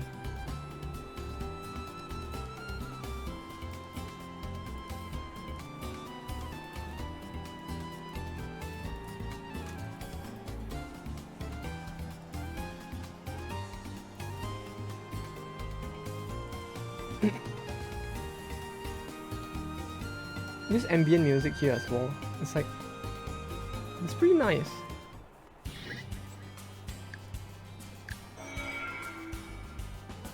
City planning, dispatching the continental survey, exploring the volcano. Okay, there's actually a lot of stuff. So this is Benkei's story, this is... I'm guessing this increases the income we get from Yamatai, right?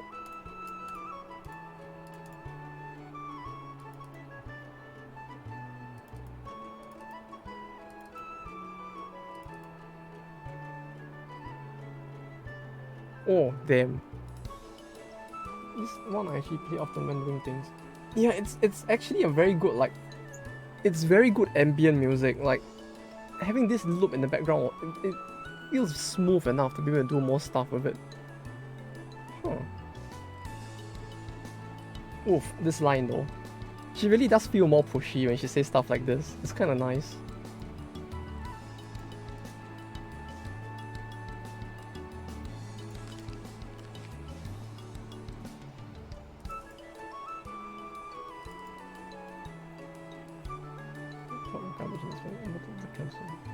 Fix soon. A lot of new commercials since that they're not keeping up.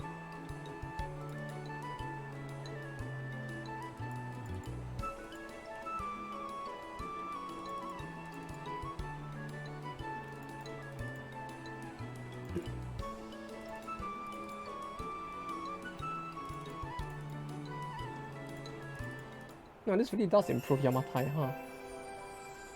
Because playing music slowed down sometimes, not sure if it's real. I got app that lets me change the pitch. I don't know. I mean, like, it's like, with music, it's just a case of, like, sometimes it just works better like that, right? In the end, it's like, if it becomes easier to listen to like that, it works. I mean, like, there are plenty of people who, like, speed up music and listen to it and call it nightcore, right? So it's like, I'm sure it's fine to slow down music as well.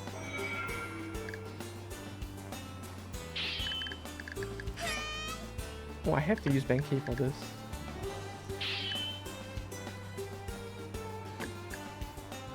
Oh, it's like everything requires Benkei at this point, huh?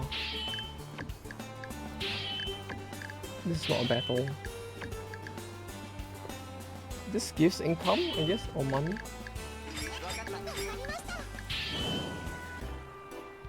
It's cool in original too. It's just more chill and slowed down. Yeah, I can imagine. Especially for music like this, it's like it doesn't sound like it would be very offensive if slowed down. Like it will work fine. So it's just like, yeah, I can imagine doing that. It sounds like it'd be pretty good as well.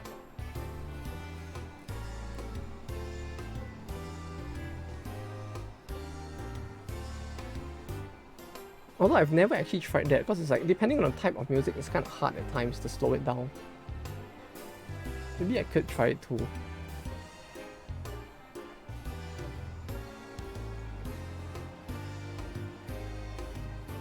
No, but yeah, I don't know. It might be...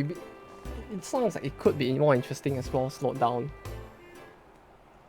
Kind of like how some people like it sped up, depending on the mood. You can probably listen to both depending on the mood as well. You can get more variety with the same amount of like tracks. See, it's value.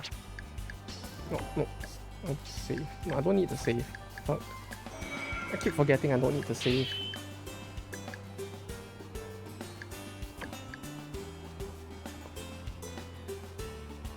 Wait a second. No, I should do it like... should do it like...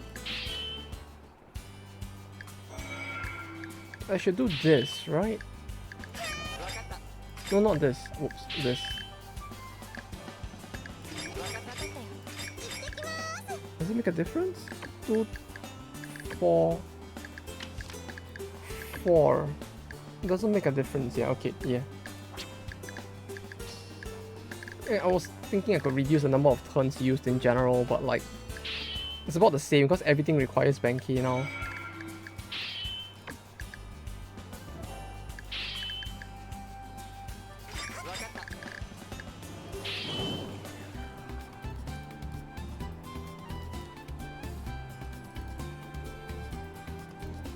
Oh wait, is Tadakatsu not in this as well?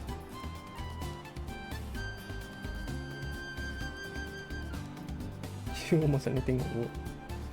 She really just gets bullied by everyone, doesn't she?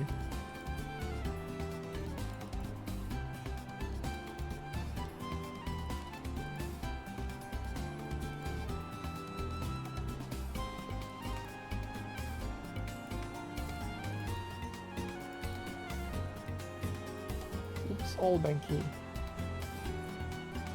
No, that's basically jailbait. The FBI would come knocking if we did that.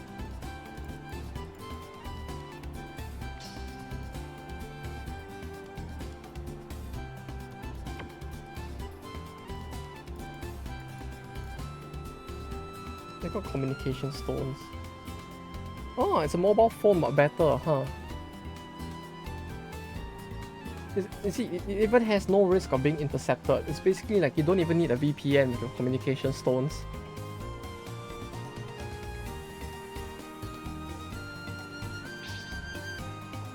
No, we just can't have too much Banky on stream, I guess.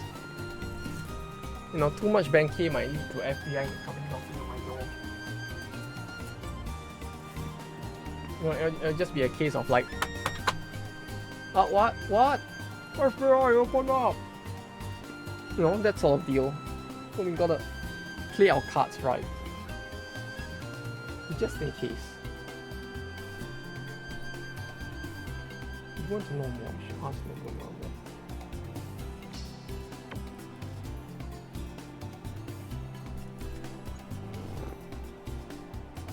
These communication stones really are just like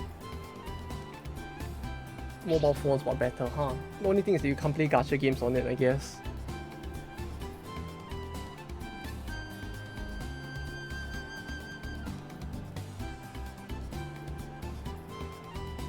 Amazon. Ah yes, of course. Yes, of course. Sure. Why not?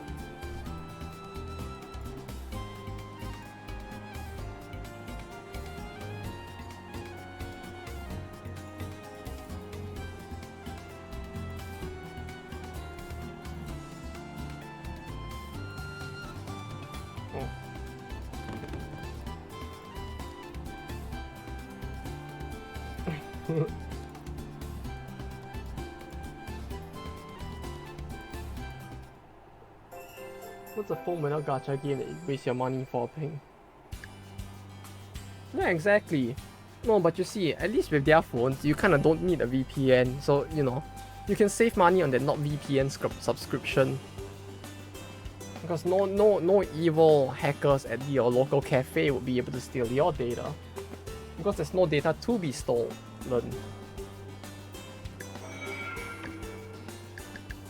Clearly, this is the superior technology that we've all been waiting for. What? What's this? The fuck? Oh, it's Balin!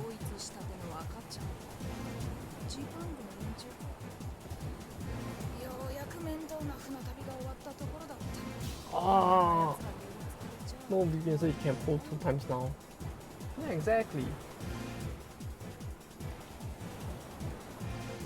You get more pulls, so more value, therefore more gacha PNG refills. For the price of 1. Oh, it's Balin. It's Makoto from Idol Masters. It's the same voice actress as well. 好き勝手に暴れさせてもらうぜ。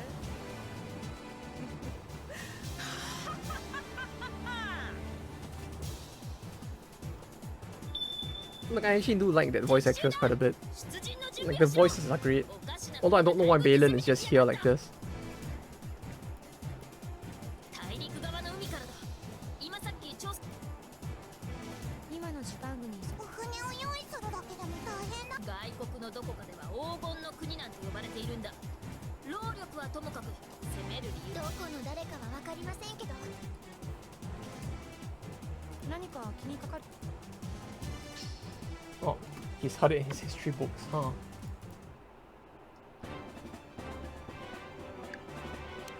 Scotland. Ah, but they don't have as funny names, huh? Oh, that's unfortunate. Also, this is kind of unfortunate. God damn it. どこの力が必要かい。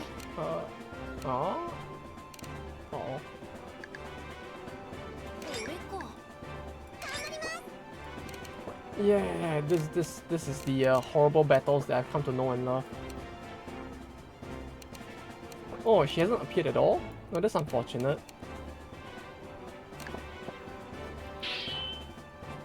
Man. Like, she should be a knight of the round table as well, so she probably would eventually appear. Eventually.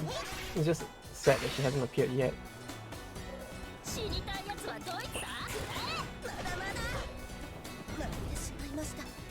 誰が相手かな。 Huh. Wait, Nobunaga's line actually sounds slightly different as well.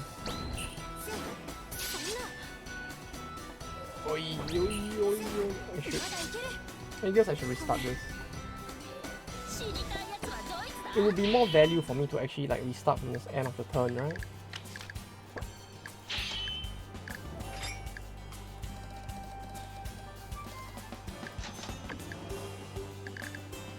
Like, there is actual merit to do this, since like we would want her alive till the end of the battle. But yeah, I hate it when the game does stuff like this, you know, where they just have a battle at the end of the turn. I mean, like, it is logical to expect that the enemy would ambush you, but still, I don't like it.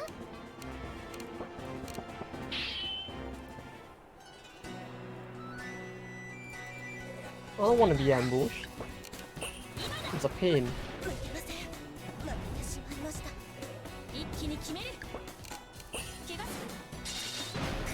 To actually have to deal with this. Oh, it's a good thing that we actually had 3 of them left though. Can you imagine having no one left in the party to fight? And then this happens.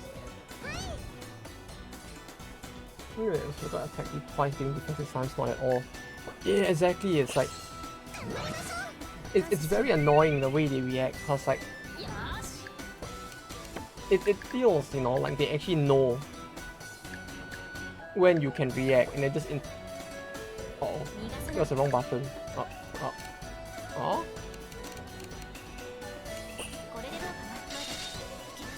People defend when you have like 9 minutes total. Yeah, exactly. It's like it feels at times like the AI is like designed to know when you can't defend and then hit you as hard as they can, which is very annoying. Like, I remember struggling with that as well so much. It was a mistake. I clicked the wrong button.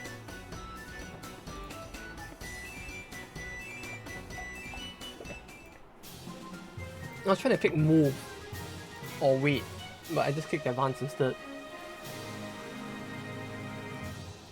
Just your run-of-the-mill big oopsie, you know.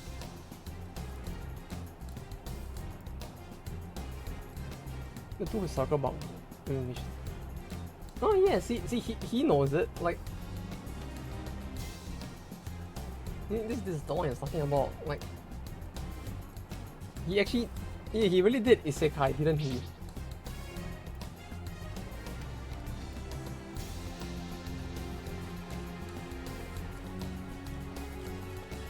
It really does feel like he just isekai from like some other war.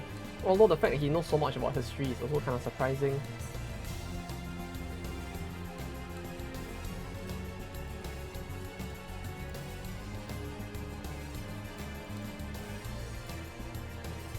Journal contribute subsidy. Who is agent? Threat should disappear. Let's give them a real beating. Specialties come in all shapes and sizes. This sounds a bit. Dude.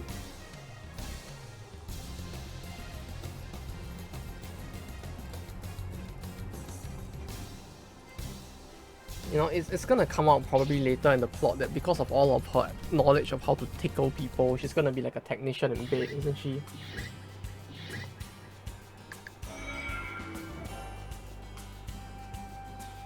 Come forth the wind. Okay, the divinator, this is Abe no Seimei, then this is probably a wrong version of the game. Yeah, she's gonna be a really big professional, just in the parts of the game that you can't see. Okay, so I need Banky for Banky. Well, Banky has 3. I can't do the surveyor without Banky as well. Like doing Banky's plot would run like opposite to doing everything else. It feels like, for the most part. Okay, this requires 4. This requires 5. This requires 3. So if I Nobunaga this, Himiko and default this, I can't do the surveyor. Yeah, I could do that in Banky as well. I'm just trying to see how many I can do at once. I mean, it's 2 either way, so I guess we could do that. Let's Banky first. You got just 2 turns. Yeah. You can only do 2 a turn, which is like... Yeah, but I was wondering if like doing the other first would be better since it might unlock like more character arcs. Well, this probably wouldn't sequence break as hard, so... No, not sequence break, but rather, this probably wouldn't trigger the next part of the story yet, so this might be safer.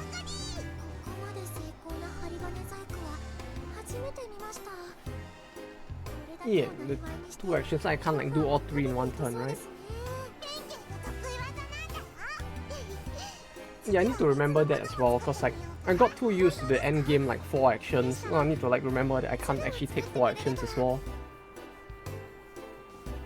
Like, no, just 2.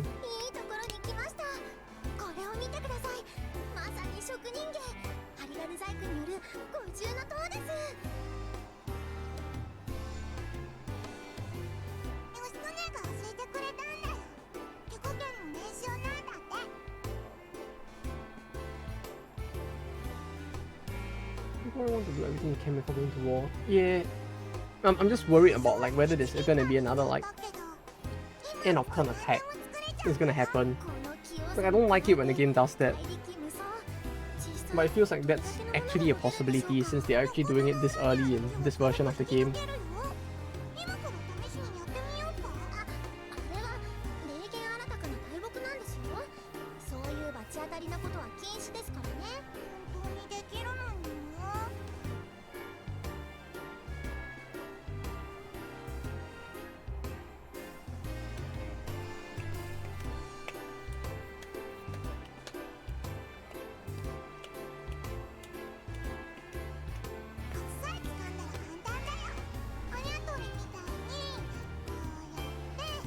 Like that voice really does feel like I'm gonna go to jail if I actually say I enjoy it, right?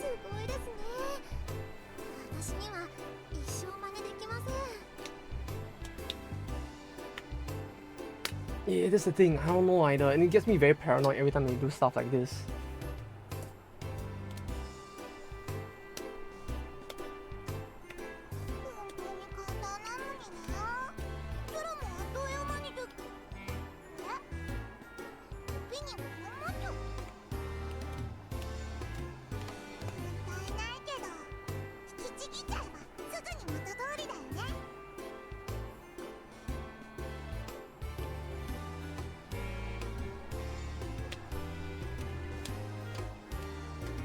No, World Conquest. It's decent so far. It's mostly been plot though. You're just in time to see his arc with the lolly.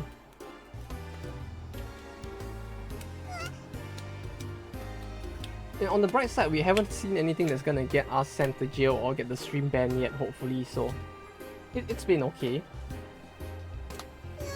There's been a lot more plot than I was expecting. Like this version of the game, I think I might actually enjoy quite a lot more. Cause like, I mean, yeah, it looks almost the same, right? But this is actually a different game. And welcome back, Frosty. Well, yeah, it's like this version of the game, which is basically the prequel to the last game I played, actually has so much plot that I think this might actually be interesting.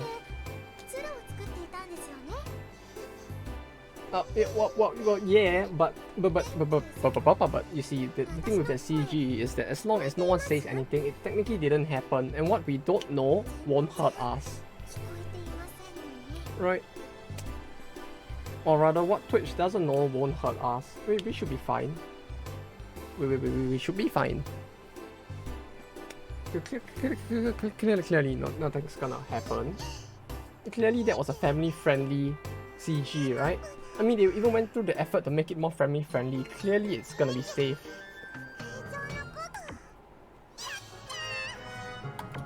I mean, didn't you see it? It looks so safe. Clearly. Wait, natural recovery is recovery outside of battle? Yeah, clearly nothing happened in the first part of the stream on 12th of July.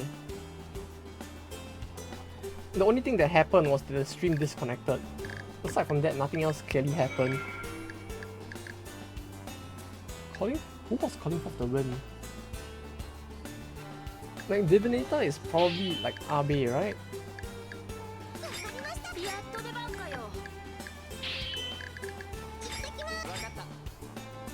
Yeah, if only I had the third movement, I could actually do like the third one as well. It's the idle regen. So that's what that was. I wish I knew that earlier. Like, they don't explain these stats, do they?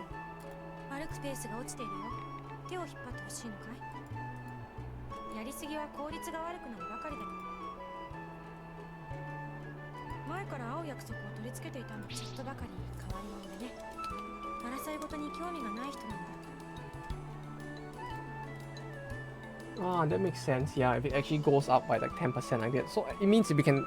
So it's an item you equip purely for him to idle in town, huh? I mean, that sounds convenient, but it sounds like a very weird item. At the same time, yeah. Oh yeah, welcome back, Rosie. Hope your rest was good as well. No, but that one is kind of easy to figure out.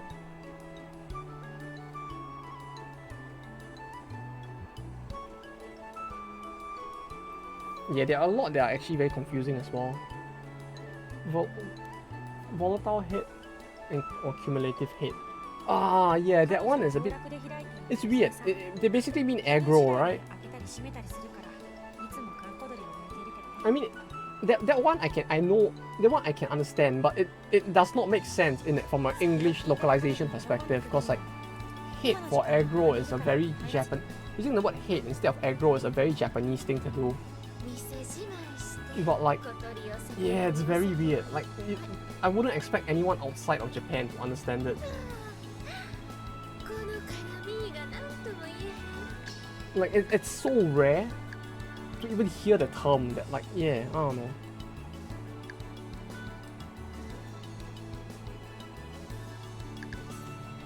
Also, her art is actually different. Like, I don't remember, like, Abe no Seimei actually has different art from Go. Like, they changed it.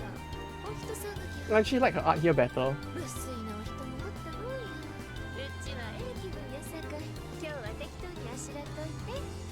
Oh, the accent is so good. I really love her accent.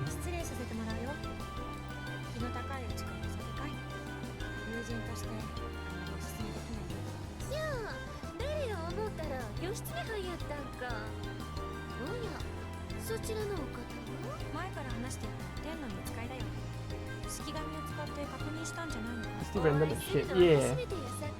Especially since like the game doesn't really like do a good job of explaining how aggro works either. It makes it kind of confusing, like how volatile aggro in particular is supposed to work. Because cumulative aggro is something that's easy to understand. But volatile aggro is like it's not a common thing in games. So it's kind of hard to visualize it as the player especially.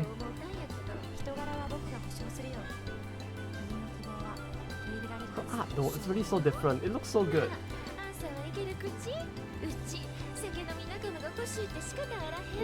If you talk about the waifu scale, I would probably rank Abe no Seimei quite highly as well. I'm just surprised that like she's one of the few characters that actually gets an art style change between the two games.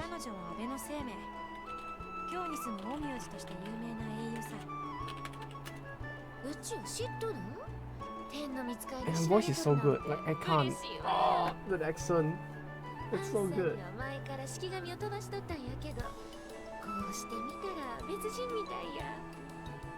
Sayana. Oh, it's so good.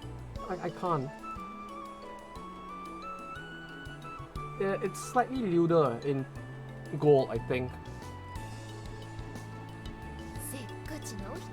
Aside from that, there's not too much difference. Oh, and you can see her tail more as well. Basically, the biggest differences is that they made her tail more obvious. And you basically can see more of her... Oh, what do you call it? Licking the... She just has a slightly lewder pose in general.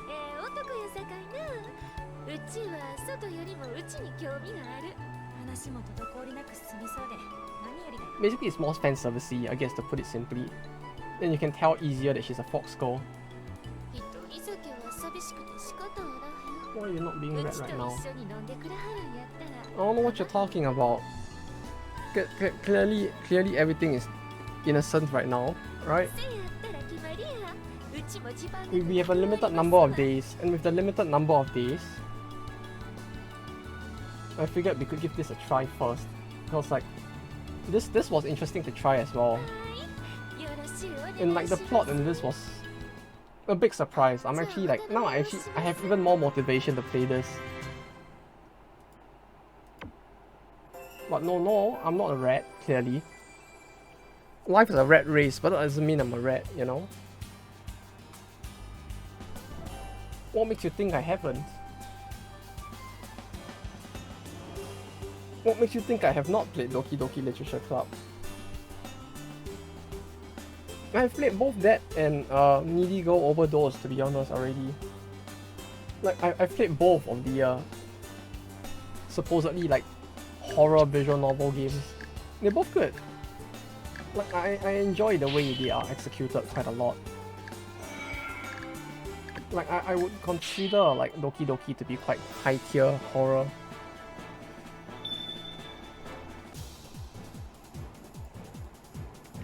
Mostly because of how it actually like plays with your actual files as well.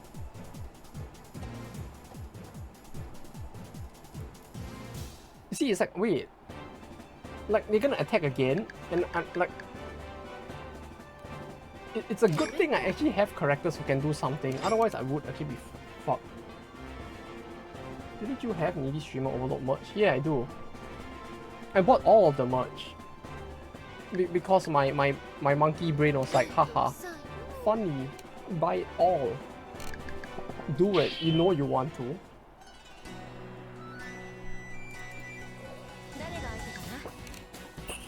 Although the rest would only arrive like a lot later, I think. For now, it's just the, what do you call it? The CD you use in the gramophone. Do people still know what CDs are nowadays? There's a CD, there's, you know, the big like gramophone CD thing. It's sitting behind me. And that's like the... What is the timeline of this? Is it after? No, it's a game in a completely alternate universe. It's a completely alternate universe, so it's like the story is just completely different. So the main difference between this and the one I played before is that this is more memes.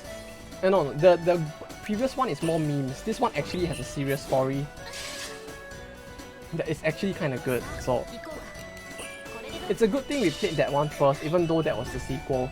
So if you mean timeline as in like which released first, this one released first, and the previous one that I played released second. But in terms of storyline timeline, they are just separate universes, and this one has the more serious plotline. And that, yeah, it has less characters.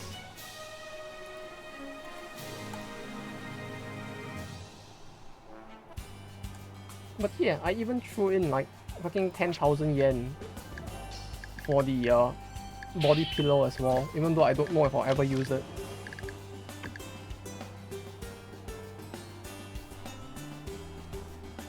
Yeah, you know, see, having no crafting is great.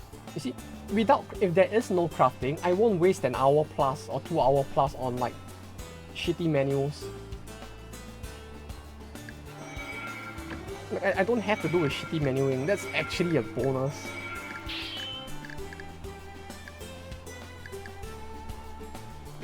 Like what? There's no crafting? Ah, game is actually better now.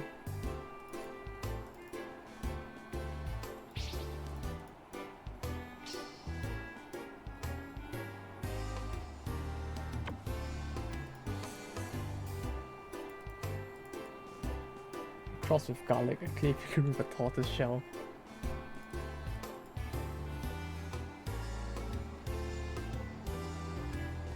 Oh, thank you.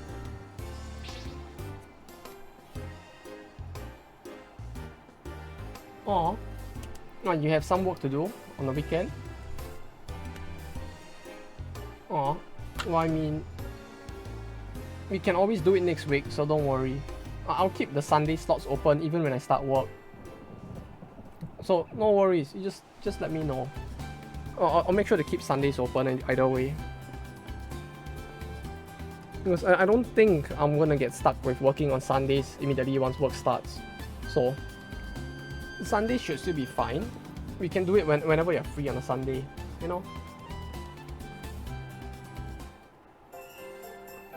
I could. Yeah, I could play Eiyu Senki more. It's either that or Rats, I guess.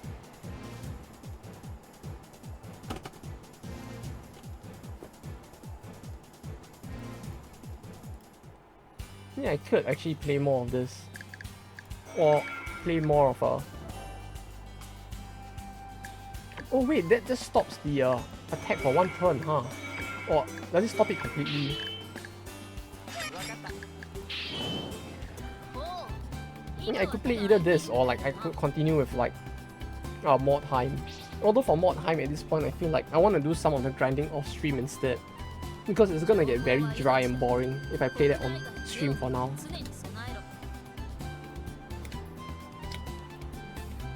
Since I decided to purge the entire red cohort and replace everybody with fresh reds.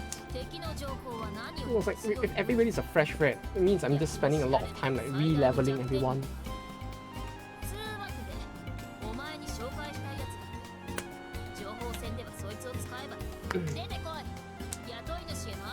Well, I mean, they're cute in a different way, you know. Oh, it's Tadakatsu! She is here! De arimasu! De arimasu! How's the pony? We cleared the game. It was quite good. Yeah, it's done. Yeah, pony is completely done. It really was as short as expected. Actually cleared it in time. Yeah, boy shouldn't waifu a red. Yeah, no. Maybe if it's a red girl, right? Like in Blue Archive or something, we could waifu those. But yeah, pony is actually pretty good. Like if you're willing to give it a try, it's a pretty decent horror game. Like there were just parts that genuinely spooked me as well, for different reasons, I guess. But it's not a full horror game, I guess. It's more atmospheric, if anything.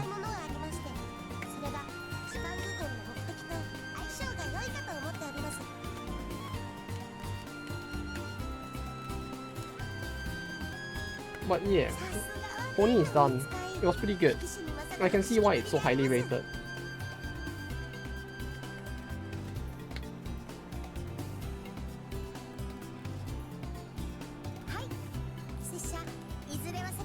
Or rather, I guess get it on discount since it's a pretty cheap game.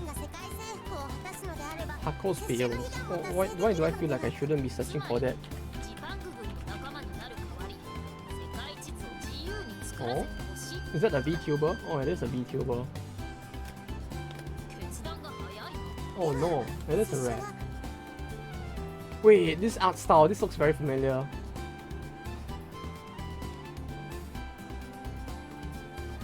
This is a very familiar art style. This is the artist. This is the artist for not Hokusai. That one FGO character, isn't it? The artist character. I don't remember her name.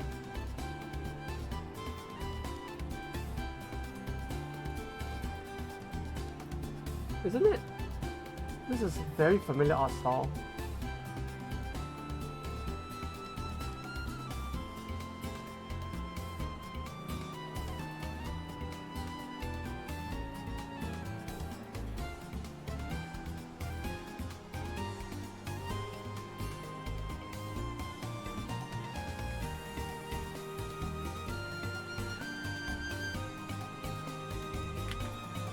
Why is it so familiar? Pikachu Mika. 親方様のお役に立つであります。無事に戦力アップだな。俺の見立てだから安心しろよ。 Well, apparently,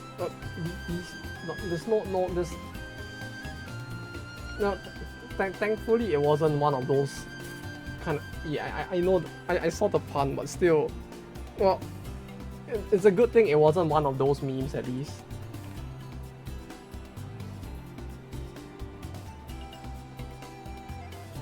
No, yeah, she did do stuff for FGO. No wonder it looks so familiar. I could have sworn I saw her art before somewhere.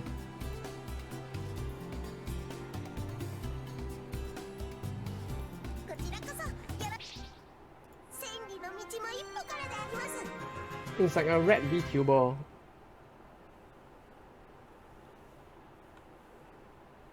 These the nuts, right? I don't know what you're talking about. There's no nuts here for me to these. No. I'm just looking at the art for your funny red VTuber. Clearly, just doing innocent things, you know?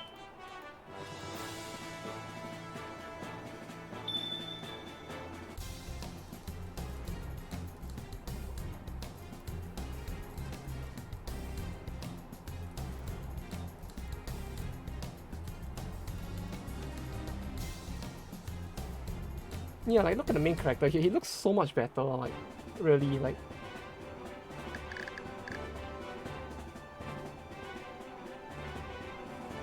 Also, I kind of like how his. If you look at his armor, it's basically the Japanese. It's like it's a typical Japanese mid schooler uniform. Okay, waifu shark and orca at the same time. Orca? You mean a whale? I don't need to waifu a whale. I am a whale. I mean, I was a whale.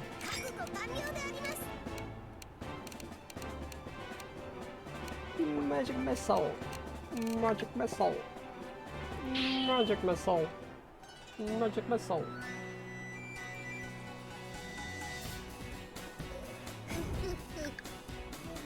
That laugh. 51551. If you're a rat? No. Innocent. Innocento. There ain't no rat going on here. What did I will on? Clearly something that isn't in the PNG at the very least. I think the last thing I will on was just the entire selection of needy go over those goods. I think that amounted to like almost like 80,000 yen? Almost $1,000 worth. And since then I've been sure to not spend money for as long as I can. You know. One-con spending when you're unemployed is a bit difficult and I need to like cut my spending to make sure I don't like starve myself to death. Before I start my next job at least. Oh, having Tadakatsu here is great. I think that's the first character you get that actually has a delay skill as well. Although her delay skill is kind of shit. 一気に決める Well, yeah, in terms of mobile games, I didn't wail. や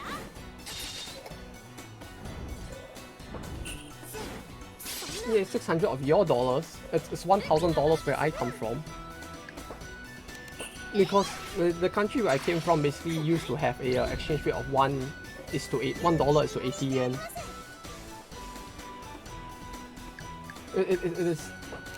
It varies, I guess. So my brain processes in that country's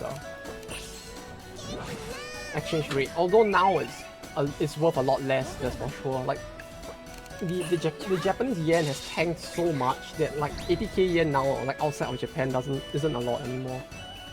But to put it into perspective, 80k yen is like your typical like house rent if you live in Tokyo. Is it? Hachiman. Yeah, okay, 80k here.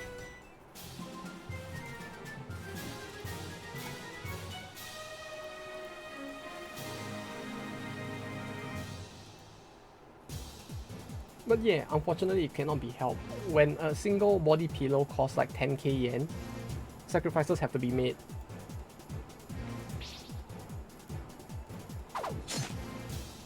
Let's not buy much in Japan. Actually, yes, like... Oh no. Oh no.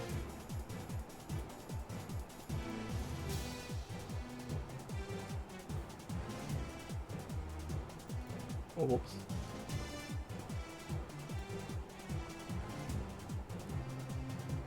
Oh no. I don't remember this game being around that era. Like, this is a bit too topical. What did this game come out before Skyrim? Or I mean after Skyrim? I don't think this is like... This feels a bit too topical. But yeah. Now is actually the best time to buy anything from Japan for that matter. Oh no. No, please don't do it. No! No! Stay back! Stay back! Ah! No! Ah! No, not the meme! Not the meme!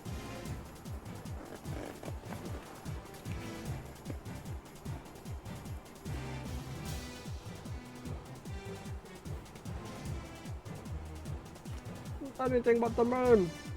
No! It's illegal!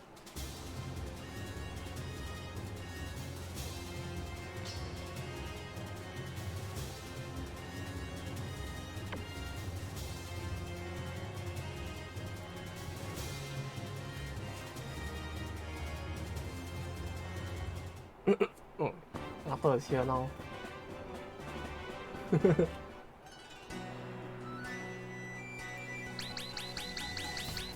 Oh, Excalibur. She's just gonna like punch her way through them. It's great.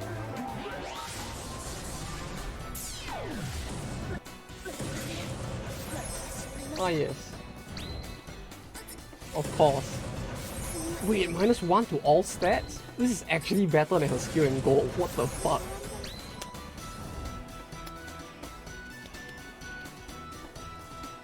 But yeah, it's great. I hope now is actually the best time to be buying stuff from Japan. Like, I have stopped actually spending in yen, and I've actually started like spending in my original home country's currency instead. Cause like it's actually just more worthwhile to just not spend in yen. No, it's better to just spend in overseas currency now. Hold on to the yen, and then change the yen back when if the yen actually improves in the future.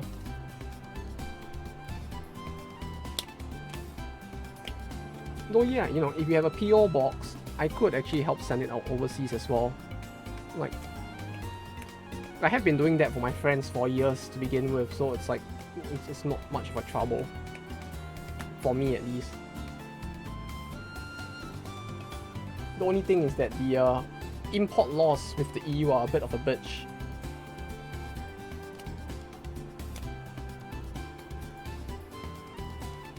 She's jealous, isn't she?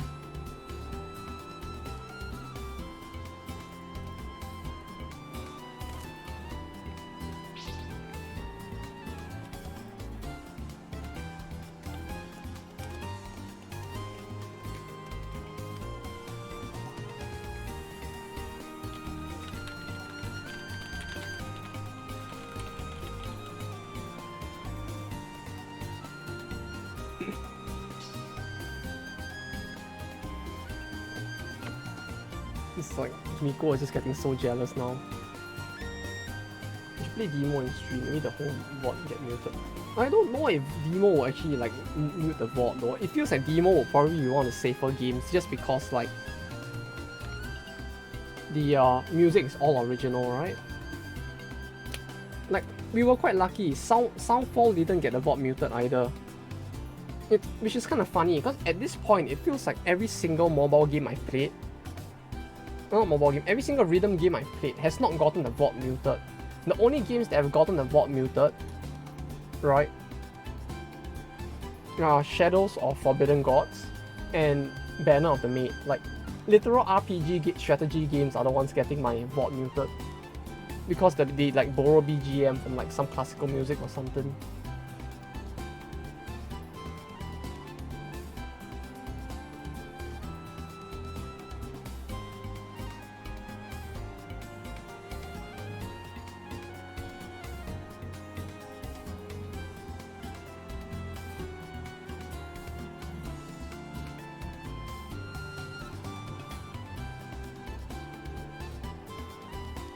I actually haven't played demo before though.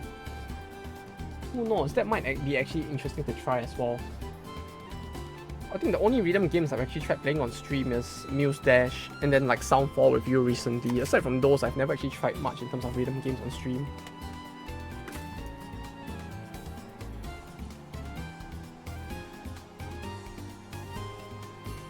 Like more, if anything more so just because like it's not something I see myself being able to stream for extended periods of time. Like the most I can do for a video game is 2 hours and then like I just don't want to touch it again for the rest of the day.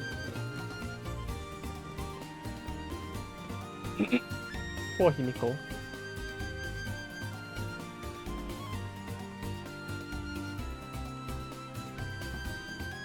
Really just poor Himiko.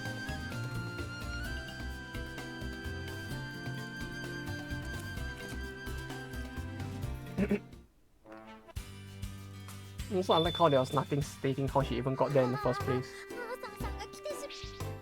Oh.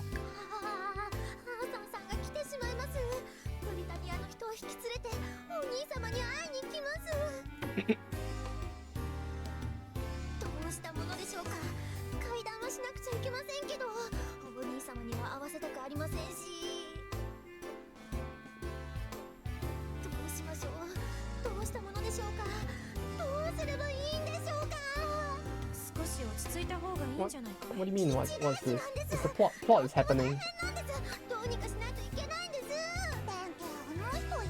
Yeah, I know, right? The hearts in her eyes makes things feel a little suspicious at times.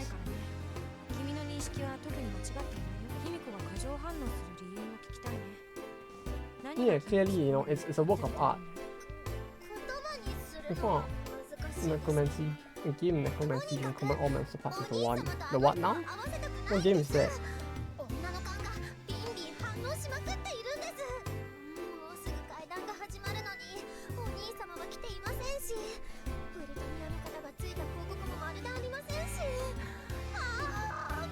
Necrosmith. Huh.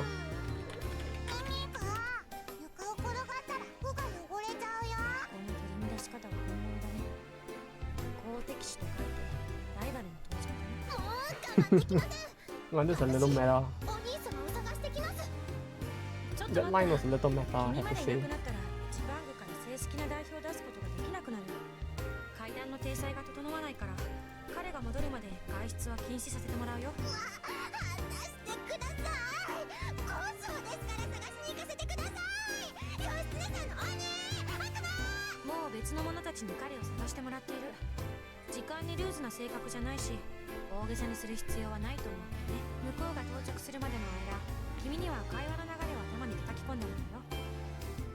To get prepared for this meeting. It's like, yeah, the English is a bit off here and there, but I guess it's fine.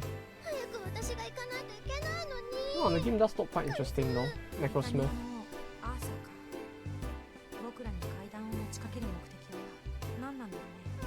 Well, I'm looking at it now, it's like, yeah. It's releasing in 2 days as well. This might be interesting. I'll probably wait and see like what the ratings are as well before I decide. Although the gameplay itself is quite interesting, I have to say. From the looks of it, at ま least. だ階段の時間まで余裕があります。 Huh. こうして Shall keep it on my 都を散策 wish しても list as well. 何の問題もありません。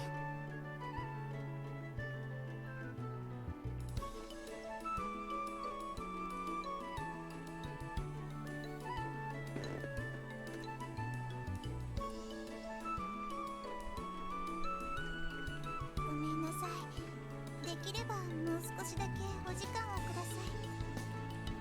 あなた様と二人きりで歩いていたいのです。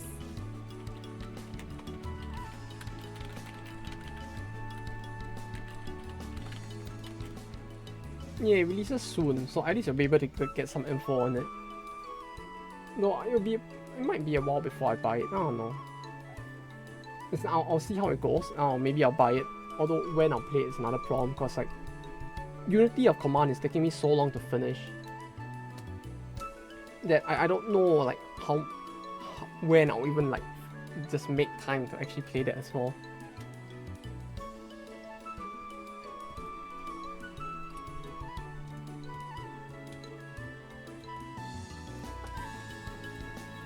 Like off stream is like a lot of my time right now is just like going to a Unity of Command if anything. あなたから高校が指しております。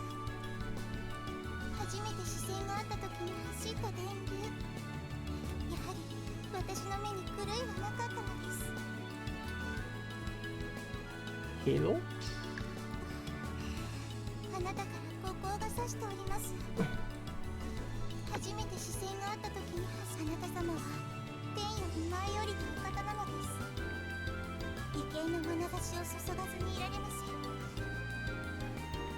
She really is just coming onto him now, huh? 畏敬の念に満ちております。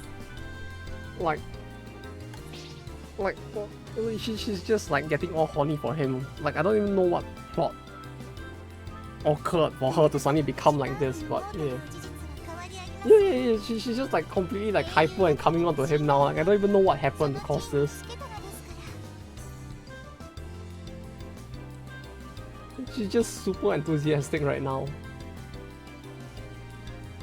Could start Pokemon Reborn though. It could, yeah. That one as well. Would be quite interesting to try it, feels like.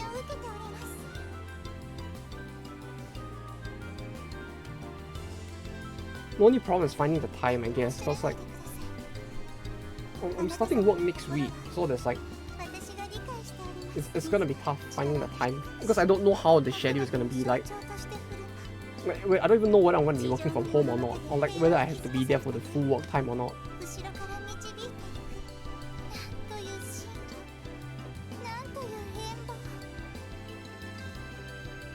I'll give that one a try after I finish the Eastern Front campaign for Unity of Command 2.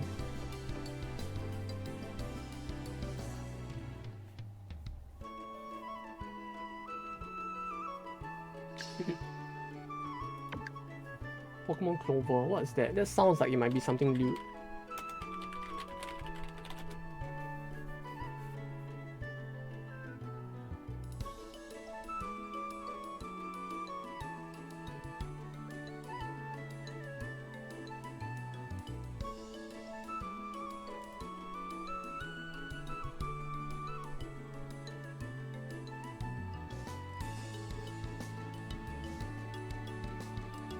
No, it's not. It's an actual legit thing, huh?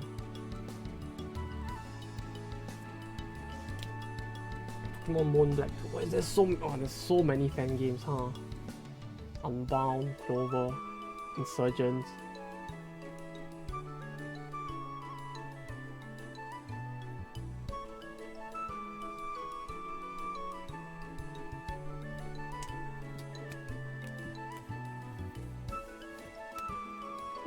This few of AG memes. So since it's made by 4chan, there's gonna be a bunch of pedal jokes in there as well, aren't there?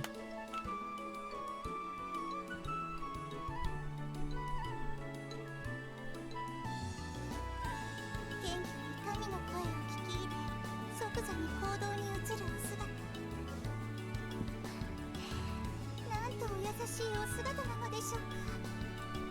And Unbound also. Yeah, there's so many, huh?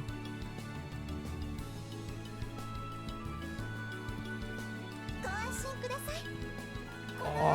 I actually really want to try some of those as well. I really need to find more time to play games in general. 湧き上がる思いとともにあなたの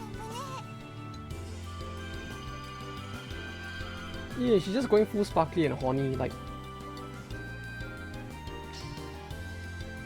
she's just like full on simping for him, and he's just completely confused about it. これこ It's そ all the power of love. 愛をなせる技なのです。 Ai no chikara desu. あなた様への思いが奇跡を起こしたのです。 Although at the very least, right, it feels like all of this, it あそこだガレイン no, this wall is fine for now, I think, maybe. ほどほどではありませんか。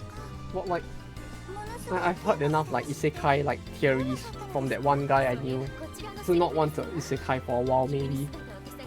心配しましたのよ。居場所を突き止 But め yeah, it's like, I don't know, her plot is like, それと愛の奇跡を起こされ see, even though she's just getting all sparkly and horny for him, there's still more plot development to her sparkliness and her horniness than there was in like Gold. So this is still like an improvement. Like 申し訳ありません。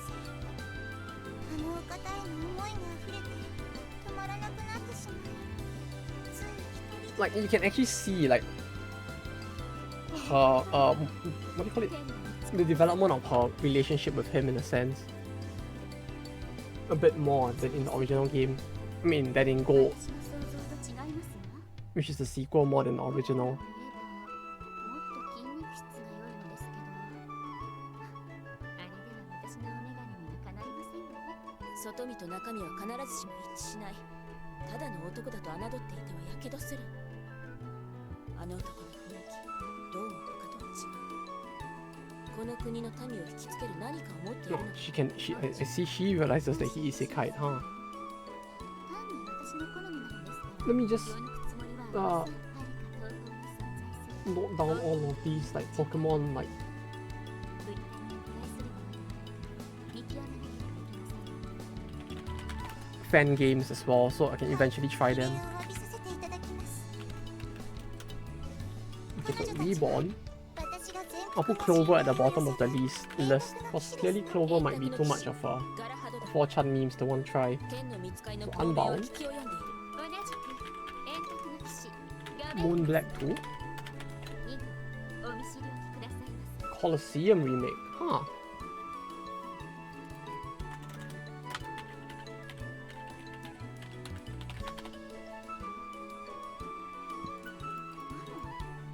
んで腰が低いんですね。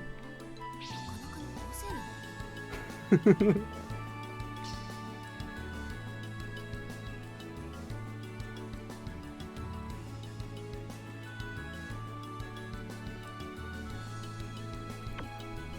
He's like, おう一度お戻りください。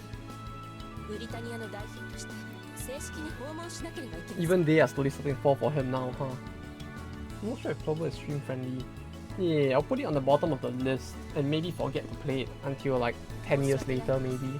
このままでは比例に至る。国同士が友好を結ぶとなれば、それ相応の手順が必要。今回ばかりは聞いていただきますわよ。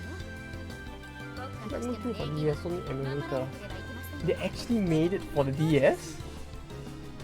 Huh. 申し訳ございませ Oh, ん。 this is actually impressive. ブリタニアとして Yeah, I'll point an emulator. 向かわせていただき But ます if I'm gonna get an emulator, it also means that I'm gonna want to get like a VM at some point to play all of these. Because like the last time I tried to download Reborn, it actually gave me a virus without warning. 関係が変 So わ I don't feel too comfortable putting Reborn on my actual like main desktop. So when I do try it, which maybe soon, I'll probably get a virtual machine to do it on as well. 私はブリタニアとジパン Just in case. Like, I don't want to take the risk. It may not be anything, but I don't want to take that risk. 私はあなた様と密接な関係を結びたいと思っています。ごきげんよう。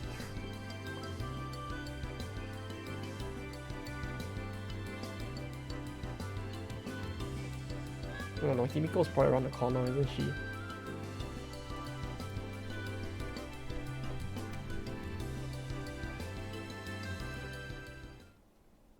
Let's mention in their DC, in their server. I see, I see. 関係に関する書類ですが、何の問題もなければサインをお願いいたします。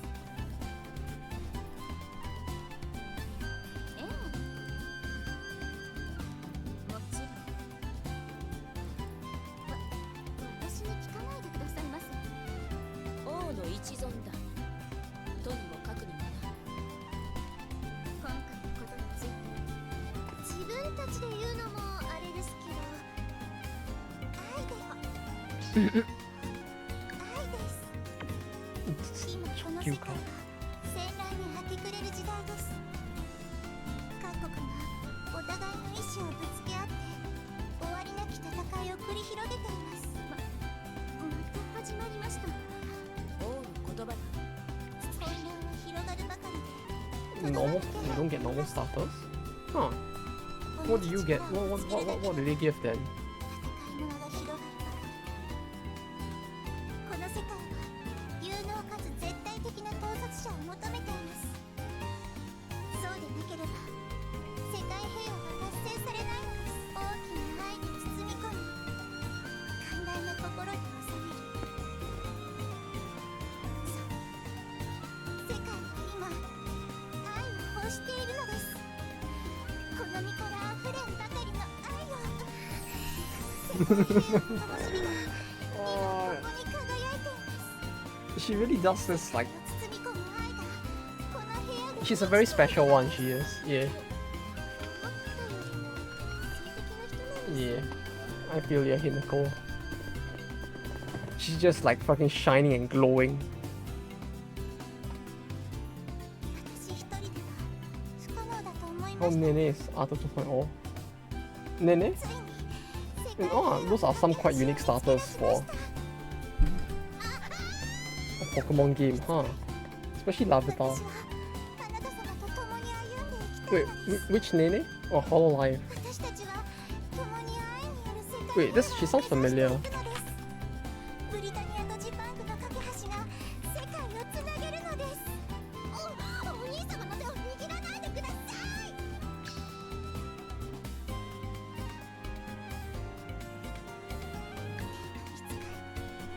私はあなた様と共に歩んでいきたいのです。 Damn, this is actually a marriage このお兄 proposal, 様 huh? は私のお兄様なんです。そんな Oh, に she's 熱っぽい目 Nene. で She 見 sounds ない very でください。 familiar. あなた様に妹君がいるとは驚きました。 Ah, 5th gen, so that's why. 来たるべき日には招待させていただきます。私は妹じゃありません。お兄様は大切な人なんです。ずっと前に私の It really feels like Hololive is just full of like fucking drama now, isn't it? 私は受け入れてみせます。 Lucia's back, Coco's in Vishojo now, あなた様に Sana's graduating. いただいたのですから。アーサーさんも Like for everything that happened with Coco, it's like とにかく今すぐお兄様 they even went through the whole like PR bullshit to say that she's leaving for her health. 私の前 Then now she's like in fucking Vishojo instead.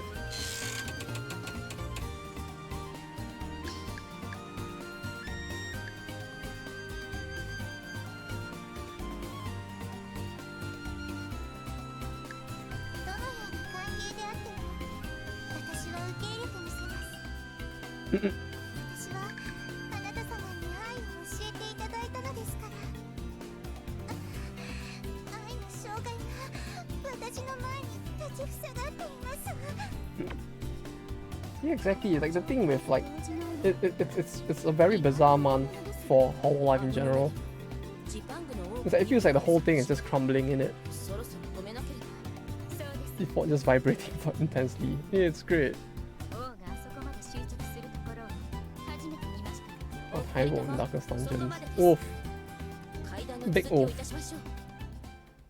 Yeah, I know the feel. という Don't worry about it. 友好関係を結びたいと思っ I'm て pretty sure I lost someone in the same fashion as 有益 well, な話になるだろう。 where they just got like critted and one-shotted to death at the first death store. 何かを要求するつもりはない。遠慮はるばる足 We を just gotta pour on that salt a little more, you know. 強い返事をいただきたいですが。お兄様、これは何か You see, the best way to get over the salt of that is you just drink more salt. が出るに違い If you drink more salt in general, you won't feel the salt that comes from this. Corpse Eater. そうかもしれませんけど Wait, which was the Corpse Eater again? 熱い視線を感じます God damn it, Arthur. 眩しいです私のちっぽけな心がさらに小さくなりそうですさあジパングの答えを聞かせていただけます Wait, which was the Corpse Eater again?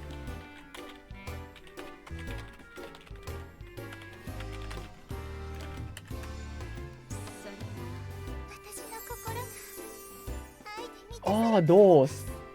Yeah, those things are annoying sometimes. Like, sometimes they just crits for so hard, especially if you're marked. Like, I think they do more damage to marked, right? But like,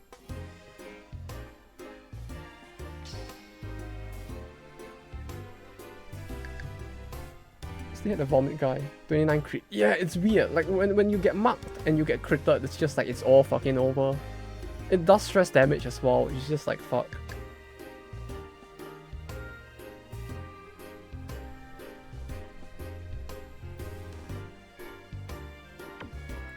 絶望がするほどちぐはぐジパングの誠意ある返答に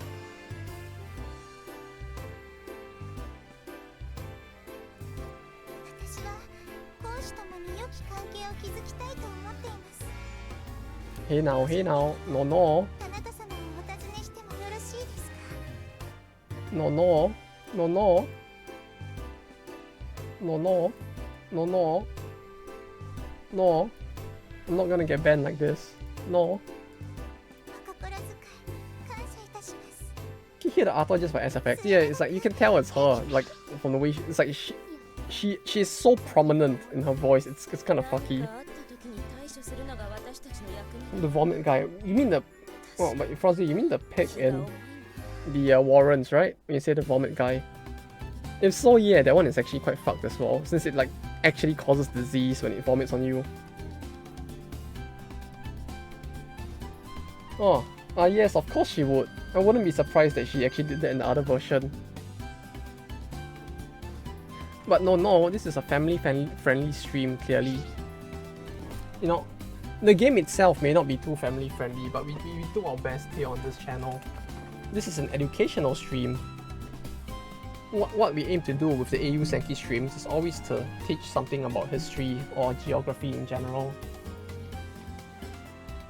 Oh, which other version? The version that basically is not allowed to be streamed on Twitch. Basically, this is an adult game, but with all the adult segments removed. Disease, stress, blight. Yeah, it just causes all three of those. And the worst part is like the diseases can be quite bad for the vomiting guy as well. Wait, there's one? Yeah, you can download this game, and then you download the R18, the adult patch, which is separate.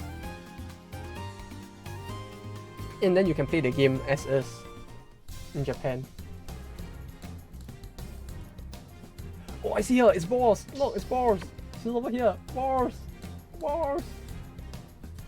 She's over here. She's over here. Boris.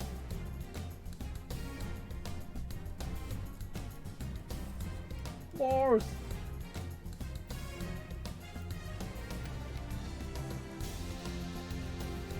I was clicking on the. I was actually clicking on the stream. God damn it! Like I was like clicking on the stream and like, why is the text not moving? Ah, it's quite cool if every nation gets one.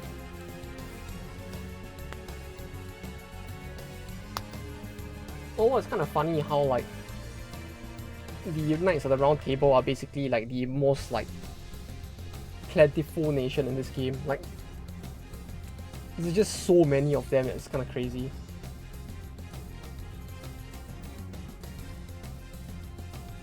No, but I can't because Balin is technically here, and Balin is also here technically. And Balin has Makoto's voice actress with the almost the same voice, so I can't really do that. Then you also have the horny lolly over here, who probably should be banned from the stream, but she'll probably turn up eventually as well.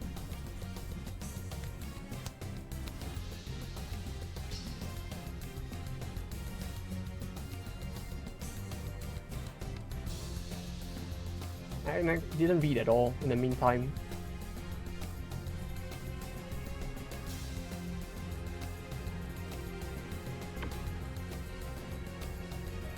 No, the other version is this version. You basically get the version on Steam, and then you download the adult patch separately, and you install that patch, and then you play the game on Steam with the adult content in.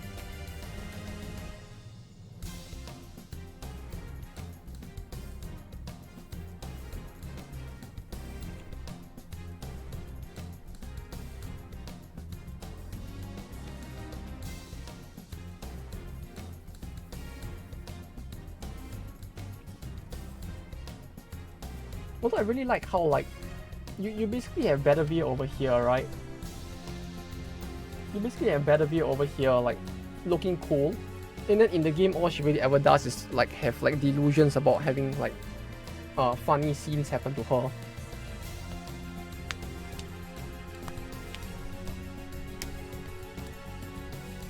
But yeah, you basically just download the same game as you would from Steam, and then you just install the patch. Unless you want to go to DL site and do it, but DL site is gonna be in like full Japanese instead.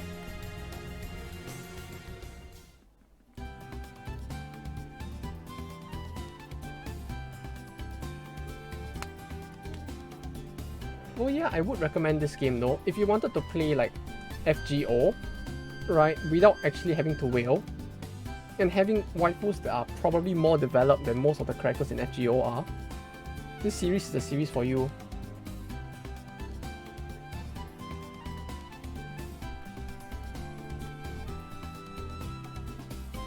Yeah, Goemon scene is a weird one.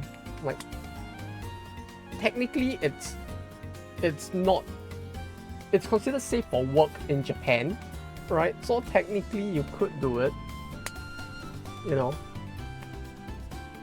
Japan is very liberal with what is considered adult content. Oh, on website with patch. I see. Well, that's a bit funny then. Clearly just someone there didn't get the memo. Just someone in the team was not given the memo that, like, yeah, you know, this may not be the most family friendly of things to be showing on stream, or rather to be putting on Steam.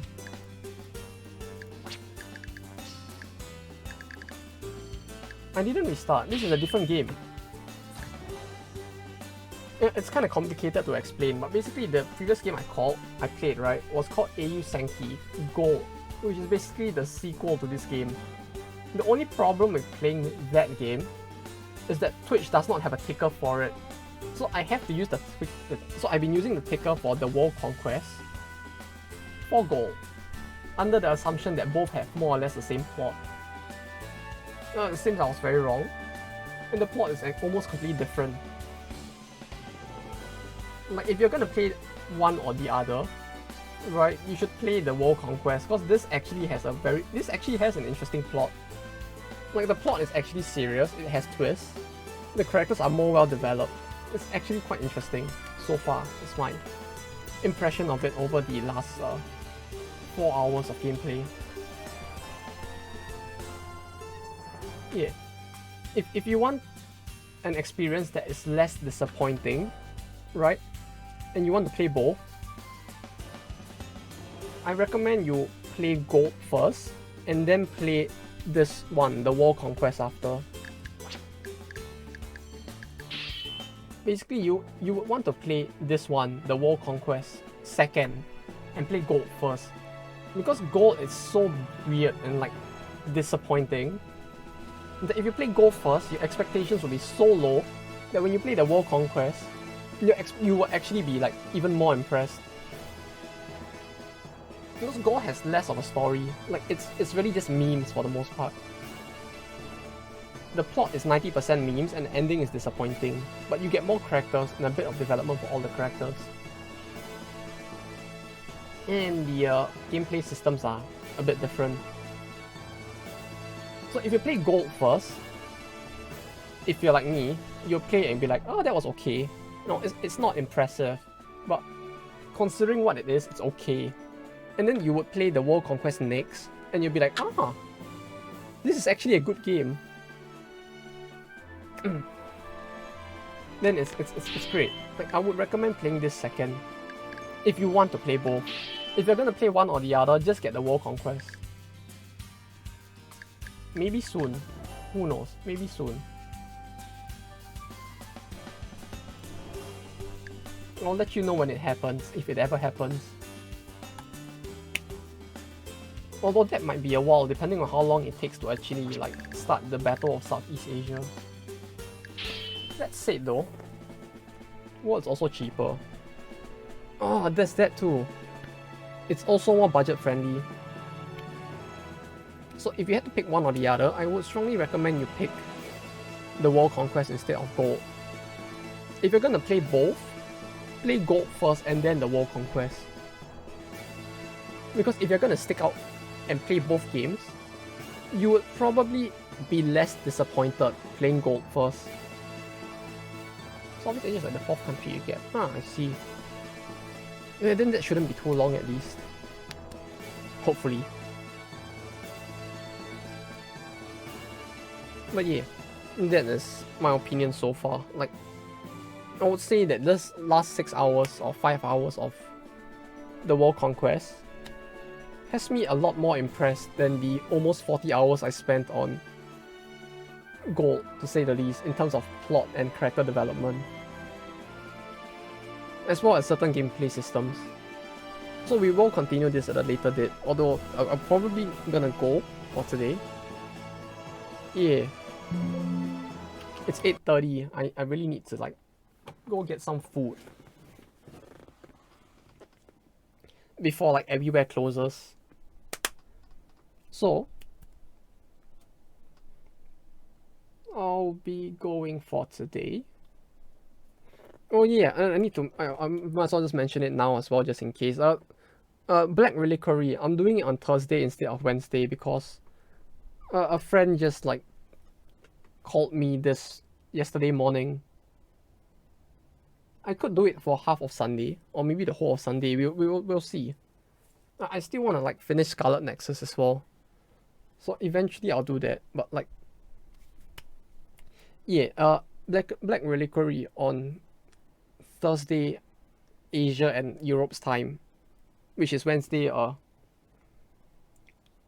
Americana time, because I need to attend a friend's birthday in the afternoon.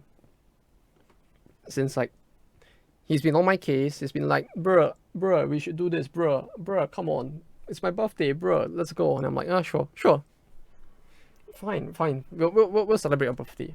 I'm a good friend, we'll do it. He even took a day off work just to do it, so I'm like, yeah, sure. We'll celebrate his birthday tomorrow. I feel like he needs to touch more grass, if anything. I don't think he actually leaves his house, you know? It's like work from home with a guy who basically wants to be a NEET, right? It basically results in a guy who pretty much doesn't leave his house, except when he does. And he's like, yeah, sure, let's celebrate your birthday, why not? So tomorrow afternoon no stream, because I'll be doing that. Black Reliquary is on Thursday, then the rest of the schedule is the same. I've updated the schedule on Twitch as well, so you can check it there.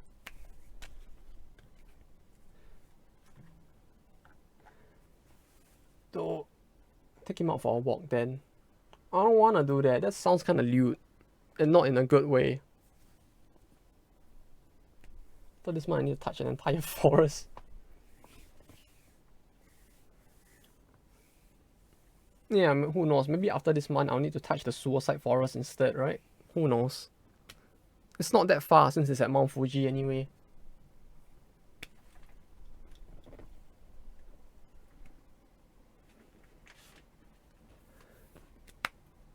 Oi, but yeah. I shall give the Pokemon games a look as well. Maybe I will do 1 or 2 of them on stream in the future. Although, yeah, hey, who knows? Maybe I'll start doing IRL streams as well, right? Although we probably won't go to that forest anytime soon. There was once I actually wanted to do one though, cause like was it last month? I think it was last month where I actually went to like Nagano, which is about an hour by bullet train from Tokyo. When I was walking around like the mountainous areas at night, it's so fucking spooky. I actually wanted to take like a video, like live stream it. It looks like the perfect scene for like a horror movie. Cause even with my flashlight on, I couldn't see more than like 2 meters in front of me. And once in a while, you would just get flickering lights in the distance from like lampposts while walking on the road. It's great. You know, Japan really has a lot of places like this, but particularly in the less populated prefectures that are actually pretty good for feeling like you're gonna get killed by a ghost in the middle of the night. It's great. Oh yeah, Kaizo Admiral. No. I don't think I'll be able to clear that. We will be playing that until the end of my fucking life if we do. Who knows? I could put it in the list though. I mean, there would be a higher chance we would eventually do Kaiser Admiral, right? Before we do Clover. I'll just put it in the list as well in case I ever do it.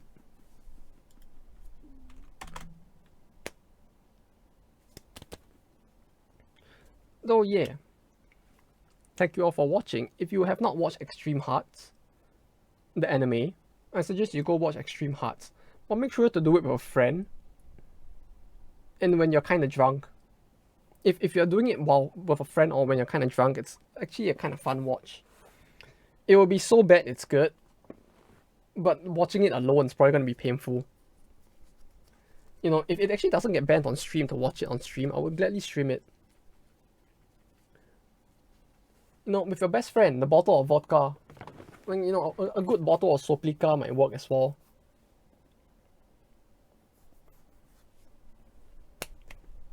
Just watch it drunk. If you don't have a friend to watch it with, watch it drunk.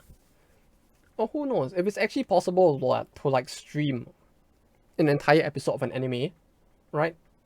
Yeah, we could do that. Although I don't think that's something that would fly on Twitch.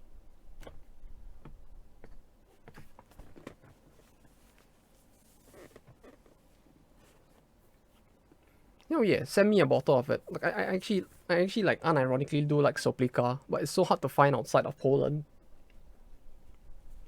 I remember the one time I went there, I bought back like 4 bottles of it. Could do Discord watch party. Hell, yeah, we could. Yeah, if you guys are up for it, I'll do it. Like, it's good shit. It's so bad that it's good. Although I don't know how good the second episode will be. It was just a very weird, like, meme watch. It's not gonna be a good time. Drinking Soplica is rare for you. Oh? It's average weekend there. Yeah, that's the thing. It's so common. Like, when I was in, like, Poland, it's like, it was so easily find it. It was fucking great. I had to buy back, like, so many bottles so it didn't make it last for even a year. Not fun at all. I don't know why it's so rare outside of Poland. Maybe one day if I ever travel there again, I'll make sure to get as much Soplica and mayonnaise as I can.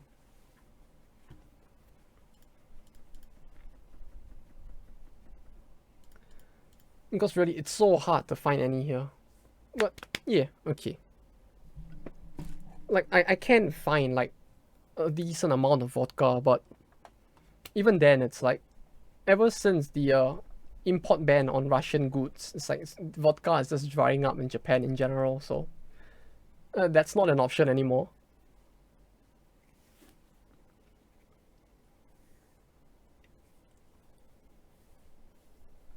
Also, yeah, and Fidef, I did actually watch his latest video as well. It was very enlightening as well. Like I don't know, like a lot of the Dr. K videos are as well, but it's great. Yeah, I guess I really need to like find a way to get a hold of Soplica at some point. It feels like it's a bit tough to find outside as well. I saw the Touch Grass one as well, but like I meant like his most recent video. The Touch Grass one was great as well though. Like memes aside, it's actually great.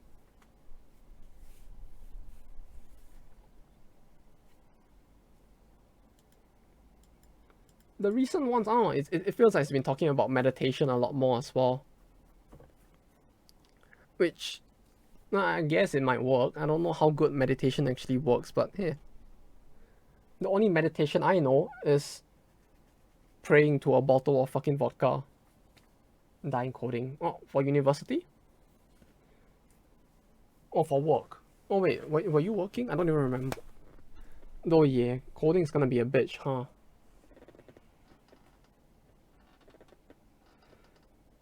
Yeah. Having to code a lot can be quite a bitch, I can imagine.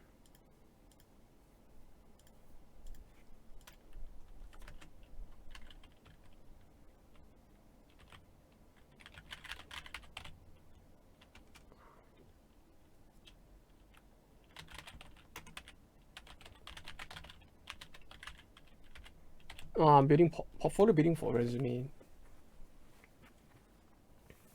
Wait, shouldn't that be something you would do separately though? I feel like usually portfolio building would be something you do for either an intern or a client. And then you would put that on the resume, but that sounds tough if you actually have to build stuff on the resume as well.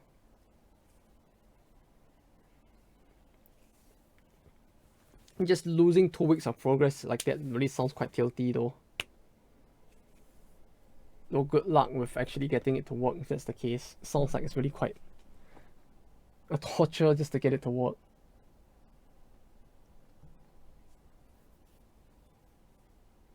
Trying to copy Trello. I see.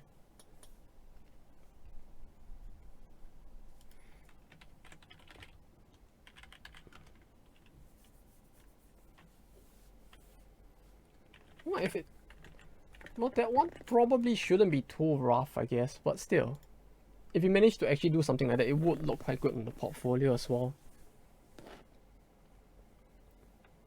Though it just feels like doing something like that would take quite a while. If anything, especially since like 2 weeks of progress just got lost like that. Man. The pain. It might be time to go outside and touch grass more, huh?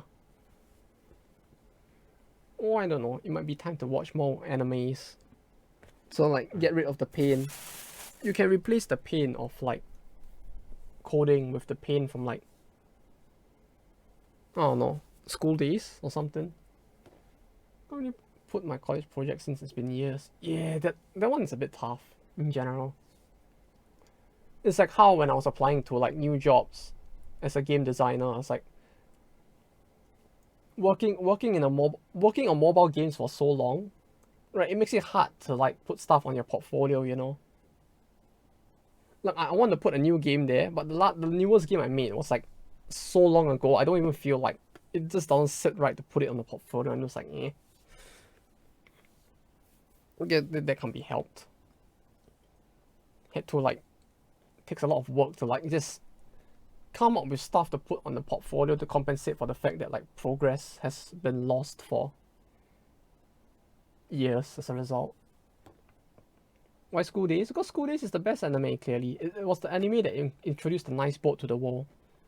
You see, without School Days, we wouldn't have Nice Boat. And without Nice Boat, what would the world be, right?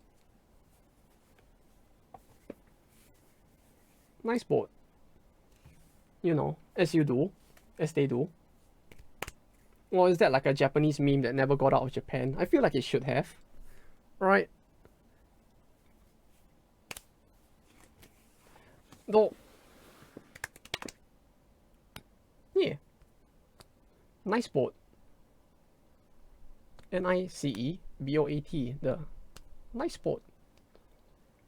It was a meme in Japan because basically what happened was that during the original... No, see, we get an educational segment at the very end of the stream, you see? Eiyu Senki is clearly an educational stream.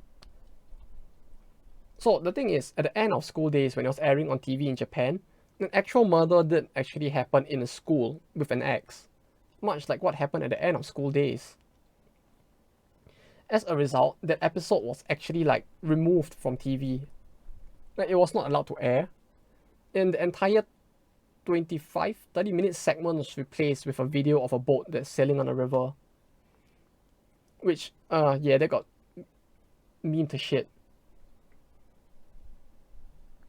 The fuck is he talking about? If you don't know what school days is, then don't worry about it. Yeah, don't look it up. It was just a meme, but don't look it up.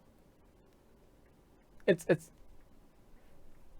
then like, but yeah, that scene, right? It was not allowed to air on TV in Japan at the time because it coincided with a actual horrible event in real life that had the same setting occur on the same week the episode was supposed to air.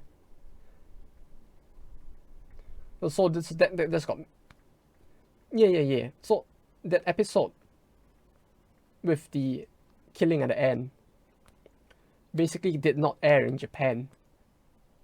It was replaced with a 30-minute segment where they showed a picture of a boat sailing through a river instead because of a tragedy that happened. Yeah, basically like the presidential assassination in Licorice. Like, it's just like, no, we cannot show that, cancel it. Just no, does not air. So in the case of school days, it was replaced with just a 30-minute segment on TV of a boat sailing because they had nothing to show instead. So what happened was that Japan's meme community, being the meme community that it is, they basically took the boat scene and turned it into a meme. Basically, you had like Toho songs, right? Like Toho recover songs where people just like had that in the song just because. Yeah, it's a thing that happened. Never mind, forget it. It's a very boomer meme from a very boomer era of anime in a country that's very isolated from the rest of the world. No, don't worry about it. It's fine.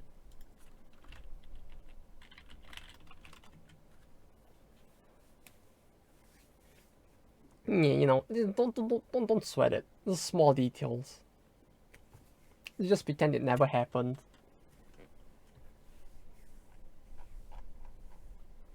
But if you're interested in it, yeah, that was what actually happened as to why Nice Boat was a meme in Japan. Although I guess it's quite old at this point. You probably have to ask a weeb who's like in their old and they'll probably know it. Or someone who actually went back to dig it up.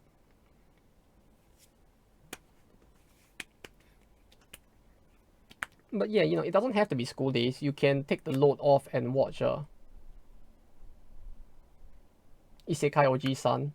The first episode's out. That was great.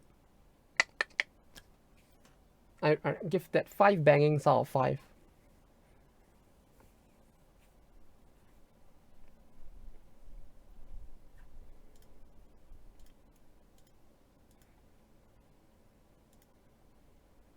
Then aside from that, I don't know what else there is. I haven't watched much. I only watched Extreme Hearts just to like meme on it. This week was 10-year anniversary of when SEO aired. Why yes, I know. You know, when I went to Akihabara a few days ago, there was a banner for that, like 3 floors tall, on one of the buildings. Like it's quite. They are really playing it up for the fans who really care about it. It really makes you think though, huh? We're all really growing fucking old, aren't we? SAO is 10 years old now. We've all been growing old. You know, clearly. It's crazy, you know. It's like, I think what was Party P call me? Man of culture right there. Good shit. That was actually good shit as well.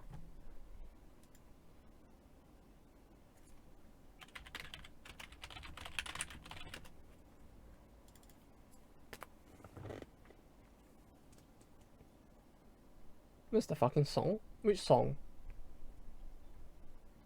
Chiki Chiki Bam Bam? I don't think I can play that on stream. Not only would I get like ban hammered by Japan, but like the record label in both Japan and Hungary will probably come after me. The last song, yeah, that one was so good. It's like, is it not on their channel? Like the actual artist. It was a shame that it's not out yet. Oh, it's end of the month. Ah, that's so far. God damn it. That's so far. You would have thought they would have released it by now since the anime already ended. But nope. I guess not.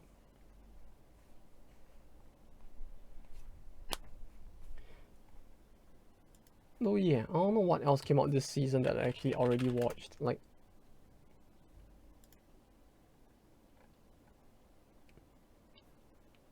there's Ruby, although you already watched Ruby as well. Chiba one is just Eurobeat but remade by Japan. Yeah, it's great, isn't it? It's kind of like how there's an entire genre of Eurobeat, but in Japan instead as well. Like Japan has its own like unique style of Eurobeat that's just purely like existing in Japan. It's quite bizarre. Deja vu, I've been in this place before. It's great, see? We've all been in this place before. But yeah, I don't know. I didn't really watch too much this season yet. Just like the first episode of this and that. I'm like, okay, I'm done. I'll wait. Time to wait for like 4 months and then actually watch it. Because clearly I'm not gonna get spoiled along the way by something or another. See, that's a good thing about Japanese Twitter though. I actually wouldn't get spoiled because Japanese Twitter is actually like quite friendly with spoilers. Like they don't actually talk about it much, I guess. Okay, yeah, it's actually getting quite late. I'll be heading off for now. You both take care as well, and to everyone that dropped by today, thank you for my leg. Oh, I pulled a muscle.